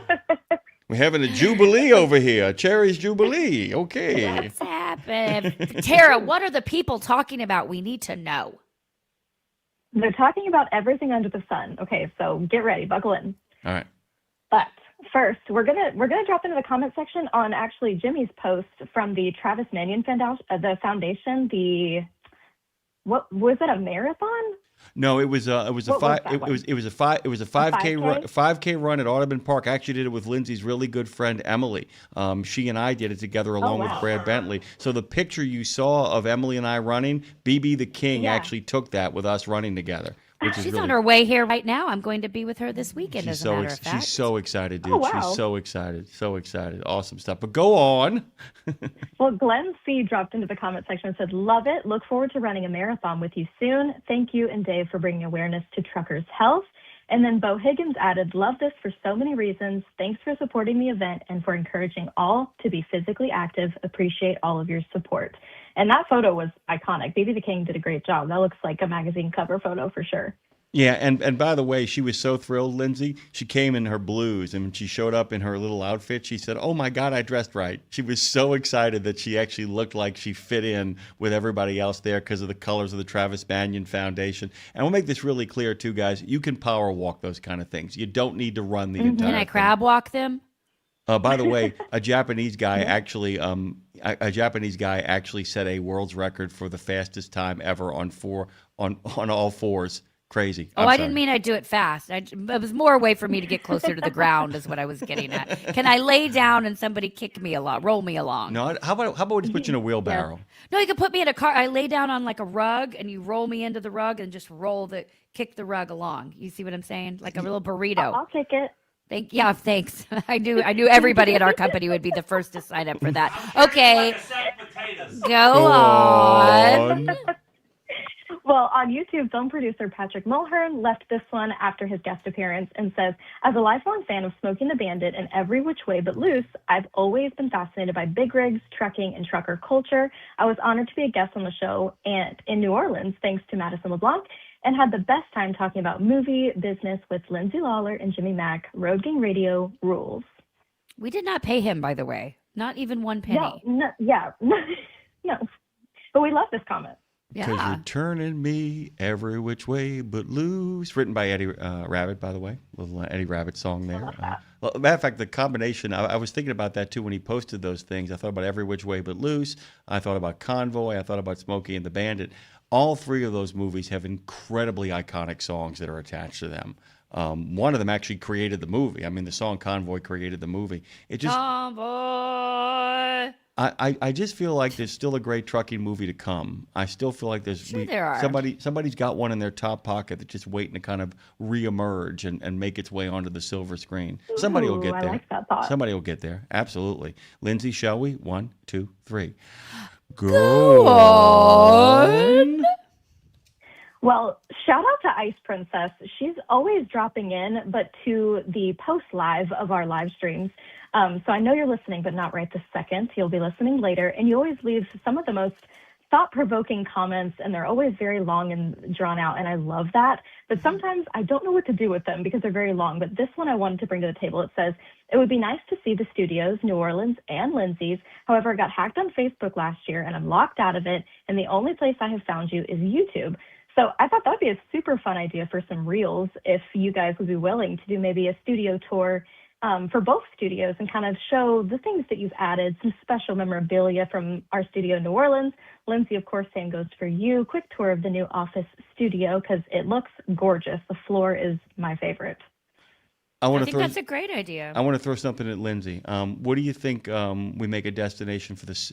How long before you actually feel? And I'm about the second week of October. I feel like about the second week of October, right, Dre? We should really be able to be like, this is it. This is what the thing looks like. How long do you need to make it look like, fancy? It looks great already over there. But how long? I've already done a ton since you even saw it last week.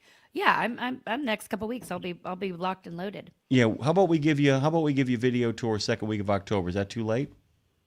No, anytime is good. I'm excited. That would be so much fun. Fantastic. I'm in. I sent Sign Madison to get a few things too, so we should have a lot done today. Have a lot done today. Well, yes. Joe, I'm excited to see both. Like, I haven't seen the New Orleans one since I was obviously there, and I've never seen Lindsay's other than on her Instagram story, which I loved, by the way. Those were so fun to see, kind of the whole process and all of it. They were so fun. So would love for that to happen. But Joe J commented on a YouTube interview you guys did with John Paycheck and said, thanks for introducing me to more new traditional country. I don't know how I didn't know about John. Big fan of his old man. And I love when this happens. Yeah, go back and check out John Paycheck, son of Johnny Paycheck, of course, which is, one of the most iconic, legendary country artists there are. But John, he's very different from his dad, yet very authentic. Like, he is country. He is country. He is country. He's country. And he's a good human. He's a dad. He's a farmer. He's a musician. He's a veteran. He's what I want. When I listen to country music, I'm like, if I'm actually listening to country music, I'm like, I want to know that I believe that the guy knows what he's talking about and has lived it, and that guy is. So go check out John Paycheck. You can also hear his interview. It's over on our YouTube page, courtesy of Tara the Turtle. Check that out. It was a great conversation. But by the way, Lindsay, when somebody says "hold my beer," I know John doesn't drink, but John sounds like the kind of guy who people say "hold my beer." He's like, nobody's touching my beer. It's my beer. He's that kind of guy. Hold your own beer. Hold your own beer. I got my Hold your own beer. Hold your own beer. Go on. Well, we actually got a couple of website contact form fill-outs. If you guys did not know, you can go to RadioNemo.com, go to contact us, and fill out a form, and we will get these messages from you if you don't have any other way. I know a lot of people listen just on RadioNemo.com, so if you want to send us a message, you can. But this one comes in from Valerie, and it says, "Hello, I'm a recent transplant to Nashville." I love the way that she put that. "And a trucker of 10 plus years. I now work in the touring industry. Before trucking, I was in entertainment production and media. I was wondering if you had any opportunities for a person like me to contribute to the show." And touring logistics is something, of course, Lindsay is super passionate about. So is Jimmy Mack, of course. But I feel like Valerie would be a fun addition to the show. Talk about some touring logistics. What do you guys think? Dude, 100%. That's organically showed up. Yes, she's hired. We wanted to do that. The show hired. We pay in love. No, but definitely hired. I can also connect her with some really great opportunities for tour work here in Nashville. But yeah, Jim, I mean, when you were traveling, I filled in for you that day, and Dean Croak and I did almost a whole show on just the tour logistics of the Taylor Swift $1 billion tour. That was fascinating to me, but this happens on so many different tours, and everyone's a little bit different. And what's funny to me, it's interesting, a rock and roll tour is logistically is different from a country music tour. Logistically is different from a live event, a NASCAR, a Nitro Circus, whatever. They're all very different as far as kind of the type of personalities that are on the road. The craft services are very different. There's a lot of different things going on. So I think it could be a monthly segment for sure. So yes, Valerie, if you're listening now or whenever you hear this, the answer is yes. Tara, let's get her info and reach out, because I think that's a great idea. And I like that she's a she. That's a nice. I love that. And trucker of 10 plus years. So lots of experience. And also, you mentioned Dean. Sean F. chimed into the comment section on the last That Guy segment and said, "Never miss Dean's take on the industry." So I love when people go back and listen to That Guy, maybe after the live stream. It's so much fun. Who's that guy? Dean Croak. Dean Croak. I'll tell you this right now. And look, we're a small owner operator kind of situation. If we could afford him, we don't pay Dean to come on. He actually comes on because he's promoting his brand. He's promoting all the kind of great content that he puts out there. I would take the ride with him for a full hour every morning if I could. The information is the information is phenomenal. It's constantly refreshed. It's constantly new. And it's crazy because you have this guy with this magnificent accent, who has a real connection to his down under trucking roots, who really has his pulse on what's going on out there in regards to the American highways. The guy gets out there. He gets out there and he creates content and he talks to people and he gets a real sense of what's going on. It's a terrific segment, and we are proud to have it. It's unmatched. And he is on the ground too. He's always at a truck show. He's always doing something. He's not just in an office. He is everywhere all at once. And then he brings that energy to the show. And it's always a great time. And by the way, this is not including the making a life part of the show. I would argue that the hour I spend with Dean on the radio in regards to pure trucking is the best trucking information hour on the radio anywhere, straight up. And that most of that's due to Dean. Lindsay, I would stake my reputation on that. I've listened to a lot of stuff. There's some great people out there in this space, but in regards to trucking information and making it fun and accessible, there isn't a better hour. Come at me. I challenge you. Go on, Lindsay. Go on. Go on. Well, we actually got another contact form message, and this one is from Nancy, and it says, I used to listen on Road Dog Trucking every Saturday and Sunday morning and loved your show. Now that you have a new platform, are you doing a weekend show? Thanks for all that you do. I've been listening to you guys for over 17 years. I'm a teacher, but I always wanted to be a truck driver. Since I work with a special population of students, there are several days that I can listen in the mornings, and I love it, but was just wanting to make sure that I wasn't missing out on the weekend show. And first of all, it also says I do still listen to Road Dog Trucking in my car, but it's just not the same without you guys. So I had to throw that in. But Agreed. Agreed. First of all, I love that she's a teacher that's always wanted to be a trucker. I wonder how much she incorporates like trucking into her teaching with kids, or like, you know, there's like the trucker buddy programs and stuff like that. We should ask her if she knows about the trucker buddy program, for one, because those kids write letters to truck drivers out on the road, and they get like pen pals that are truckers, which I think is really cool. So that is one thing maybe you could respond back to her. But we should have her on as well to talk about how she can start teaching kids about the value of the trucking industry in her school, in her America's start Road from that Team. level. And then also, what do we play on the weekend? I tune in sometimes. It's always, I don't think it's necessarily, I mean, we always have content running, which is the beauty, but I don't think it's necessarily specific what we air on Saturday morning, right? No, but like to what she said, like you're not missing a weekend show, but honestly, the weekend concept is more alive than ever, but just sprinkled throughout the week, Tuesday through Friday, anything from authors, explorers, performers, like anything you heard on those weekend shows are kind of just sprinkled throughout the week now. But what you're listening to on the weekends now, if you tune in during that time, is just replays, but it's all different types, not just weekends content. But yeah, I mean, what you said about teachers and truckers are often unsung heroes, kind of one and the same in that regard. So would love to have this person on the show and just to kind of talk about that, bring it to the table.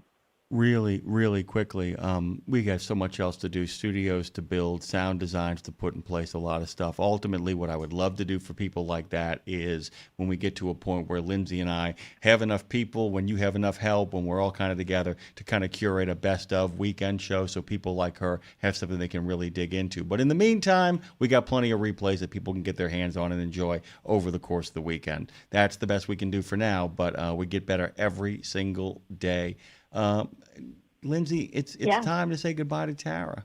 Never. I will never say goodbye to Tara, no matter how many times you tell me. Tara, don't go. Tara, stay longer. Tara, stick around. See you. It's a see you later. It's not a goodbye. It's not goodbye. Just goodbye for now. Tara the Turtle, hey, email her at weekends@radionemo.com. Yes, that's still the email. Or find her, or send her a comment on the YouTube, in the Facebook. Give us a call. Find us is what I'm trying to tell you, because she's going to tell you. No, she's going to tell us what you say. There it is. And we're interested, Tara. Tara, have the best weekend. Exceptional value and exceptional values. That's Bennett Trucking. A core commitment of faith, family, and freedom has driven Bennett to being the leading provider of innovative, integrated transportation solutions, both at home and abroad. Bennett's values are not just compatible with providing high-paying jobs and unmatched customer service. They're inseparable. If you're looking for an employer or a partner who believes the best business model is being a model citizen, then Bennett Trucking is the place for you. Go to BennettIG.com and find the folks who share your values. The mission of Wreaths Across America is unwavering, remembering our fallen heroes, honoring those who are currently serving, along with their families, and most importantly, teaching the next generation about the value of freedom. And you can join our mission with a $17 donation that sponsors a fresh Maine Balsam Remembrance Wreath. Each wreath will be laid in honor of a veteran who gave the ultimate sacrifice for our nation. To sponsor your wreath, please visit wreathsacrossamerica.org. That's wreathsacrossamerica.org. It's a trucking, transportation, and lifestyle show like none other. Man, you call this a life? Road Gang Radio is back for another half hour of the best transpo show in the known universe. We come in peace. Well, actually, we're falling to pieces. Let's see if we can achieve liftoff, Phone Master Dre. And that we did. We are lifting off from NOLA to Nashville with Lindsay Lawler and Jimmy Mack. Take it away, you two.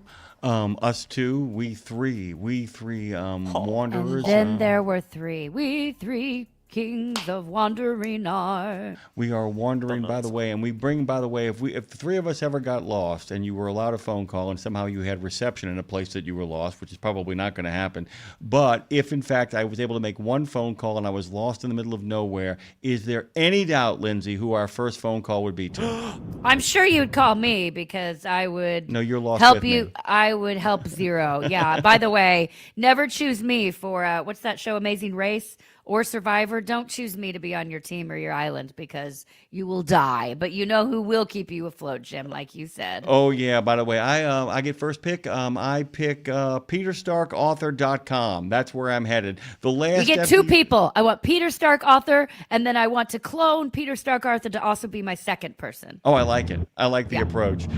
Author and adventurer Peter Stark joins us this morning, guys. If you go to PeterStarkAuthor.com, you will see a plethora, a cornucopia of awe and wonder, a wonderful collection of books. The man is done with his latest book. It's in the process of becoming the final product. He's got a moment to breathe, although I doubt he's actually breathing. He's probably out there adventuring as we speak. You can find him on the Book of Face at Peter W. Stark. You can find him on the tweet, now known as X, at Stark Adventurer, and on the gram of Insta, Peter Stark Adventurer Historian. Peter, welcome back to The Last Empty Places, a place that you have carved out for all of us.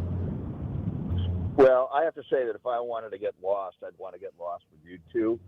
And I think with the three of us, we could end up in some really interesting places being lost together. And maybe we can even do that in the course of the next 25 minutes or so. We get lost verbally in where we're headed here. And then we'll find ourselves, and then we'll have a revelation. And that's the whole process of being lost.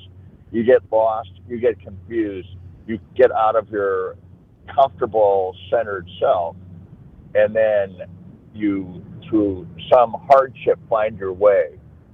And then you see the world anew, and you find where you're going, even though you might not have known where you were going in the first place. So anyway, that's my metaphor for the next 25 minutes. And having laid that out there, I leave it to you two to figure out where we're going. Well, it's easy. First of all, the metaphor is you've just talked about my entire life. I've never gotten lost in the woods, knock on wood, but lost and confused. That's every day. Every morning I wake up, I'm like, oh, I'm here again, lost and confused. But what's so cool about this topic, Peter? Obviously, we can go down a whole philosophical lens and all the metaphors, but I love how you submitted the topic. It was how to get lost and why it's important. It was not if you get lost, here's what to do. Your topic idea was how to get lost. So I'm guessing you're saying this is a good thing. Go get lost in order to be found, both metaphorically and also just in life, physically out there. You're saying people should. Are you saying everybody should get lost at one point? Yes, I am, and maybe at many points. And degrees of getting lost. And you can just do it in your own travels. You can do it almost in the walk around your own neighborhood, is to get off your regular route and go someplace unexpected, and where you don't really know where you're going, and you don't really know what you're going to run into, and you're disorienting yourself even in a little way. And there's a lot of different degrees to which you can do that. And I've the way the course of my life has gone, and with my partner Amy, who's at the wheel right now as we're flying down Interstate 878, literally, and I've had the chance to get lost in parts of the world where I was not only lost geographically, and it's not so much like I have no idea where I am on the face of the map. I mean, I've done that, but certainly, and that's wild. That's crazy wild. But it's also getting lost in a way where you're throwing yourself into a culture where you have no idea what's going on, and it's your task to start piecing things together to orient yourself and then find your way out. I mean, like, the one that jumps to mind is that we as a family, the four of us, when daughter Molly was 15 and son Skyler was 12, we went to live for an entire year in like a real backwater town in northeastern Brazil, where, we were the only gringos in town, the only English speakers in town. We knew nothing. And it was a way that you have to piece together a life. And it's a really kind of grounding exercise in living. And it's also a really grounding exercise in being a human, because you realize how much human kindness there is in the world when you put yourself in a situation like that. In our regular daily lives, we don't understand that, but the abundance of human kindness there is out there, and that is the way people will take you into their arms and take care of you. It's stunning how much there is of that kind of love for each other, and how we don't see it in our everyday lives. But you do see it when you're in a situation where you're lost and you're vulnerable. And vulnerability is a huge part of being lost. So that's my philosophical take on some of the places where I've been lost. I've been also lost in an uncharted river in the wilds of Africa with a waterfall. You never knew if there was a waterfall or a pod of hippos or crocodiles around every corner.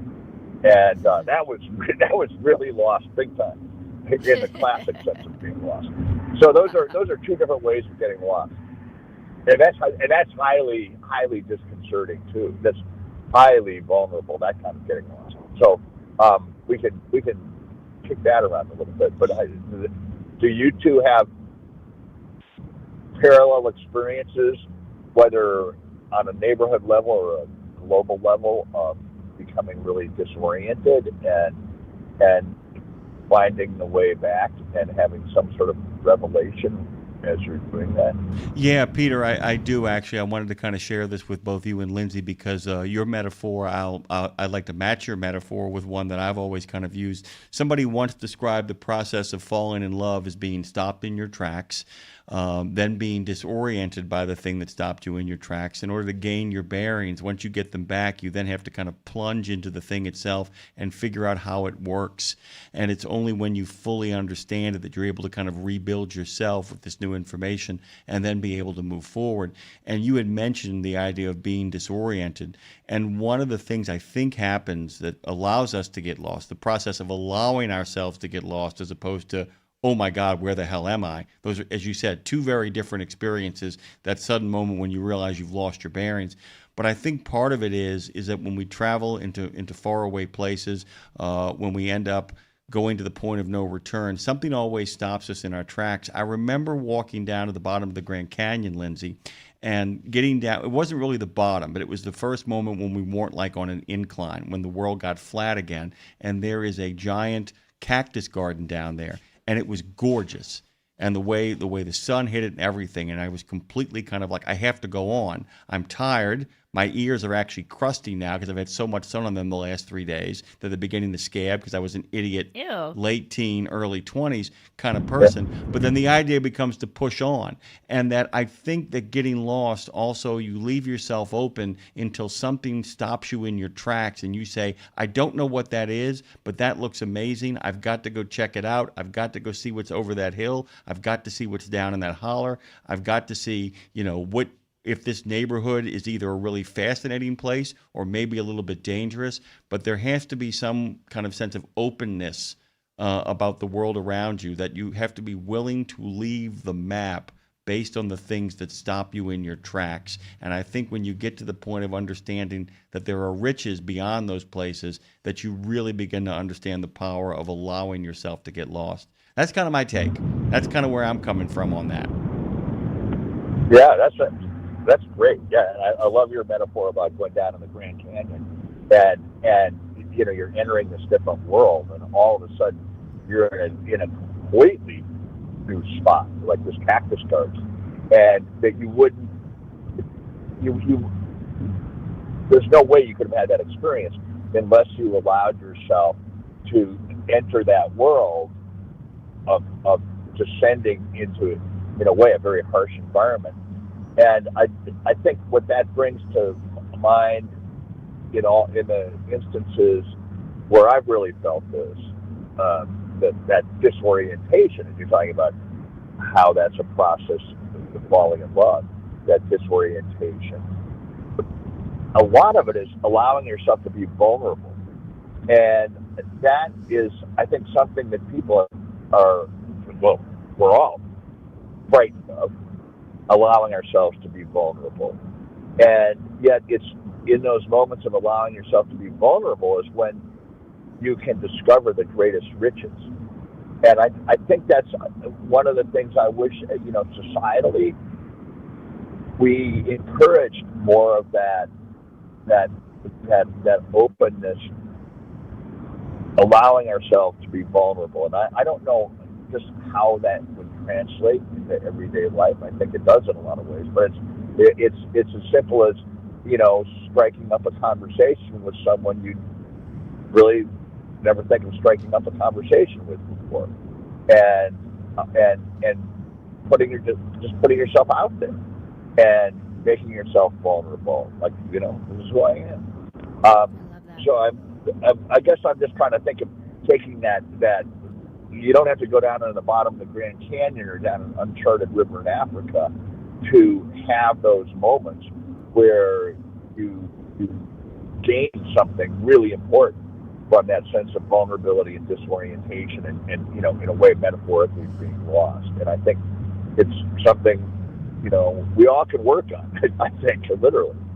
Well, do you think, I'm glad you brought up the vulnerability piece, Peter, because, like you said, we don't have to dive to the deepest depths or climb the highest mountains in order to get there. But, like, for instance, we had Jill Heinerth, the cave, Heinerth, I think I'm saying that's that right, Heinerth. Heinerth, the cave diver on our show this week. Do you know her, Peter? Do you know of who she is? I know the name, and I know cave diving. I've never done it. I don't want to do it. Same. That's like, oh my God, I can't even. It just gives me the creeps, the willies to think of it. For sure. But go ahead. Yeah, I'm talking about vulnerable. Oh my God. Yeah, exactly. And so I had asked her, and you can leave him on for this, Dre. That sounds okay, because I want to hear his thoughts. Feel free to chime in at any time, Peter, because I had asked her, I was like, listen, I'm like you. I have no desire to cave dive, but I've never been scuba diving. I barely even touch the surface on snorkeling because the being underwater, not having control of my breath, freaks me out to my core, and that's a vulnerability that I feel like, because it is such a vulnerable piece for me. It's like, shoot, I probably at least need to dip my toe into some extent. So I'm curious your thoughts on that for people that are like, I am so scared to go get lost in the woods. Is that the one reason they need to do it? I am so scared to scuba dive. Is that why I need to at least try it? Because I certainly don't want to leave this earth thinking, wow, I didn't even try. I didn't even open myself to that whole world that is beneath, above, around me out there. You know what I mean? Yeah. Oh, yeah. I think that's such a totally valid point. I'm so with you on so many of those circumstances you're talking about that are like just freak you out. And I think the solution is to sort of take it a step at a time. You don't have to plunge to the bottom of a cave underwater to get this sensation of putting yourself in a really different environment and a disorienting one. In your case, like the simple snorkeling, that snorkeling can open up such worlds, and simply to become sort of acclimated to being in that moment of snorkeling, and take the big 3 deep breaths and then want to keep breathing through the snorkel, and just not fight it, but just like, I'm just making this up as I'm going along here, but I'm just thinking of lying, on the top of the water. I mean, literally, if you're with a snorkel and fins and a mask, and there might be a coral reef under you, there might be a sandy bottom, there might be, it doesn't almost matter. But just lying there and breathing, floating and breathing through the snorkel, and literally just trying to find your center, and just becoming comfortable with finding that center in an environment that would otherwise be, freak you out, be really disconcerting. So that's the way I've operated, and we've operated as a husband and wife, and with kids, and taking our kids into some really pretty crazy places in the world. It's always doing it one step at a time, and it's like one step in front of the next, rather than, okay, I'm just going to dive off this highest cliff until the right. and I have no idea what's down there. Well, I mean, that's just kind of stupid to do that. But this makes it more attainable. This makes it like when you think about like, oh, how could I ever climb Mount Everest? And you're like, well, don't go that far. Think about what's the step I can do to get there. How would I ever cave dive? Well, I'm probably never going to do that, but who knows? But by taking these, I like what you're saying, because it's like by taking these simple steps, it's baby steps really, and not overthinking how can I ever get to that highest height. It's like, no, just do the thing that makes you comfortable. Like, for instance, I just Googled the safest but most profound snorkeling spots. That was my Google search. And it said, start with locations that are protected reefs and calm, clear waters, such as Hanama Bay in Hawaii, the U.S. Virgin Islands, even the Florida Keys. So that idea where I'm like, I know I'm protected. Go, Lindsay. You need to go to those places. But and just that, I'm sorry I'm jumping in here, but just that is that calm, and the other thing I'd say is warm. Where I've been in a lot of tropical waters in the world, and you get to some of these places. And one place was the coast of northeastern Brazil, where we did live for a year. And there were not so far from our little backwater town. There were incredibly beautiful, empty little beaches, and the water temperature there is like it's tropical, subtropical water. And you get in that water, and your instant reaction is, oh, now I understand where the human race evolved. It was right at this temperature zone, because it's like going back to the womb or something. And so that's what I'd suggest. Is don't go into like a freezing, a frigid lake with choppy wind waves on it. Go into that really kind of that serene, calm, almost womb-like condition, and find your comfort zone there, and then work your way out, work your way farther or deeper, wherever you want to go from there. I wanted to shift here just for a minute, by the way, and just kind of ask your impression of this, Peter. And Lindsay, you may have experienced this too. One of my favorite things about kind of wandering in the woods, and I'll often, in the background, I will leave markers or use my memory to make note of what I've seen so I can make my way back. But to kind of explore like forest or woods or any sort of area that has a high area of brush, one of my favorite experiences, if you actually go out a little bit further at some point, and anybody who knows what I'm talking about, I hope has the same emotional reaction to it, that moment when you're walking through a woods, a dark forest, some situation like that, and you can feel, hear, and smell the water. You know what I'm saying? Where you can actually hear the water itself. Yeah. You know what I'm talking about? Where you're actually approaching a river or a brook or a body of water, and you can feel it. The temperature drops a little bit. The wind picks up a little bit. You can smell whatever kind of water it is. There's a change in the air, and it fills you with hope, because wherever there's water, there's going to be a way to walk back to civilization at some point if you get lost, because people always gravitate towards the water, right? Exactly. I mean, I just had that experience a few days ago, and I'm trying to think. This is going to sound exotic, and it is pretty exotic. We were just in France on a canal boat in southern France. I had my college roommate. My college roommate, who was this really great guy, my buddy Corey. I don't know if he felt guilty about taking things out of the refrigerator that weren't his when he was a college roommate or whatever, but he and his girlfriend, his fairly new girlfriend, pretty serious now, invited Amy and me to go for free on a canal boat they were renting in France. And so that's literally, we just got back from there the night before last. But in France, I had that experience somewhere just in the last 10 days, that going along and, I was off the river and I'm hiking around or something. And just, Jimmy, just what you're saying, it's like, I sense water around here. It's like you can literally smell it. And I know horses and animals can really smell it from a distance. And that's one of these great benefits of getting lost, even in a small way, is that your senses, literally, I'm utterly convinced of this, your senses become highly attuned in a way back to the deepest human animal instinct that we don't have access to when we're bouncing around a city street looking at a cell phone. Wow.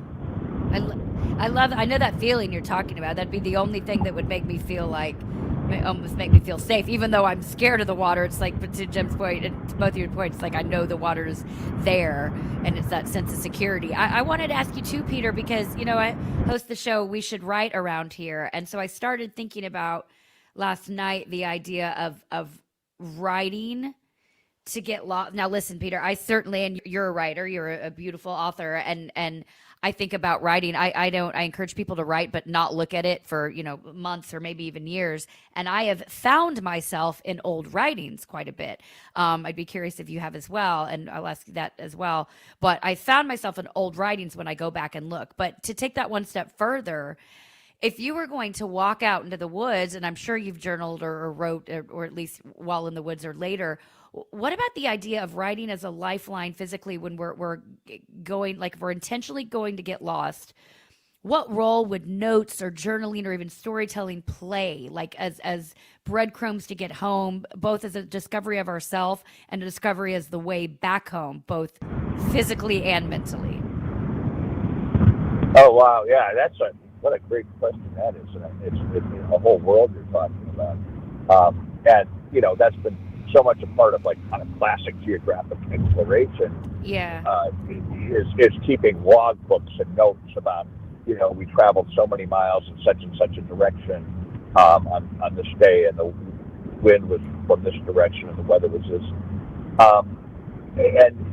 And you're talking about doing it with looking at old writings of yours or journals, which is really, that's such an interesting metaphorical connection. It's the same thing.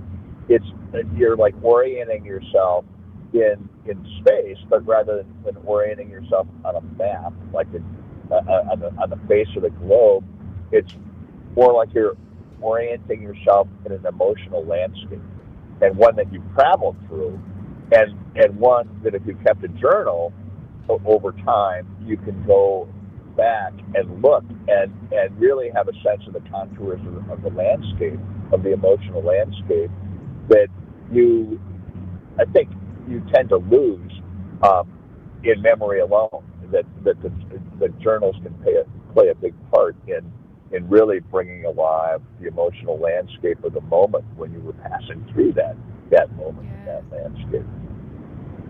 I love that. I think also that the act of It's a much longer conversation. Yeah, that's a much longer conversation. I know. I think also that the act of writing in the moment, writing about those moments, is the old, the great adage of the guy who jumps into the hole to help his friend out, and he says, "Now we're both in the hole," and he says, "Yeah, but I've been here before, and I know the way home.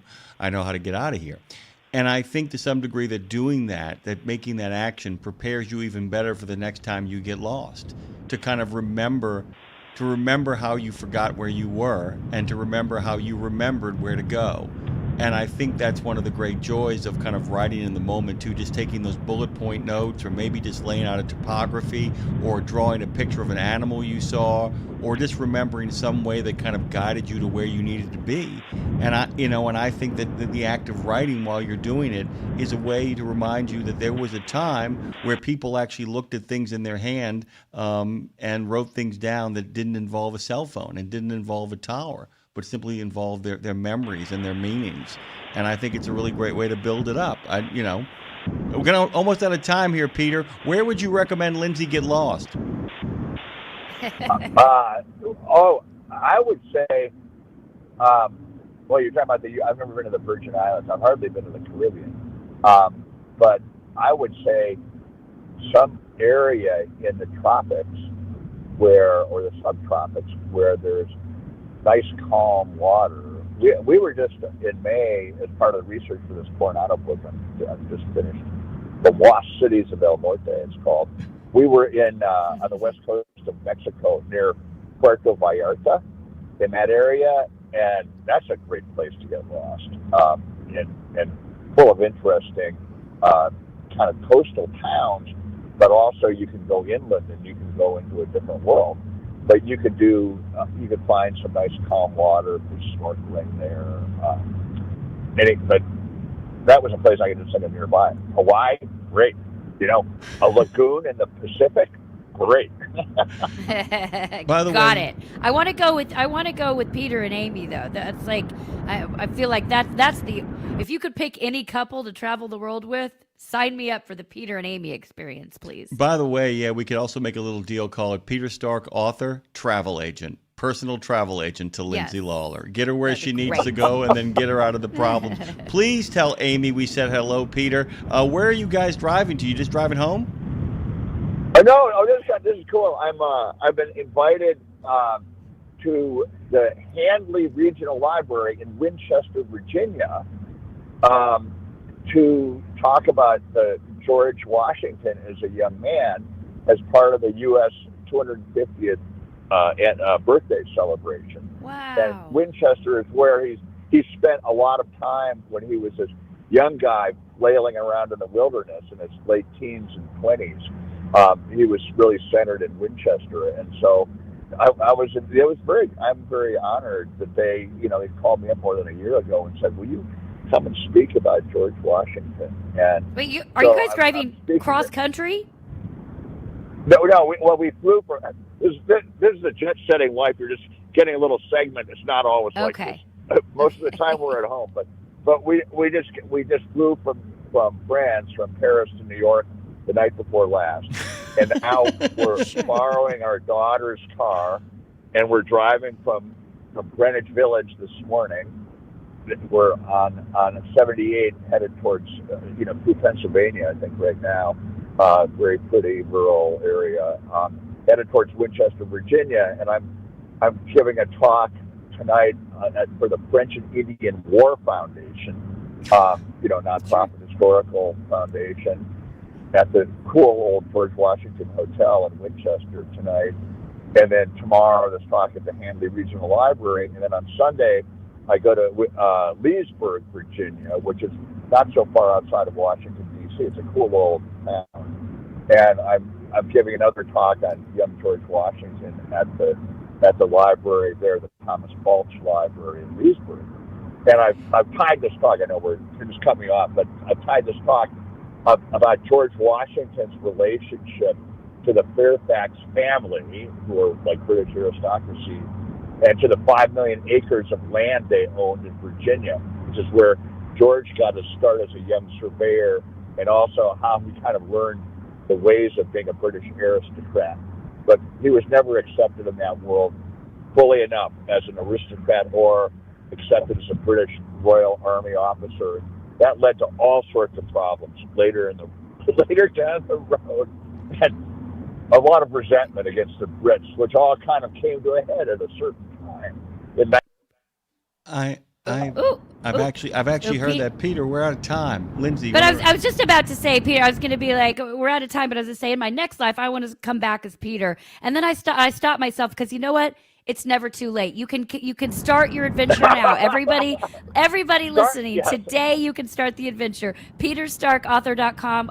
We just love and adore you so much, both your expertise, but also your fun, carefree spirit. So thank you so much for always making the time, Peter. Love to Amy. Y'all travel safe. Okay, so it's fun to talk to you guys, Lindsay and Jimmy Mack. We'll talk to you soon. It's never too late to start the adventure, Jimmy Mack. No, and he's going to one of my childhood homes, Leesburg, Virginia, by the way. I lived there as a kid. Enjoy it, Peter. We're almost out of here.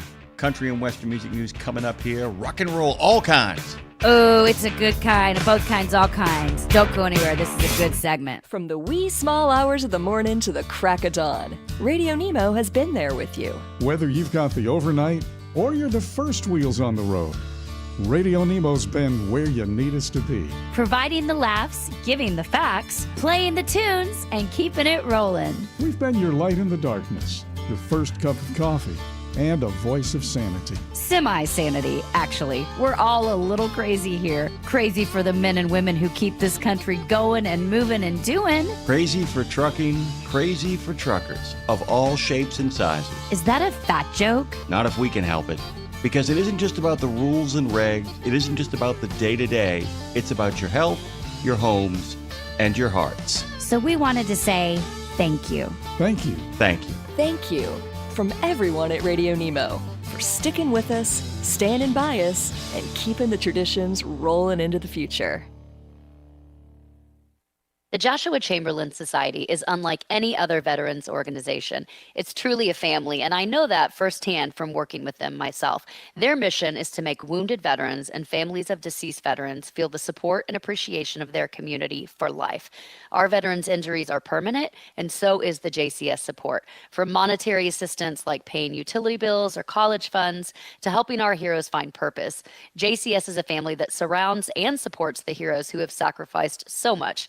Learn more and make your donation at chamberlainsociety.org. That's chamberlainsociety.org. Get $25 off on your next preventive maintenance service. Stop by TA Truck Service and save when you choose Castrol oil and a Fleet Guard oil filter. Now through September 30, 2025. Enjoy premium performance with trusted brands. Castrol, protection for the long haul guaranteed. Fleet Guard, run cleaner longer with filtration science. Our ASC certified technicians are ready to deliver expert preventive maintenance and more. TA Truck Service, Castrol, Fleet Guard, your partners in preventive maintenance. Well, hey, y'all. Welcome to the Ho-Ho. What? Did you call me? Welcome to the Ho-Down, because it's time for country and western news with your Music City mistress, the honky-tonk queen herself, Lindsay Lawler. Oh, she's here. All right. Ooh, yeah. Hi, kids. See you, friends. Gotta get up and hold down. gotta get up and hold Shake down. it, No. Come on now. Yes. Uh-huh. Welcome back to your country and western music news, sponsored by fill in the blank, your name here. Okay, this is actually a fun one because, boys, on this show we celebrate both kinds. Oh, both kinds. On this show we celebrate all kinds. All kinds. All three of these stories today are really fun, actually. Okay, so since we talk about that Music City sleazy 1975 sepia look, smoky and gold or brown. Perspective is everything, depending on how you want to look at it. It's either gold or it's brown, Jim. It's either dirt or it's glistening. It can be both, by the way. It can be You both. can rub a little bit of dirt off and realize that all that glitters is, in fact, gold. Let me just polish this real quick. Okay. So, 1975, Jim, it was a very big year for John Denver. Oh, yeah. His song, Thank God I'm a Country Boy, it was a crossover hit that year. It hit number one on both the country and the Hot 100 charts in the summer of 1975. And at this is cool. At the Grand Ole Opry's Country Music Association Awards, which, by the way, it's not called that anymore. It was called that back in the day. They don't call it the Grand Ole Opry's CMA Awards anymore. That's an old school thing. And the Opry, by the way, they never owned the awards, but they did used to host them at the Ryman and then the Grand Ole Opry location. So that's why it was called the Grand Ole Opry Country Music Association Awards. It is now held at Bridgestone Arena in downtown Nashville. I digress. Anyway, so Thank God I'm a Country Boy. It was nominated in 1975 for Single of the Year, but it lost to Freddie Fender's Before the Next Teardrop Falls.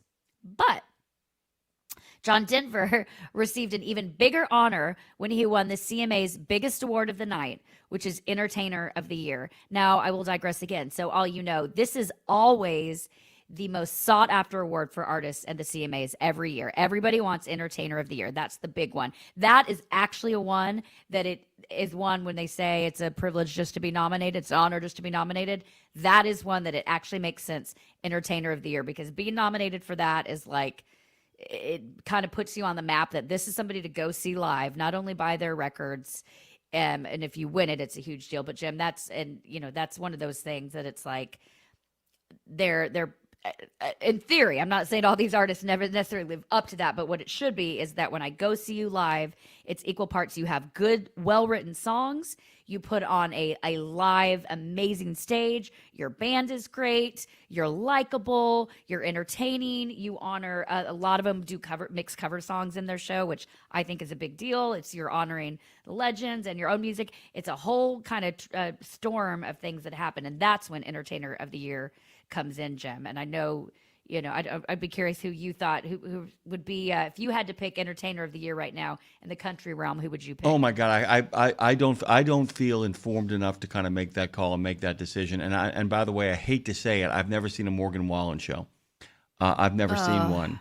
And I hate to say it, but remember, it isn't about what I like. It isn't about what you like. It's about, like I said, if you're asking me, like, it's obvious whatever he's doing right now, whatever he's making happen. Something's going on there. Something primal, something urgent, something that's rallying people to him.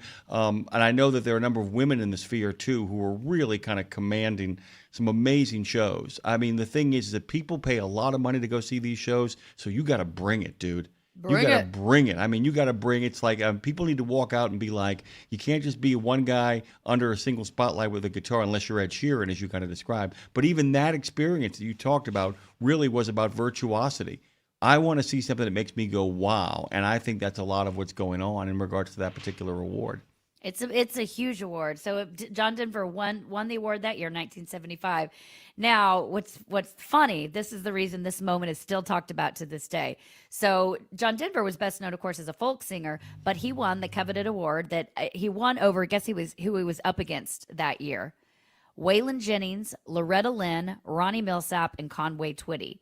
Those were his opponents that year. He won. So John Denver's win over those four country music heavy hitters, it was announced by Charlie Rich, who had been voted the CMA Entertainer of the year prior, 1974. But Charlie Rich, shockingly, he went off script as he read John Denver's name, which was a no-no back then, still sort of a no-no now. But he comes up there, he rips open the envelope, and then he reaches in his pocket and he pulls out a cigarette lighter. He then stuns the audience as he lights the card on fire and says, "The winner is my friend John Denver," and he lights it on fire, not knowing what really was meant there. So they cut to John Denver, who's smiling via satellite. He wasn't there. They cut to him smiling to see receive the award. He's oblivious to the fact that Charlie Rich is burning his card on stage. He can't see that. He just cuts to him, and he's like, "Thank you, I'm so excited." Oh my God. I know, it's insane. So according to Rolling Stone, following the incident, Charlie Rich, he was blacklisted from all future CMA shows after doing that. And 50 years later, that live TV moment is still talked about online. It's still talked about here at the CMAs and the backstages, so to speak. And on the country subreddit page last week, one commenter wrote, "John Denver received mainstream success, but he was never truly accepted by the country music establishment as a country artist." Someone else said, "Well, thank God I'm a country boy, LOL, because he wasn't. But he was a gifted songwriter." And then one other person said, Charlie's son later explained that his father had nothing particularly against John Denver. He was just drunk. Denver himself had the good sense not to attend the awards. Charlie Rich said that the incident was nothing against John Denver. Back in 1992, he was on NPR, and he explained that the move had nothing to do with John Denver. He said, "It gets pretty," this is Charlie's quote, "it gets pretty hectic backstage, and I think that just threw me off and gave me some anxiety panic disorder that kicked in. But there was no intent trying to make a statement. You lit the guy's name on fire on stage. That's a statement, I'd say, in one way or another." Let me just close in telling you, Jim, on this. Charlie Rich died in 1995 at the young age of 62, but in the aftermath, he said that because of the scandal, he changed producers, he changed record labels to break himself free of the country genre, and his final album that came out in 92 was actually a jazz album called Pictures and Paintings. And I just want to say here, you screw up in country music, besides Morgan Wallen, and it's a hard one to claw your way back into when you're blacklisted in any genre, but country music in particular. I I had never heard that story until now.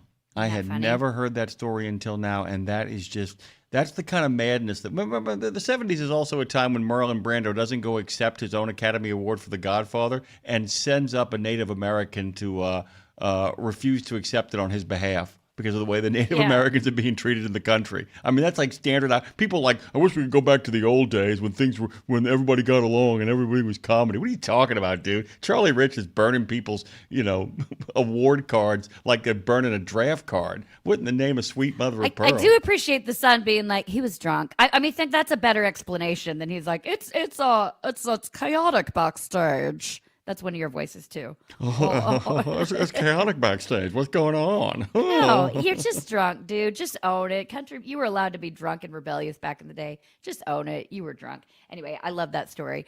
So don't light your brother's name on fire, perhaps, when you're announcing their award. That's the lesson here.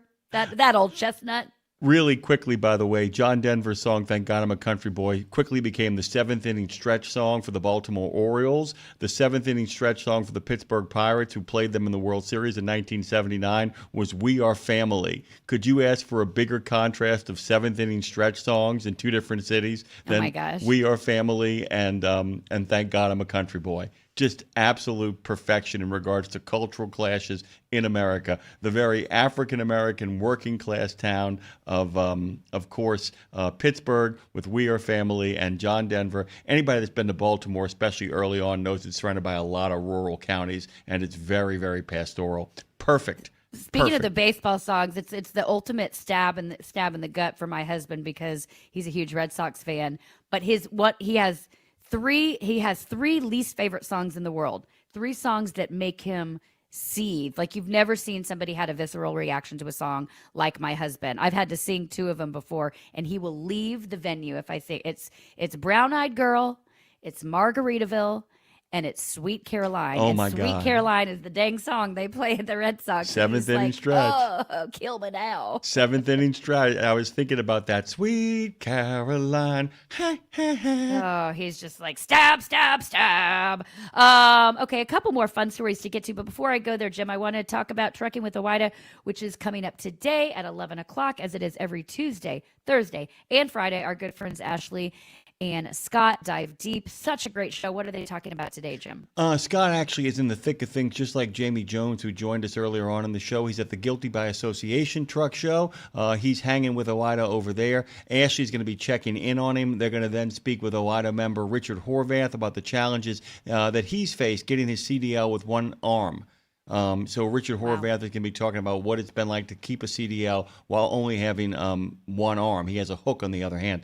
Plus, they get Brent Hutto with truckstop.com to break down all the spot market numbers and to get some advice on what's next in the few months that are coming up down the way. All of that is in store on Trucking with OIDA, coming up immediately after this show, and Country and Western Music News, which continues now.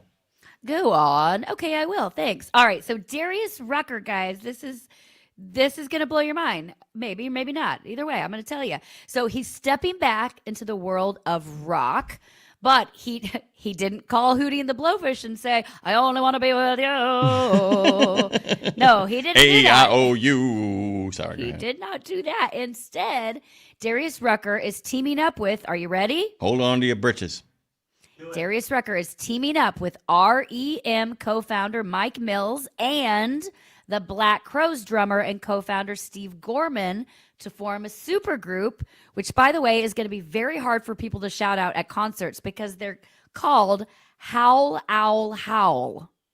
Howl Owl Howl. H-O-H. It hurts my jaw. It hurts my jaw. Ow, ow, ow. Anyway, and they already have a single on the way and a tour planned.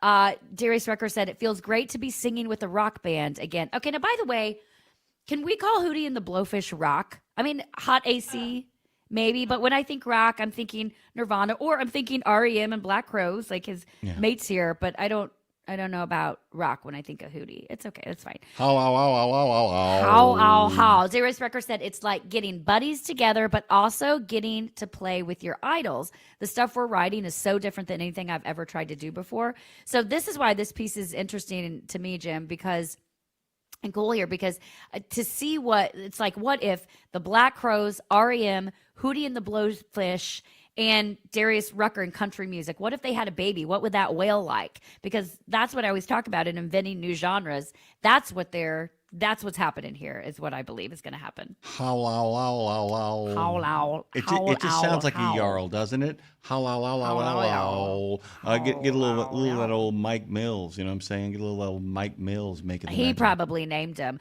According to People magazine, Howl, Owl, Howl, they say it fuses organic roots rock with an open-minded alternative flair, matching a fluid, feel-oriented rhythm section to the barrel-chested vocal rasp of an iconic frontman. Woo! Whatever the hell that means.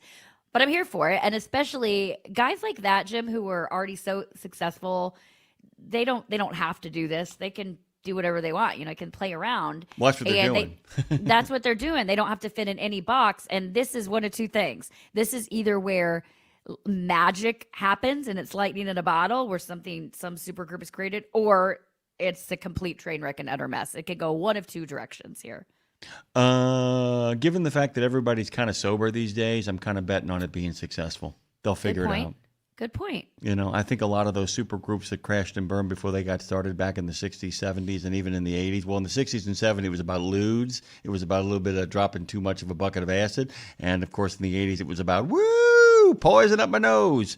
So I'm willing to bet. A little reference. You like that reference there? Cocaine? Well, you're right, though, the sober thing. I started writing a song the other day called Nobody's Drinking Anymore. And it's that's that. That's a good song. It's going to be a great song because that's it. Yeah, that's it, right? That's no one it, steal man. it from me. I've just trademarked it by telling you where it's already halfway written though. So, but yeah, it's that idea. Like, what happens when the lights go out, but in a good way? It's shift. We've talked about this before a couple months ago in country music about like all these writers, all these country artists, all these people aren't drinking anymore, and it changes. It changes how you remember things. It changes how you write. Actually, our friend, I say our friend, my husband's friend, really, Steve-O from Jackass, he's out on this comedy tour. He's been doing it for a while now, but he's been, he made a living. This is different than obviously country music, but he made a living off being really messed up, wasted, drugs and alcohol, and doing crazy stuff to himself. And he swung the pendulum so far the other way. He's completely clean. He's vegan. He's a yogi, like all these things. But he goes out on the road, and it's sort of the whole idea of his comedy shtick is I can actually remember what I'm talking about, and like trying to figure out all the stuff he's done is like, was that real? Like, how did I even sleepwalk through that? And I think that's what's happening in a lot of musicians now. To your point with this band, it's like, what are we going to do when we actually have control of ourselves and our creativity and not just like lighting ourselves on fire for the sake of it? Yeah, and there are people, by the way, let me just really clear too, there are people, by the way, who are not alcoholics, who are not drug abusers, who still did a lot of heavy stuff.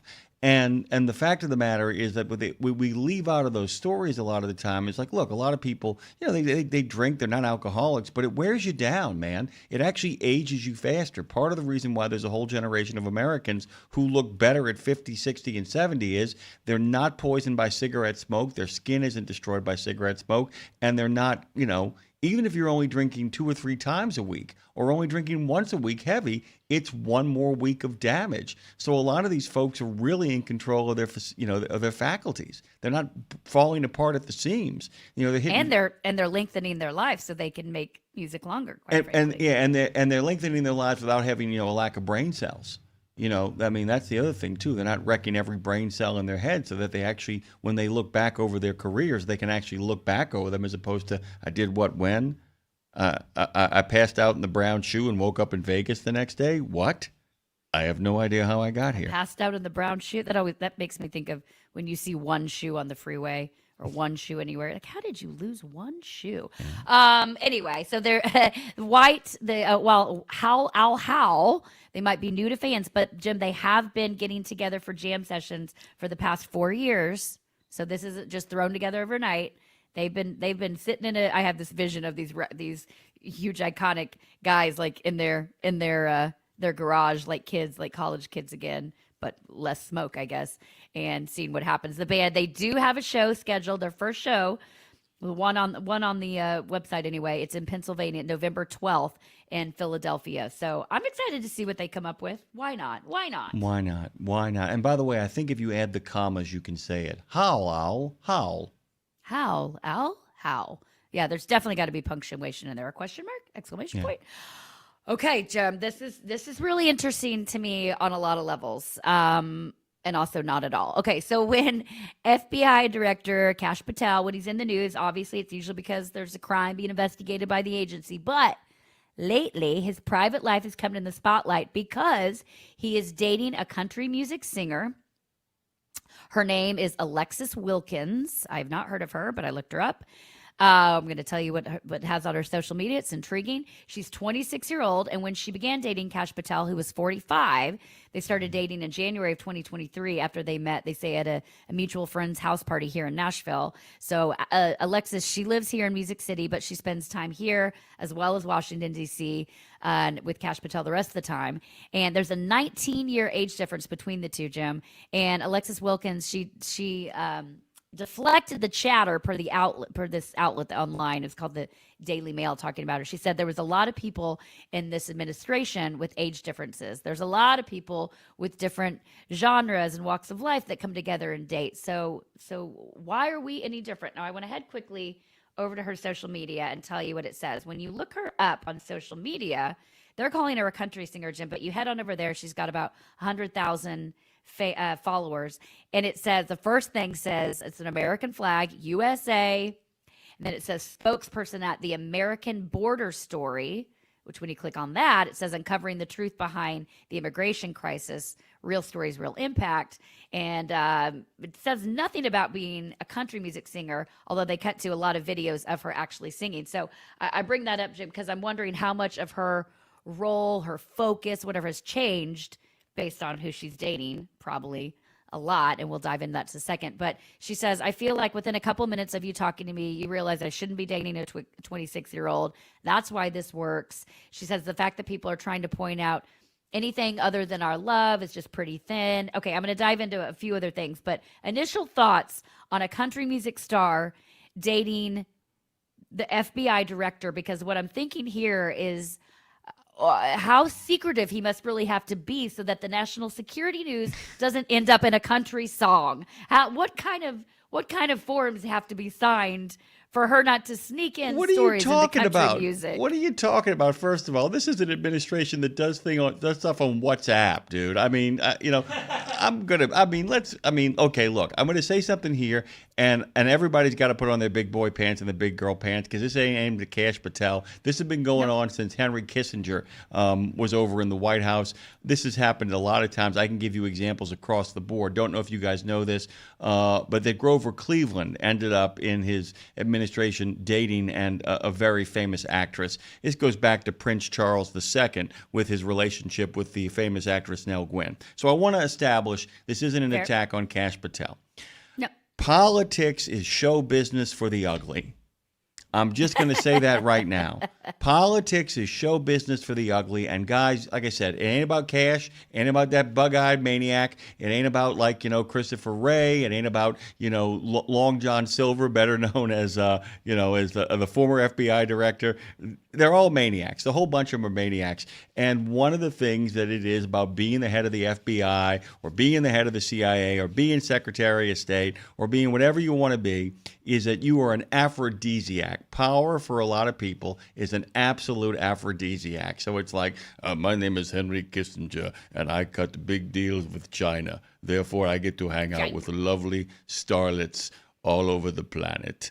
I will get to go to the premiere of The Godfather with a Hollywood actress. And it's the same thing, Lindsay. I mean, basically, it's showbiz for the ugly. I mean, there are people where it's like, look who people consider. When Bill Clinton ran for president, people are like, he's so handsome. He is charismatic. He's so handsome. He looks okay.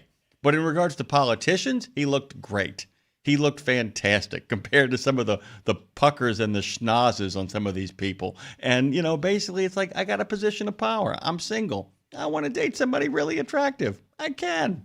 That's my take on it. That's it. And you know what? I don't think he tells her anything. I think it's just like, a rough day today.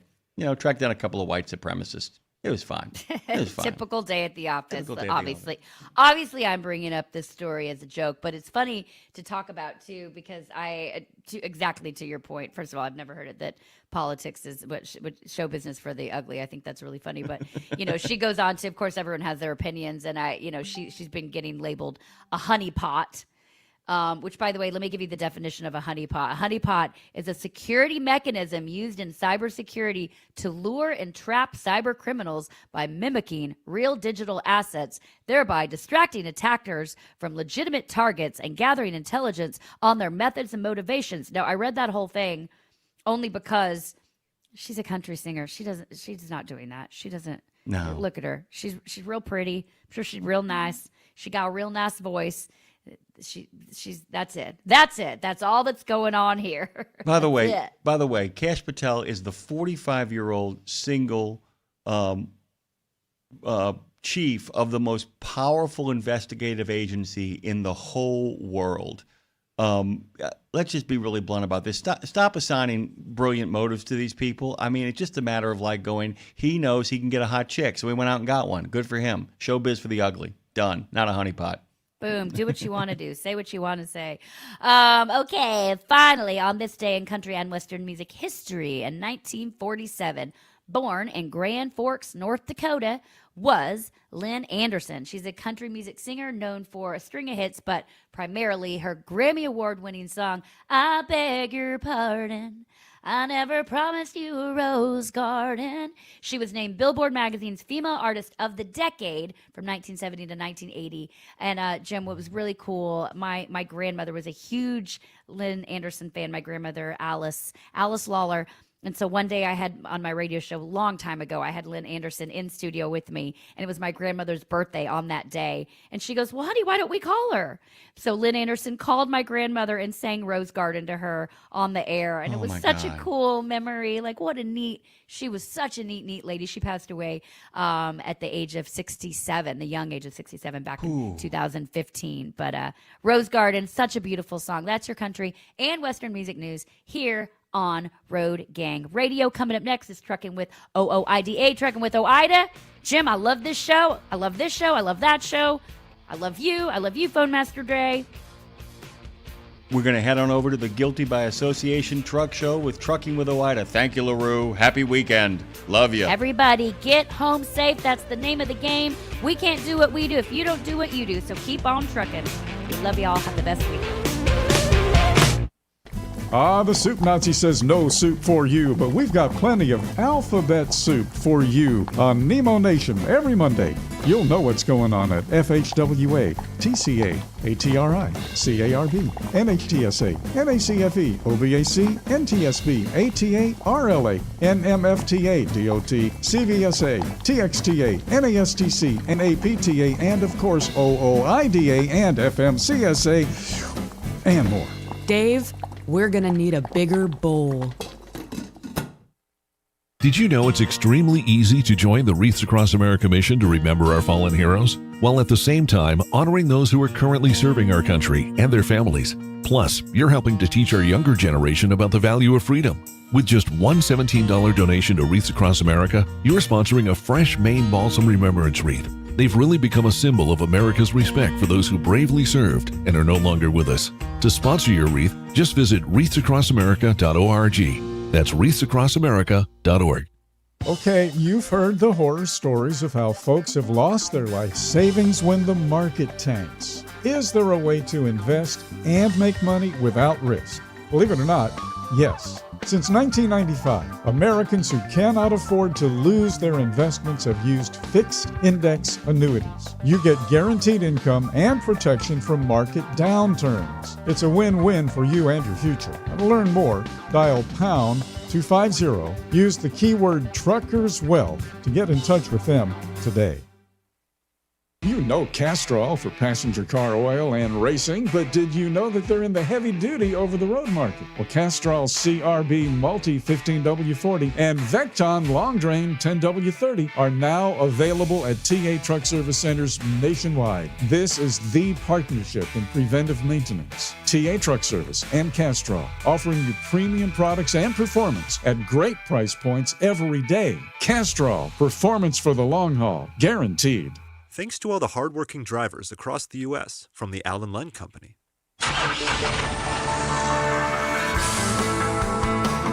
Welcome to Trucking with OOIDA. I'm your host, Ashley Blackford.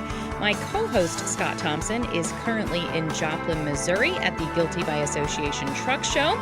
We're going to hear from him in just a minute, so stay tuned.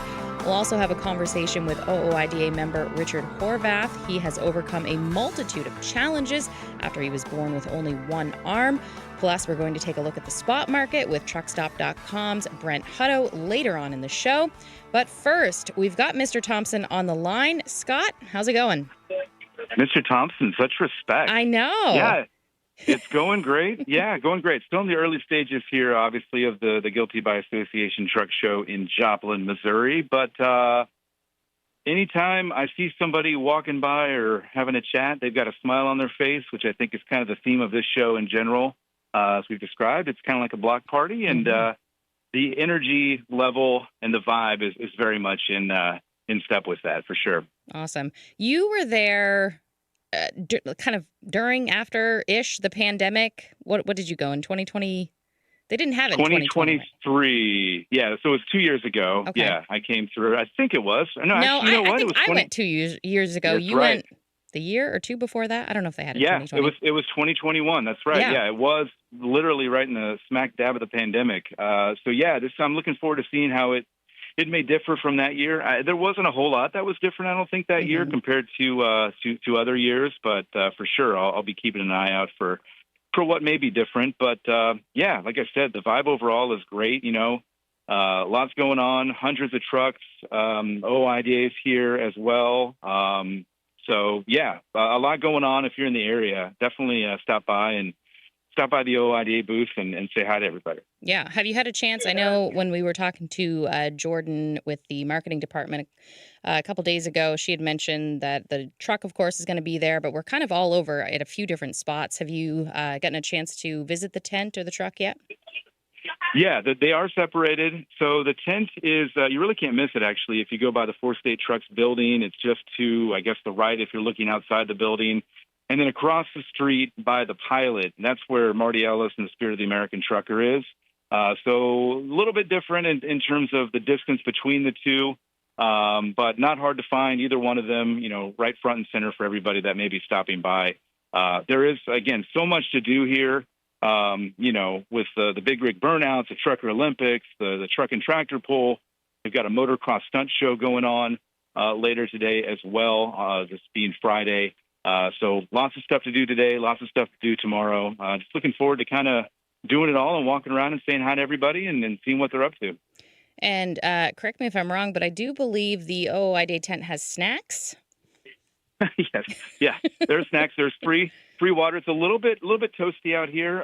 Not as bad as it could have been, obviously, but a little toasty. So yeah, they've got free water. There is a snow cone situation going on too, which I haven't quite checked out yet. But that could be a very welcome treat for somebody who's out here walking around on the asphalt, you know, kind of cooking a little bit. So yeah, there are snacks there, water, snow cones, the whole thing there. So yeah, if something else doesn't draw you in, that's certainly something that might. Are we still giving away the tokens, like the poker chips for the snow cones? Do you know? Yes.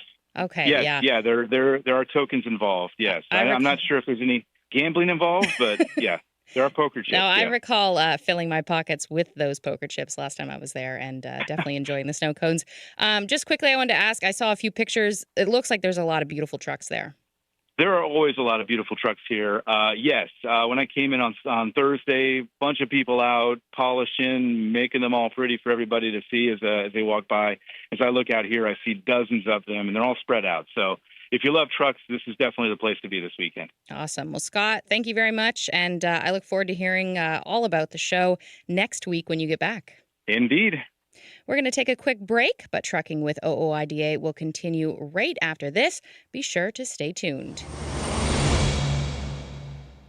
Since you started, what you've loved about trucking is the freedom. Heading out on your favorite route, a good driving song, and thinking about truck insurance. Well, maybe not that last one. That's why we're here. At OOIDA, we have a full range of truck insurance products, expert advice, and great customer service, helping you get the right coverage for your operation. Go to OOIDA.com, because your job is to drive. Our job is to help with everything else. At Truck Stop, we've built a better load board for carriers like you. Sign up today and access over 600,000 loads on the most trusted online load board. Learn why the best in the business rely on Truck Stop to make more money and start driving your profit today. Dispatch, I picked up that load of steel, so I'm ready to roll. Sounds good. Remember, we're getting paid by weight, so make sure to use a cat scale. I wouldn't weigh anywhere else. Forget misaccuracy when you truck on a cat scale. House products provide your diesel with total performance and protection. Use Diesel Defender for a full system cleaning. Start treatment early with Diesel Treat to prevent gelling all season and protect yourself from winter emergencies with Diesel Lifeline. Stay moving with House. Penske is the trusted source for quality used trucks. Whether you search our website, call our sales staff, or bid at our online auction, you are sure to find the right used truck for your business. Visit PenskeUsedTrucks.com to view our inventory and learn more. Are you tired of the IRS following you around like a dark cloud? Call 888-557-4020 and get your life back. We're turning now to a conversation we had this week with OOIDA member Richard Horvath. He has defied the odds and is successfully trucking despite many challenges he's had to face. Let's take a listen. Where are you at today? I am in Addison, Texas. What are you hauling there? Are you picking something up? I am currently live loading for Sioux City, Iowa. Oh. With your co-driver there, it sounds like. Is that Frank? That is Frank, the most vocal little pug you will ever meet. How long has Frank been with you? Well, I've had him for 3 years, and I've had him on the truck a couple times, but this is his first major out trucking, I would say. His first full 5 weeks or whatever I stay out. So oh, wow. I've taken him on short little hops, and I've taken him, for a week, but this is his first debut major trip. How's he doing? He believe it or not, he does really good. He goes outside, and stuff, and hasn't messed in the truck at all. And his favorite thing to do is when we stop, he's got to jump up in the passenger seat, look around, and bark at everything. Or if we're in traffic, he'll start to bark. So, not a fan of traffic. He probably who is? He's he's in good company. Blame him there. Yeah. He probably brings some attention, right? Oh yeah. People definitely love him. Yeah. That's cute. I'm curious, when did you first get into trucking? Well, believe it or not, I was born and raised in trucking. My father was a driver for 39 years, and so I've been around it from birth and stuff. Did you always know you wanted to be a driver? Yeah, from a young age. When I was growing up, I've always liked trucks, played with them and stuff. And it's kind of funny, when I was going through school, I'd tell everybody in my class that, when I grow up, I'm going to be a truck driver, and, well, here I am. Nice. Yeah. Yeah. And you're in a bit of a unique situation in that you only have one arm. Do you mind talking to me more about that? Well, yeah, it's, I was born that way. Basically, they call it embryonic band syndrome. Basically, my mother spun out a band in her womb, and it wrapped around my arm. I guess you could say the more generic term or plain English is the umbilical cord wrapped around the arm and suffocated off what would become that arm. So, so unfortunately, but on the bright side is I didn't have to go through a lot of pain and suffering like most people that get amputated do. So there is that. I guess, yeah, you've not known anything different, right? Right. I don't have the phantom pains that a lot of amputees have, and I think that's kind of helped me throughout my life to adapt to having one arm. You know, I'm able to focus on the task at hand and not worry about the pain and stuff. So, you know. Did it, I mean, I assume this might be an obvious question, but how difficult did that make things, you know, growing up and then, of course, getting into the industry? You know, I've had my shares of ups and downs. I mean, there's stuff that, you know, it takes me a lot longer doing and stuff, but I've always been able to find a workaround and stuff. And then when it came to me driving a truck, the biggest thing was the government didn't want me letting go of the steering wheel and shifting the truck. And I guess you say by the grace of God, back in 2007, well, probably earlier than that, automatics kind of started making their way onto the scene. And back then it was called auto shifts because when I first started driving, I still had the clutch pedal and the power in the center of the cab. So that was really my saving grace. I mean, yeah, I could drive a stick around a yard and stuff, but DOT didn't like that idea out on the highway. Yeah. Was that something when you were younger? Because you said early on in your life, and you grew up in a trucking family, but you knew that you wanted to be a truck driver. When you were younger, did you have people tell you, well, that's great. However, you know, considering you've only got, you know, the one arm, it's not going to be possible. Did you get a lot of people kind of pushing back on you? A lot of my own family members would do that and stuff, and they're like, and it wasn't so much my immediate family, but it would be like my grandparents, you know, and it would be more on my dad's side of the family, really. But I don't think they really understood the determination that, you know, they just seen somebody with a disability, and I guess the older people, you know, well, if you got one arm, you know, it's going to be nearly impossible. Where with me, it's like, okay, what do I got to do to overcome this? And it really helped that I had a great prosthesis doctor that I've had since I've only had 2 prosthetic doctors, and the current one I've had him since I was 11 years old. So he really helped me through this journey to overcome a lot of my challenges and stuff like that.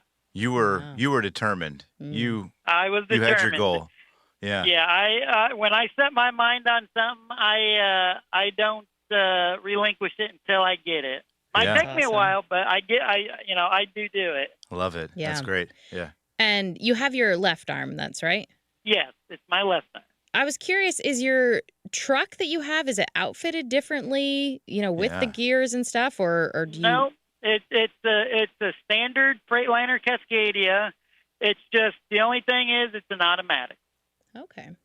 Wow. So, I mean, even access, I mean, obviously using your left arm on the wheel, even accessing some of the things that would, I mean, again, would be on the right side of you.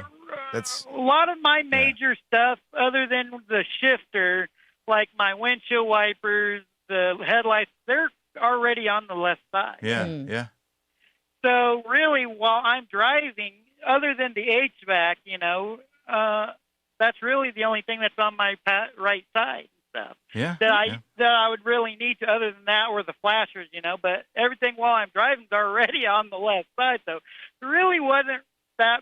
It wasn't that big of a deal for me to adapt to what I already got. Mm-hmm. That's great. What was the process like in getting your CDL? Because I'm sure you had a few more hurdles than the average person. A few more naysayers there, yeah. Well, yeah, it's really contradictory. The current regulations, and they haven't really changed them, is it's written out to where if you are not allowed to have a missing impairment or anything.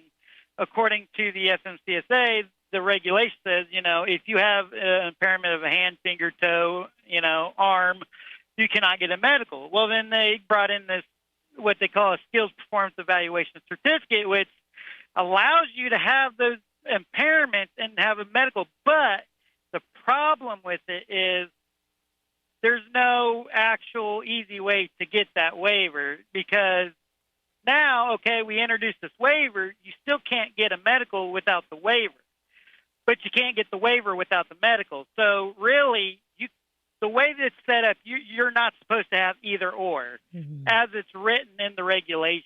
And it really took me, and this is where I had a lot of problems because the doctor refused to give me a medical card because I didn't have the waiver. And then, of course, DOT wouldn't issue me the waiver without the medical. So it really took me, the doctor, and the FMCSA on a three-way call, and they kind of told the doctor, you need to give him a medical so we can issue him a training waiver. And that's really how it boiled down to. And it's really a big headache for people wanting to get into this industry. How long did that process take, give or take? Well, that probably took me a couple weeks to pull off because I was trying to do this before I started my community college CDL class. Yeah. So once I was able to get it done, then it was a lot easier. But in the process, not only do I need that medical card, but I have to go to a specialist doctor on the SPE side that knows, I guess, the skeletal aspects of the human body. And basically what they're looking for is this injury or is this amputation stable? Is he going to be able to focus on what he can do with this impairment and stuff? So I've got to go through all that as well in addition. So once I get all that taken care of, then I, submit it, and then they send me back, they either accept or deny it, depending on the situation. Then they'll send you back the SPE training waiver and stuff like that. And that's just for training. Wow. What a mess. Wow. Right. And then, and then once I get my CDL, now I have to get my CDL first, so I've got to take a state exam to get the license. And then once I get the license, I have to go to another exam with the federal examiner to make sure I'm safe out on the road before they'll issue the permanent waiver. Wow. That sounds not fun. Like a lot of work. No, it's somebody that never been around trucks. It's a very, I'd say, daunting and sobering realization that it could or could not happen for them because they've made it so complicated that really a lot of people have no idea where to start. Well, and I bet a lot of people give up.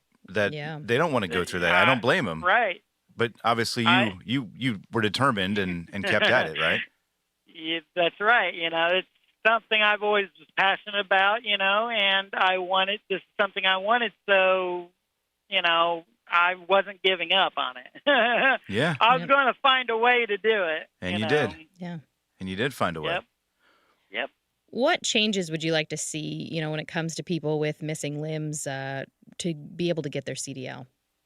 Well, I'd like to see the FMCSA change the regulations in effect to where it, instead of making it so complicated, at least give them a starting point. Like say, okay, when they call, when they call the FMCSA or the doctor and they read the regulations, okay, they need to put something with the packet or something like say you have to get A, B, and C, and there needs to be something telling the doctors, okay, he's missing a limb or something, but he's going for the first time to get this. We need you to give him this medical or whatever, so we can do our part and issue the waiver and stuff.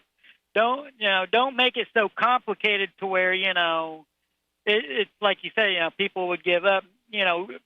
Put a starting point in there, like whether it be an extra page, telling the doctors, the DOT certified doctors to issue that medical so he can proceed forward. I think that would be a big help to a lot of people just getting in the industry, and not make it so, hard to do it, Yeah.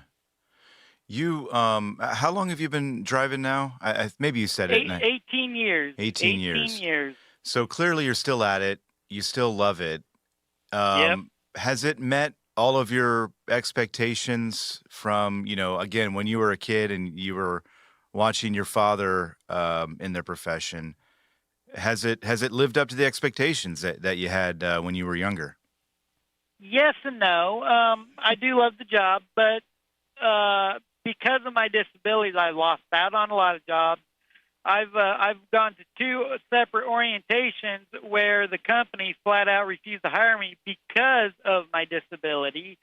And that sucks, I mean, but I persevered, and now I'm an owner operator, leased onto a company, and a lot of people say, well, that's in our economy that's not a great idea, but when you stop and think of it from my perspective, that actually opened up a lot of job opportunities for me, because if this job doesn't work out, now I don't have to rely on the carrier to provide the truck. I have my own truck and my own ability to basically get work, you might as well say now.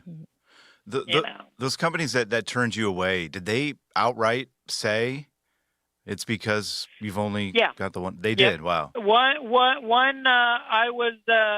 I was going to try out flatbedding because that's what my dad did, and my dad had taught me how to do that. I'm not a fan of tarping, but I could chain down a load, I could strap down the load. He taught me how to do that from a young age, and the company was giving agility tests, and they basically would not hire me because my prosthetic would not bow outwards like my natural arm. So they failed me, even though I was able to pick up their box like everybody else. But because my elbow didn't go outwards, they failed me. The other job was because I went to orientation. They got my SPE waiver. They was looking it over. And they thought, I guess, I don't know, maybe they thought in their mind they would have to, really do a lot of modifications to the truck. And they flat out said, we don't feel that you're safe enough to drive a truck, be behind the wheel of the truck. And by that point, I've been in the industry for probably about 5 or 6 years, accident-free. And then I will say there was one more company before those two I was trying to hire on to as a student out of school. And they flat out said, because I have an SPE waiver, that they're not going to hire me. Even though they had students, they still refused to hire me with the SPE waiver. So, let me ask you this, Richard, because when I hear that, I kind of wonder, the Americans with Disabilities Act, obviously there are protections in place. And I would feel like if you were... Well, yeah, and I would feel like if you've already been cleared by FMCSA and you've got your CDL and you're on the road... I don't know. I would think that might be enough, but these companies can kind of, I guess, couch it as saying we've got safety concerns. Is that kind of is that why they're safe, quote unquote, safe from that? I guess, or do you know? I mean, you would think I'd be able to bring a lawsuit, but I've tried on a couple times and nothing's ever happened of it. So it's one of those things where it's like, you know what, if I want to do this, I'm going to have to get with a company that cares about their drivers, not the profit, And the current carrier I'm with has really been the best carrier out of all of the companies I pulled for. They really have been pretty good to me. I'll admit that. And I bought one of their trucks off of them and stuff like that. And I first hired on with them back in 2016. And stuff. So yeah, I guess you make a good point too, that those companies, I wouldn't, I wouldn't want to work. Yeah, you wouldn't want to work for them anyway if they don't want you. So, yeah, right. Yeah, and you're an OOIDA member, right? Yes. Matter of fact, I just re-upped not too long after I bought the truck. I was in Morris, Illinois. I just came out of the house actually, and I seen the truck up in Morris, Illinois. I picked up a load in New Lenox, Illinois, going to Cedar Falls, Iowa. And I saw the OIDA truck at the Morris TA, and I'm like, okay, well, I'll go in there, and see how much it would cost to re-up my membership. And I talked to Marty there, and he got very interested in my disability and on how my journey was. And he's like, you mind if I take your picture? I'm like, yeah, sure, no problem. He took a picture of me and my dog, and said, we'll send this up to the office and get him to interview you and stuff. So and here we are. Okay. And here we are. Yeah. No, we appreciate Marty doing that for absolutely. sure. Yeah. I'm curious, do you have any advice, for anyone listening who is in a similar situation, anybody with a disability who, might want to consider trucking but don't really know how to do it? Well, don't give up. First of all, I would call the FMCSA and ask them for a skills performance evaluation certificate training application or the application for it. I know some schools, if you're, some schools should be able to help you on that, but really, don't give up. If you want this job bad enough, go for it. I mean, because I'll tell you what, it's worth it in the end. Once you put in the effort, it definitely is worth it and stuff. Good advice. Yeah, absolutely. What's in store for the future here for you, Richard? What you got big plans, or it sounds like you're happy with your carrier now. Are you going to stick with them for a while, and what do you got in mind?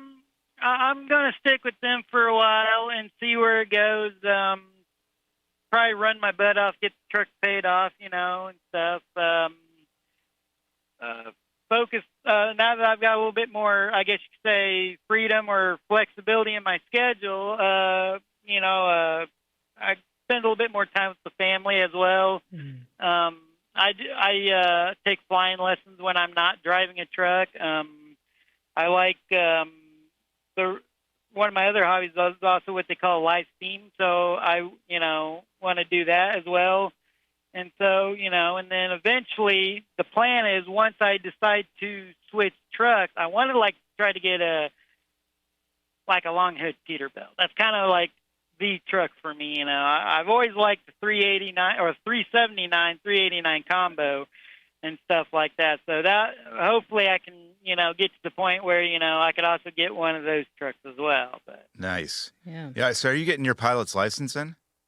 Is that yes, right? I actually started that in high school, and I like anything, it's expensive, and I ran out of money. So then a couple years ago, I was like, you know what? That's something I've wanted. I don't want to become an airline pilot, but I want to get my pilot's license. Yeah. Well, guess what? I knowing what I know about you in the past 20 so you're minutes, definitely going to do it. You're going to get there. Yeah. Oh yeah. You got the right mindset. Yeah, it might take me a while to do it, but I'll definitely get there. Yeah. Yeah. No doubt about that. Absolutely. All right. Yeah. Richard, we really appreciate your time and just sharing your story with us. Very inspirational. I love that Frank just said goodbye there. He said hello at the beginning and goodbye at the end. Saying goodbye. Yeah, he's like I said, he's quite the vocal little tooth.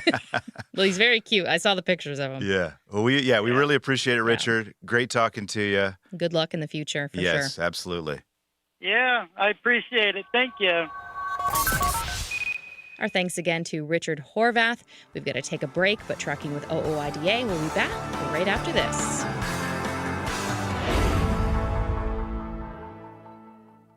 In a video game, if you get enough experience, you level up. And when you level up, you gain more skill. And with enough skill, you beat the boss and win the game. Sounds a lot like trucking, doesn't it? Except in trucking, you don't beat the boss, you become the boss. And if you want to be the boss, you gotta meet the boss. And that boss? Carrier's Edge boss, Jane Jezraoui. Want your drivers to level up? Carrier's Edge has the training, comprehensive safety, compliance, and best practices on one website. It's a simple subscription with no contract and no commitment. Learn more. Try it out. Level up. CarriersEdge.com. Hey, come on! We're starting the game! All right, I'm coming. Wait for me. CarriersEdge.com.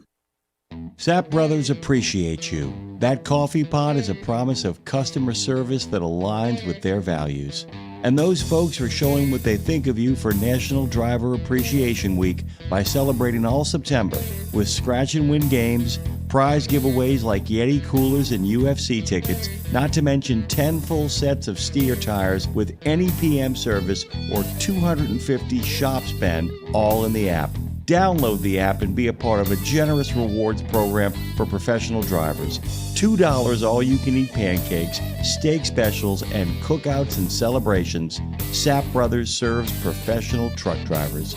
First-rate travel centers, family-friendly restaurants, and world-class maintenance. It's a promise that the coffee pot, is there for you. Go to sappbros.net and find the values you expect from home and download the Sapp app. The mission of Wreaths Across America is unwavering, remembering our fallen heroes, honoring those who are currently serving, along with their families, and most importantly, teaching the next generation about the value of freedom. And you can join our mission with a $17 donation that sponsors a fresh Maine Balsam Remembrance Wreath. Each wreath will be laid in honor of a veteran who gave the ultimate sacrifice for our nation. To sponsor your wreath, please visit wreathsacrossamerica.org. That's wreathsacrossamerica.org. RadioNemo.org. At Radio Nemo, we believe in finding your tribe, your people, your gang. But you can't find your gang unless you find yourself, and you can't find yourself unless you write, right? Lindsay Lawler's We Should Write is a podcast about the healing power of writing. It dives deep with creatives of all types to discover how putting a pen to paper helps them work their stuff out, and maybe gives you the permission slip to do the same thing. We Should Write, live at noon in the center every Wednesday, and then everywhere you get your podcast. Go to RadioNemo.com and learn how to write yourself to healing, creativity, and clarity. Right? Welcome back to Trucking with OOIDA. As we come to the end of summer and head into fall, we're going to take a look at market numbers, and no better person to explain and break all those down than truckstop.com's Brent Hutto. He is on the line now. And Brent, one thing I love about your weekly updates is that you always choose a song that encompasses the market update. It's always something different genre, different decades. I know people probably don't use iPods or MP3 players anymore, but I'd be very curious to see yours because you really seem to pull songs from all over the place. Talk to me about this week's song and how it relates to everything that's going on. It's not a bad thing either. That's good. Well, the one that is from actual this week is "Alive" by Pearl Jam. And because trucking's still alive, I love the beginning of the song. It goes, I'm still alive. I'm still alive. And that's what owner-operators are singing. I'm still alive. Looking, and the good thing about owner-operators is that the resiliency of owner-operators is you could write novels about it, about the resiliency and the way that they're going to continue to operate. So I kind of chose that song. I can't remember the song from last week, but I have a wide variety because, number one, I'm 58 years old. So I've been through like the 70s music, the 80s music, the 90s music, the 2000s, 2010, 20, and I got 5 kids, so I have a wide variety. If you come to my house, you're probably going to hear like Broadway songs because my kids are all musical, right? But that's not me. I'm more like an 80s. I'm like I love Pearl Jam and things like YouTube, but I have a wide variety because I listen to a lot of different things because it just depends on how I'm feeling at the time. But I always try to match a song up with what something like an emotional response to how maybe this industry might be doing. And I put "Alive" in this week. It's from 1991, which is a pretty long time ago. But just because if you look at the way rates have done the last 4 weeks, they just continue to go on a downward decline, which is difficult. I mean, 4 weeks ago, van freight was above $2. Well, now in the spot market, it's $1.89, which is teetering on profitability for most owner-operators. For most of them. Flatbeds at $233, refrigerators at $239. And that's, you understand, for me, when I talk to people in the market, I always go, people go, why do owner-operators tend to choose the flatbeds or reefers or specialized? I go, well, numbers don't lie. It moves for more dollars. And so if you're running your business, you want the same thing. And there's a lot less competition in the flatbed and reefer side than is in van because so many players are in van. But the idea is that, how are you really handling the things if you're a small player in this market? What can you control? And you can control your cost. And so nobody can change quicker than an owner-operator. So even though the marketplace continues to be, the volumes are fine. The actual freight volumes available are fine as far as like availability of freight. But the rates are what's making it difficult. But if you've got the ability to manage your own cost and you can drive your costs lower and lower and lower, then you can make a profit. Now, is it going to be the greatest profit in the world to you? No, but it's a sustainable profit, enough of profitability to kind of get through this marketplace. But when you look at load posting values, like for instance, right now, last week in the market, load postings were still 10, almost 11% above what they normally have been over 5 years. Now, I'm not talking about the pandemic because things are crazy in the pandemic. Here's what you do if you're looking at marketplaces. Pull out those crazy markets, the ones that are super low, the ones that are super high. You want to play the middle on everything because that's the normal market. So if you look at the normal market, we're still almost 11% above where the freight available would be available to them. So what does that mean? It means that you still got optionality on creating a good relationship with a manufacturing company, a shipper, or a brokerage company to say, hey, how can I drive a better rate with you because I'm going to be more consistent and more predictable for you. So that's super good. The other thing, the last thing, and just in sort of a total market update for you, Ash, is that the outbound tender reject index, which is a FreightWaves sonar number, it basically measures contract freight. In other words, how much contract freight is like being rejected at the rate it was being moved at, and what and it has it been renegotiated, or has that shipper decided to let some other transportation provider take to move it for them. So it's when it's at 5% or above, the spot market grows. That's the market where most owner-operators are finding their freight. That's the sort of generalization of where it's called the spot market, and I mean most everybody knows that. And so, but when it's above 5%, then more freight that is normally moved by really large, trucking companies gets moved into the spot market because it gets moved through other players in the market. Like it mostly means brokerage companies are getting more freight, and about 20 to 25% of the brokerage freight that they have within their responsibility goes out into the load boards into the spot market where they can move it, or they're privately offering it to owner operators to move their stuff. So last week it was beginning of this week it was at 5.51, which is 5.5%. But here's the great thing. This is something that continues to give me encouragement for every owner operator out there, is that it's been above 5% now for 51 straight weeks. So we're closing in on a year, which means the marketplace is continuing to grow continuing to get more strength for the owner operator and pricing. And that's all being driven by every part of this is being driven by that these large fleets are not making enough profit on basically their van freight, and they're taking their trucks and saying, I'm not hauling one-way long haul freight on my own trucks anymore. I'm going to move those trucks to a dedicated haul, which is basically a round trip haul for a shipper, and I'm going to take my contract freight and I'm going to give it to my brokerage, and I'm going to put it out to the spot market because I can actually buy capacity or buy freight movement easier there. So that's why we're getting more freight in this marketplace, and that's actually good for owner operators, even though rates aren't really kind of where they need to be because as I talked about on the rates. But that's kind of the actual update. That's how I picked the song, and that's the actual kind of where we are in the market. When you're picking the song, do you go through the numbers and get everything figured out and then come up with a song, or does it just kind of? I pick it last. It's the last thing I do because I go through the whole market and I go, okay, and I just sit there for about 30 seconds and I go, okay, well, all right, well, what song matches? And I had one song I was for this week. I was going to use Culture Club's "I'll Tumble for You" because rates have been tumbling a bit. Then I went, I've read that. You always go and read the lyrics, okay? And I went, I'm not sure that was going to match. So I changed it. Funny. I changed it to well, it's always a work in progress.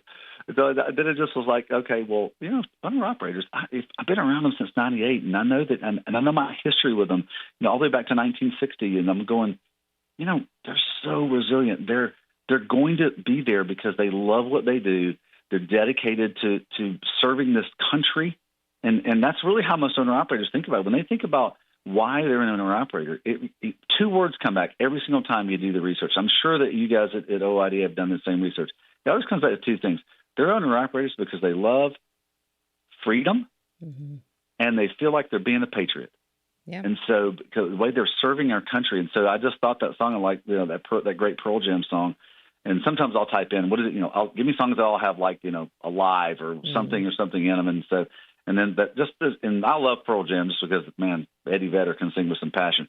But just that whole, like, I'm still alive. I'm going to be doing it. I'm going to stay at it because determination and resilience are two of the defining things of owner operators. And so that's how I do it. And but you're right. I do it last because I kind of want to get it. To me, it's an emotional thing. Yeah. So I want to put some emotion into it. Yeah. Nice. You reported this, and I'm not sure if you mentioned this earlier. You reported 2 weeks ago that the market demand index was the strongest we'd seen in 9 weeks. I think it was up 89.7. What is that looking like now? Well, it's 96.44 this week, the market demand index, which is basically the freight available over the number of trucks that post their trucks available for haul freight.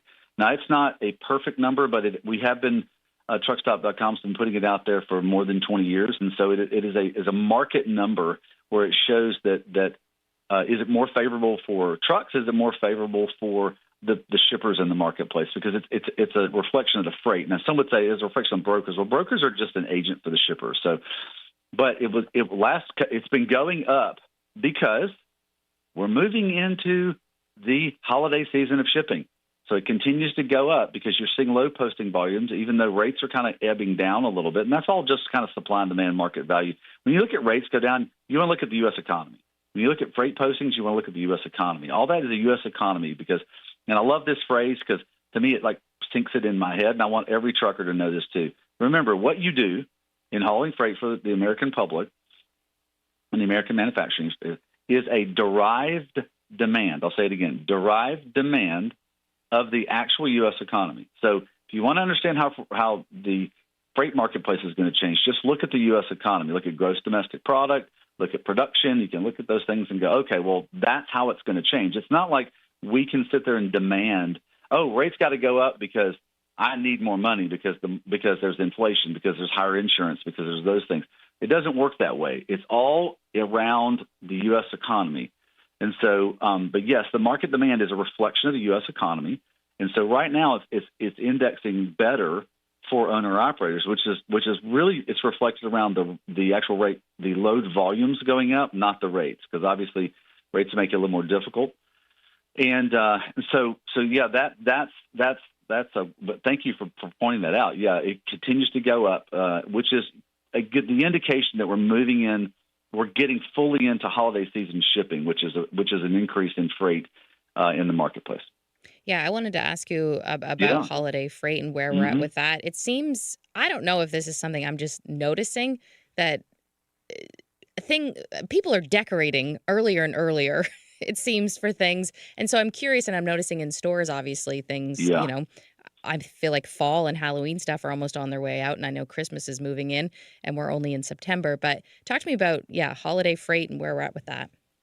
Well, I appreciate you bringing that up because I get a little funky too when I go to the stores and go, wait a minute, why are we talking about Halloween already? Why are we talking about Thanksgiving? Why are we talking about Christmas already? It's like September. It's football season. I'm like, what's going on? Well, we live in an environment, we live in a world now that is we have more access to information or communication with the broad United States public and globally than ever been before in the existence of mankind. So what you see is you see a economic reaction to, hey, if I could do it, I'm going to do it. I'm going to put it out there earlier because people have more options today on buying things. And so retailers are there for you to spend money at, and so they can create their business and grow their business. And so they're going to do the things and react to the things that help them get the most out of the consumer that comes to their locations, whether it be in store, or whether it be online. And so and I bring that up, Ash, because the online phenomenon that we all, some people might call it the Amazon effect, and that was sort of the beginning of this online world that we're going to purchase in. People just start buying things a lot earlier because they can be the offer to the customer can happen anytime. So because we live in a 24/7 world because of the internet and because of online purchasing. And when you have very, very large payers, and Amazon's not just the only one doing that. Walmart is competing with Amazon. Target competes with Amazon. Costco, all these big retailers who now are just basically distribution points for any product that they can work with a manufacturer on, because the distribution of information or the distribution of opportunity to any person that includes your family and my family and anybody else is easier today than ever, because we live in an environment that basically, and there's a great book on this called Zero Cost Distribution. I would encourage anyone to read it, because you can kind of understand the world that we live in, especially in America, because we have the most of everything, because the way we have such a healthy economy. But when online offers to the marketplace, because it's in your hand, it's on your iPad, it's on your computer. You can shop while you're binging your favorite Netflix, series.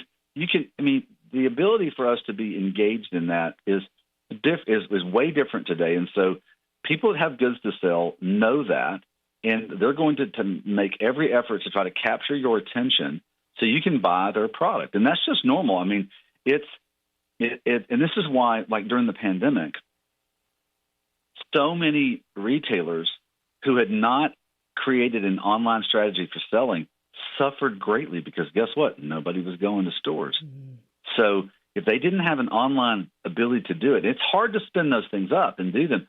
They suffered greatly because they were like, I can't get to the audience. And so this is why it's very different today. But and why it starts earlier, because they can make offers, and they can, your pocketbook is, you only got so much change in your pocketbook. And so they want to get to you the best time, of most of the advantageous time they can. Now, what does that do to trucking? What does it do to trucking? It means that shipping of the goods is not just one peak period. We have a bunch of small peak periods. And there's not in the modern transportation world, to satisfy our U.S. economy, we see these small peaks going on all the time, because retailers are getting goods in their warehouses or shipping goods to their redistributors, like the Walmarts and the Amazons and everybody else best they can.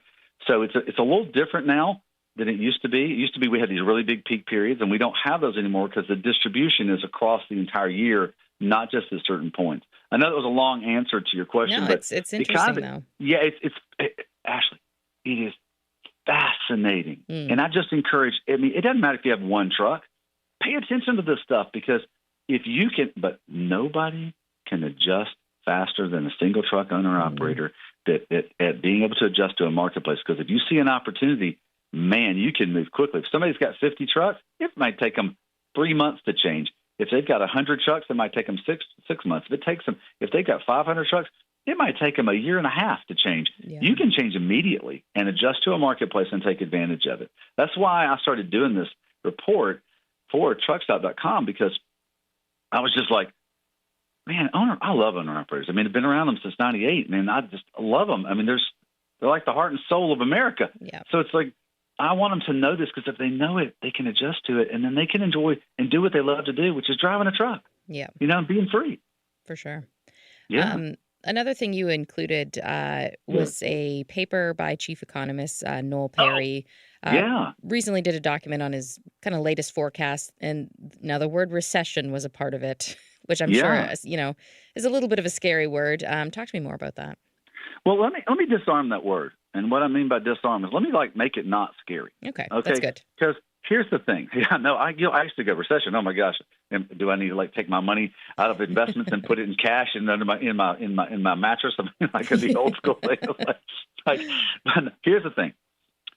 Recessions are just correctionary periods when economies get imbalanced. Recessions are not bad things. Now, if you have something like our 2000, 2008, 2009 Great Recession, what you had in that, what caused that recession, Ashley, was greedy. What's the word I'm thinking of? People not behaving with integrity. So you had a banking part of our economy, which is a giant part of our economy, change things to benefit themselves, and ended up killing a giant, very important investment part of our society, which was the housing marketplace. I mean, housing is a stable part of any environment, any economy, any citizenry, and so that was a little different, but. Recessionary periods, what they do is they say, okay, if there's too much of something going on, like purchasing, you need a recessionary period, which is basically a reduction period, to get it back into balance. And here's why you need it in balance. You have to have it in balance because you don't want inflation.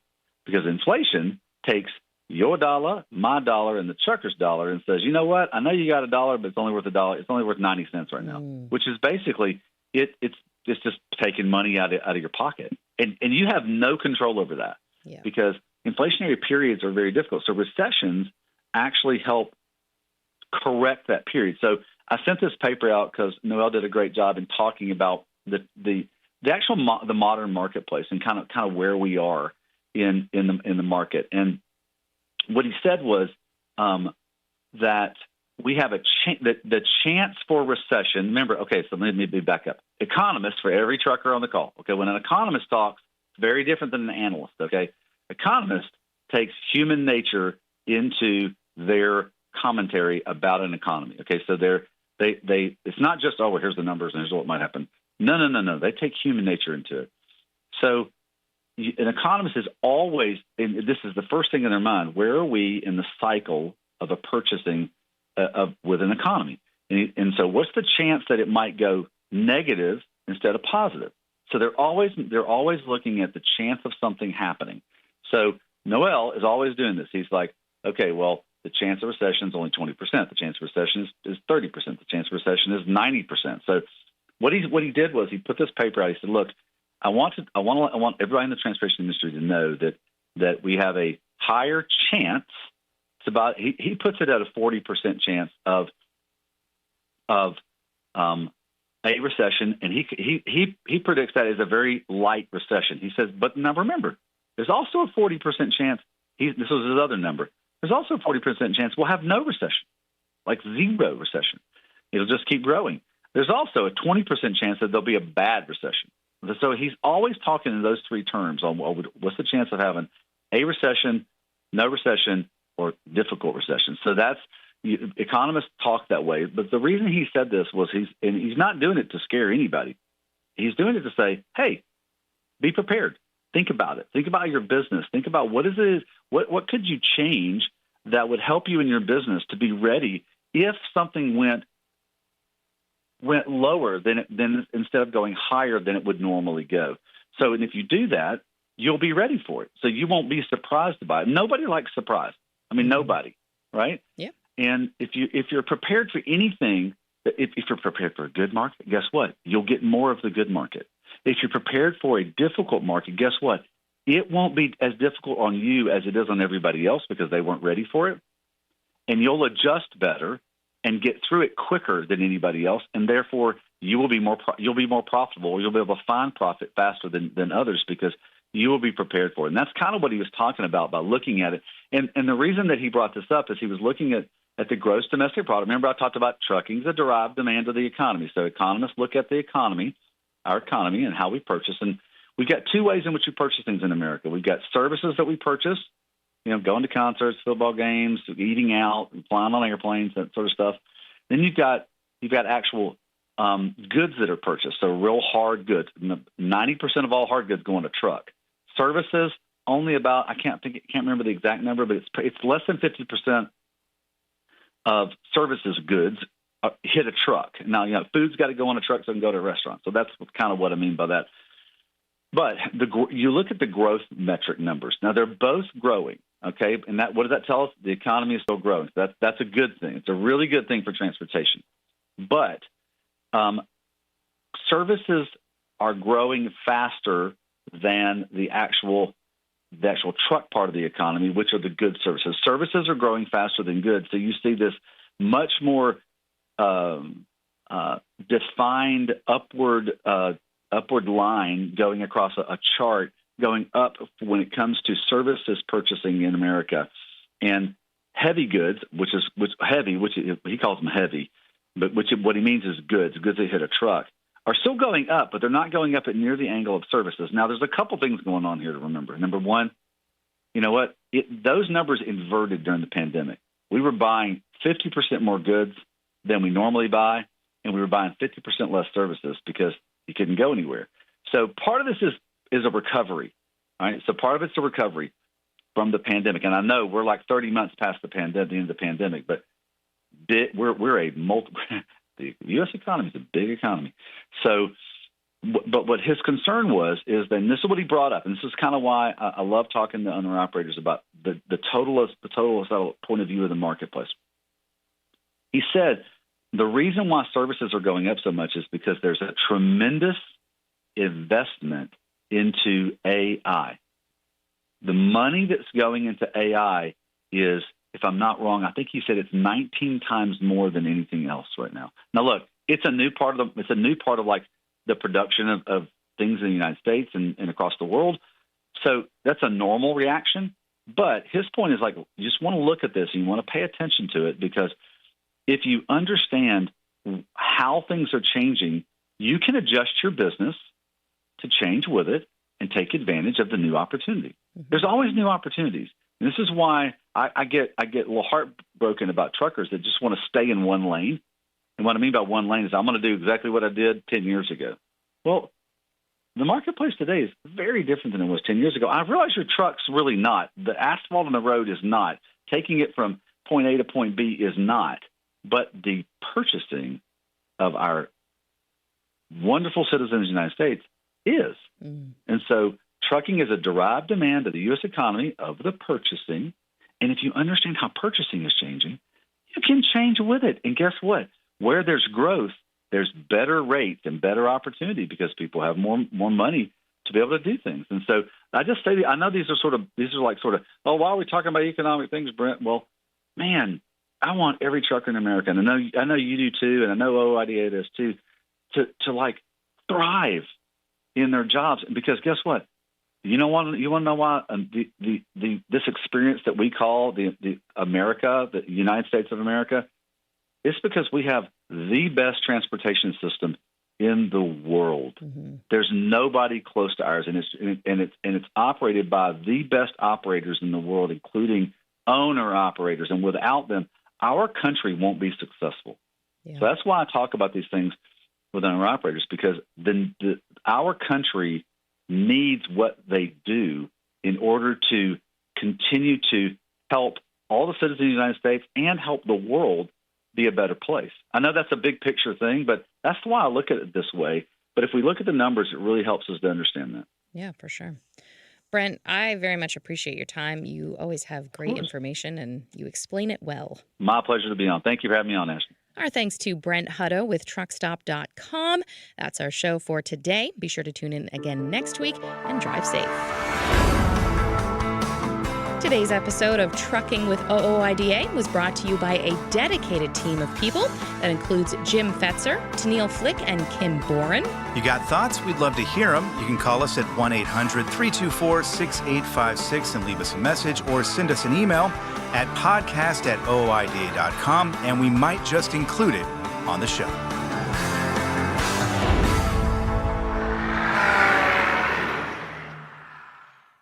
St. Christopher Truckers Fund provides free health and wellness programs for drivers to help prevent some common medical conditions seen in the industry. These programs include diabetes prevention, Rigs Without Cigs, a tobacco and nicotine cessation program, Healthy Habits for the Long Haul, a 12-week total body wellness program, a vaccine voucher program that includes free flu, shingles, COVID, and pneumonia vaccines, and GPS, Get Preventative Screenings. That includes free at-home cancer screening tests. These programs are available to Class A over-the-road semi-truck drivers. For more information or to register for a program, visit the St. Christopher Fund website at truckersfund.org.